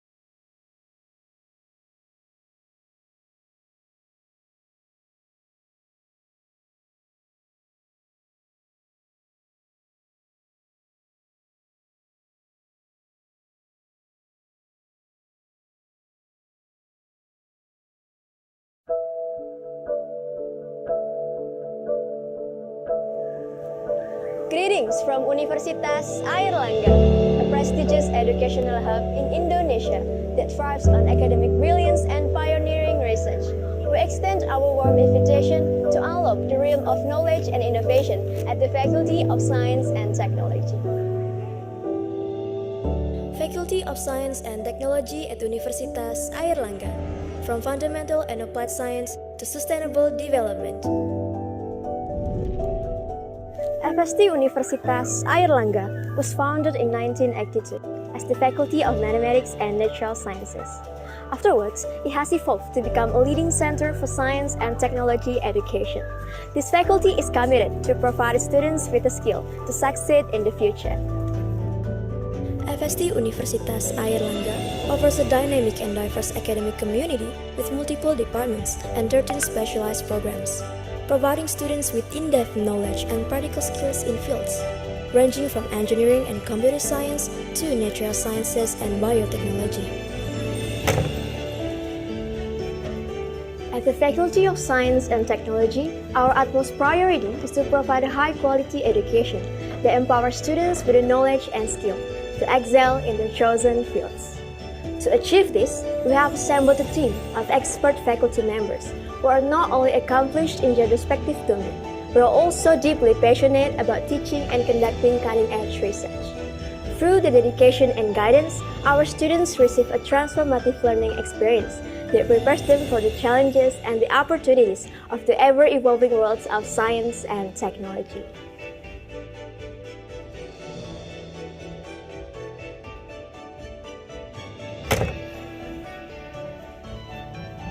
Our modern laboratories provide the necessary equipment for students to develop practical skills that are highly sought after by employers. Additionally, we foster a supportive and inclusive environment where students can thrive, ensuring they are well prepared for future challenges. We foster a culture of research and development in the fields of science and technology by offering diverse research activities.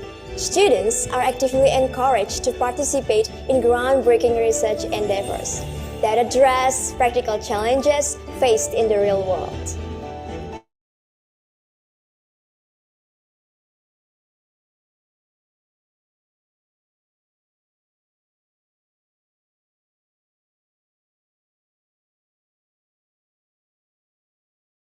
These experiences facilitate the development of crucial social skills, leadership qualities,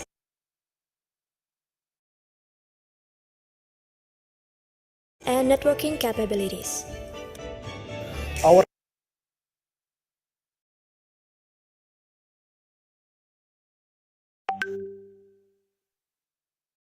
ambition knows no bound.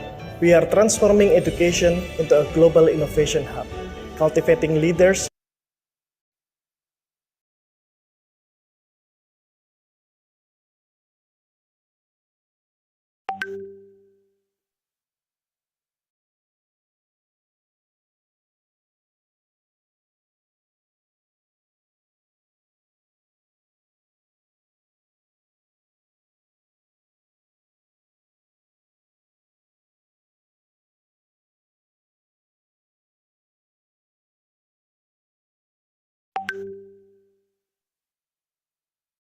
who pioneer solutions for humanity challenges.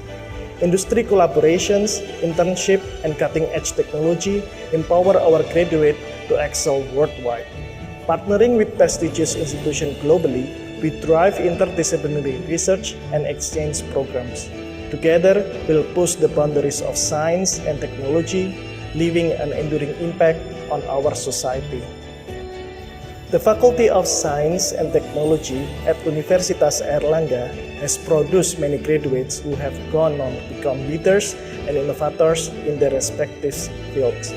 These graduates have held prominent positions in industry, government, and academia, and their work has had a lasting impact on the world through their groundbreaking research and innovative solutions. Whether you dream of becoming a pioneering scientist, a tech innovator, or an engineering trailblazer, the Faculty of Science and Technology at Universitas Airlangga is the perfect place to turn your aspirations into reality. By nurturing and empowering future leaders in various scientific and technological fields, the faculty contributes to the growth of cutting-edge industries that address society's pressing challenges. Faculty of Science and Technology Universitas Airlangga, the best science with morality.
So, dear all participants, so please join again to the main room because we're going to close our event today.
So, okay, everyone, welcome back.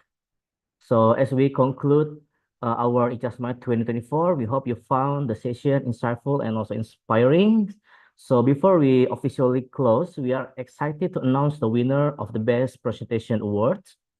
And we will now announce the winner of the Best Presentation Award from the Life Science and Technology. So, in here, we divide into two Best Presentation Awards from the field of life science and technology. Another one is from the applied science and technology sessions.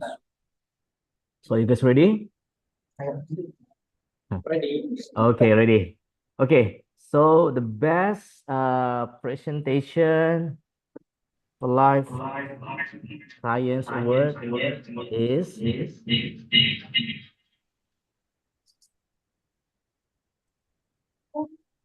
okay. Can you share the screen? Just share.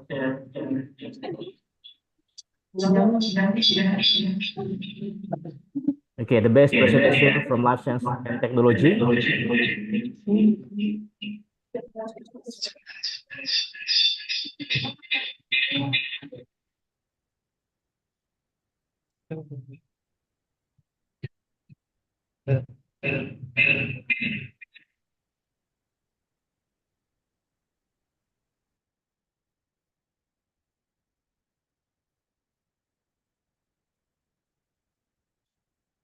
Okay, the best presenter for life science and technology. Go ahead. Please, committee, share the screen.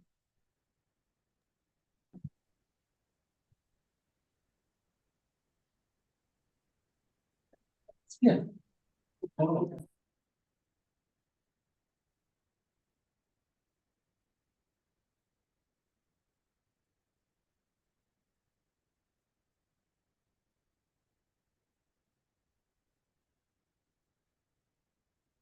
Okay, the best presentation from the uh first presenter from Icasmat Life Science and Technology is Tien Suwai, or how to pronounce it. So Tien Suwai. So congratulations for the Tien Suwai for the best presenter. So this is our officially give you the award as the best presenter. Okay, thank you very much, Thank Tien you. Suwai. So later uh, the the company the committee will send you the this certificate. Thank you Thank so you very much much. and congratulations, Tien Sui. Tien Sui, are you here? Yes, I can hear your voice. Thank you so Okay, much. okay, congratulations. Thank you. Okay, okay. Okay, the next is the best presenter is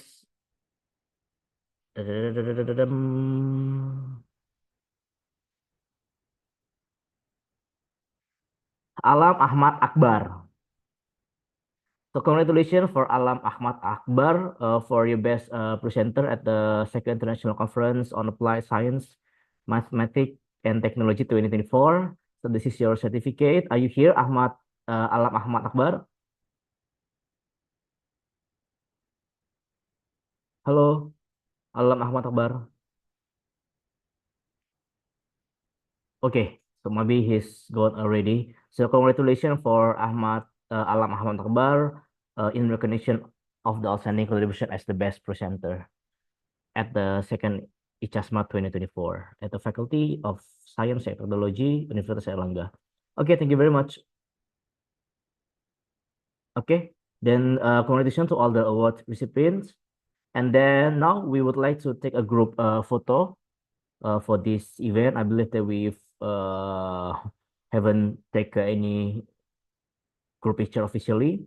So I would like to invite all the participants here to turn on the cameras and ensure that you are using the official virtual background because we're going to have a group picture together.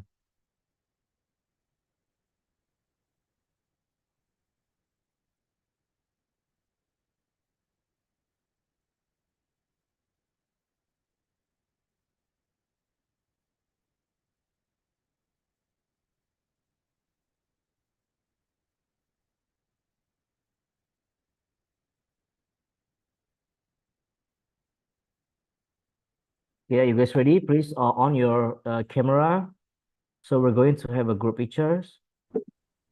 So I believe so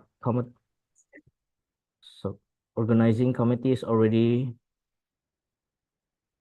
assigned who will take the screen the pictures. Okay, are you guys ready? So Silmi, Umaima, Wadatu Soleha, would you like to on your camera?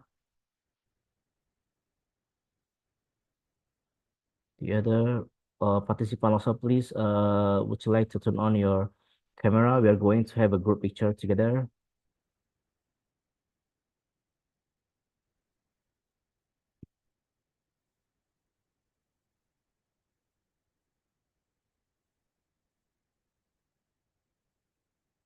Well, okay. So in three,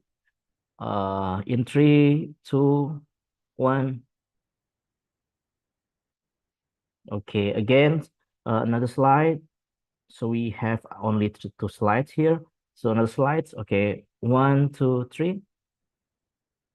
Okay, now I would like to invite you to have a happy style or maybe whatever you would like to have. So maybe you can bring this or like this. Okay, freestyle. Okay, in one, two, give your style, everyone. Okay, one, two, three. Okay, another one. Okay, one, two. Oh, wait, let me this waiting. Okay, one, two, three. Okay.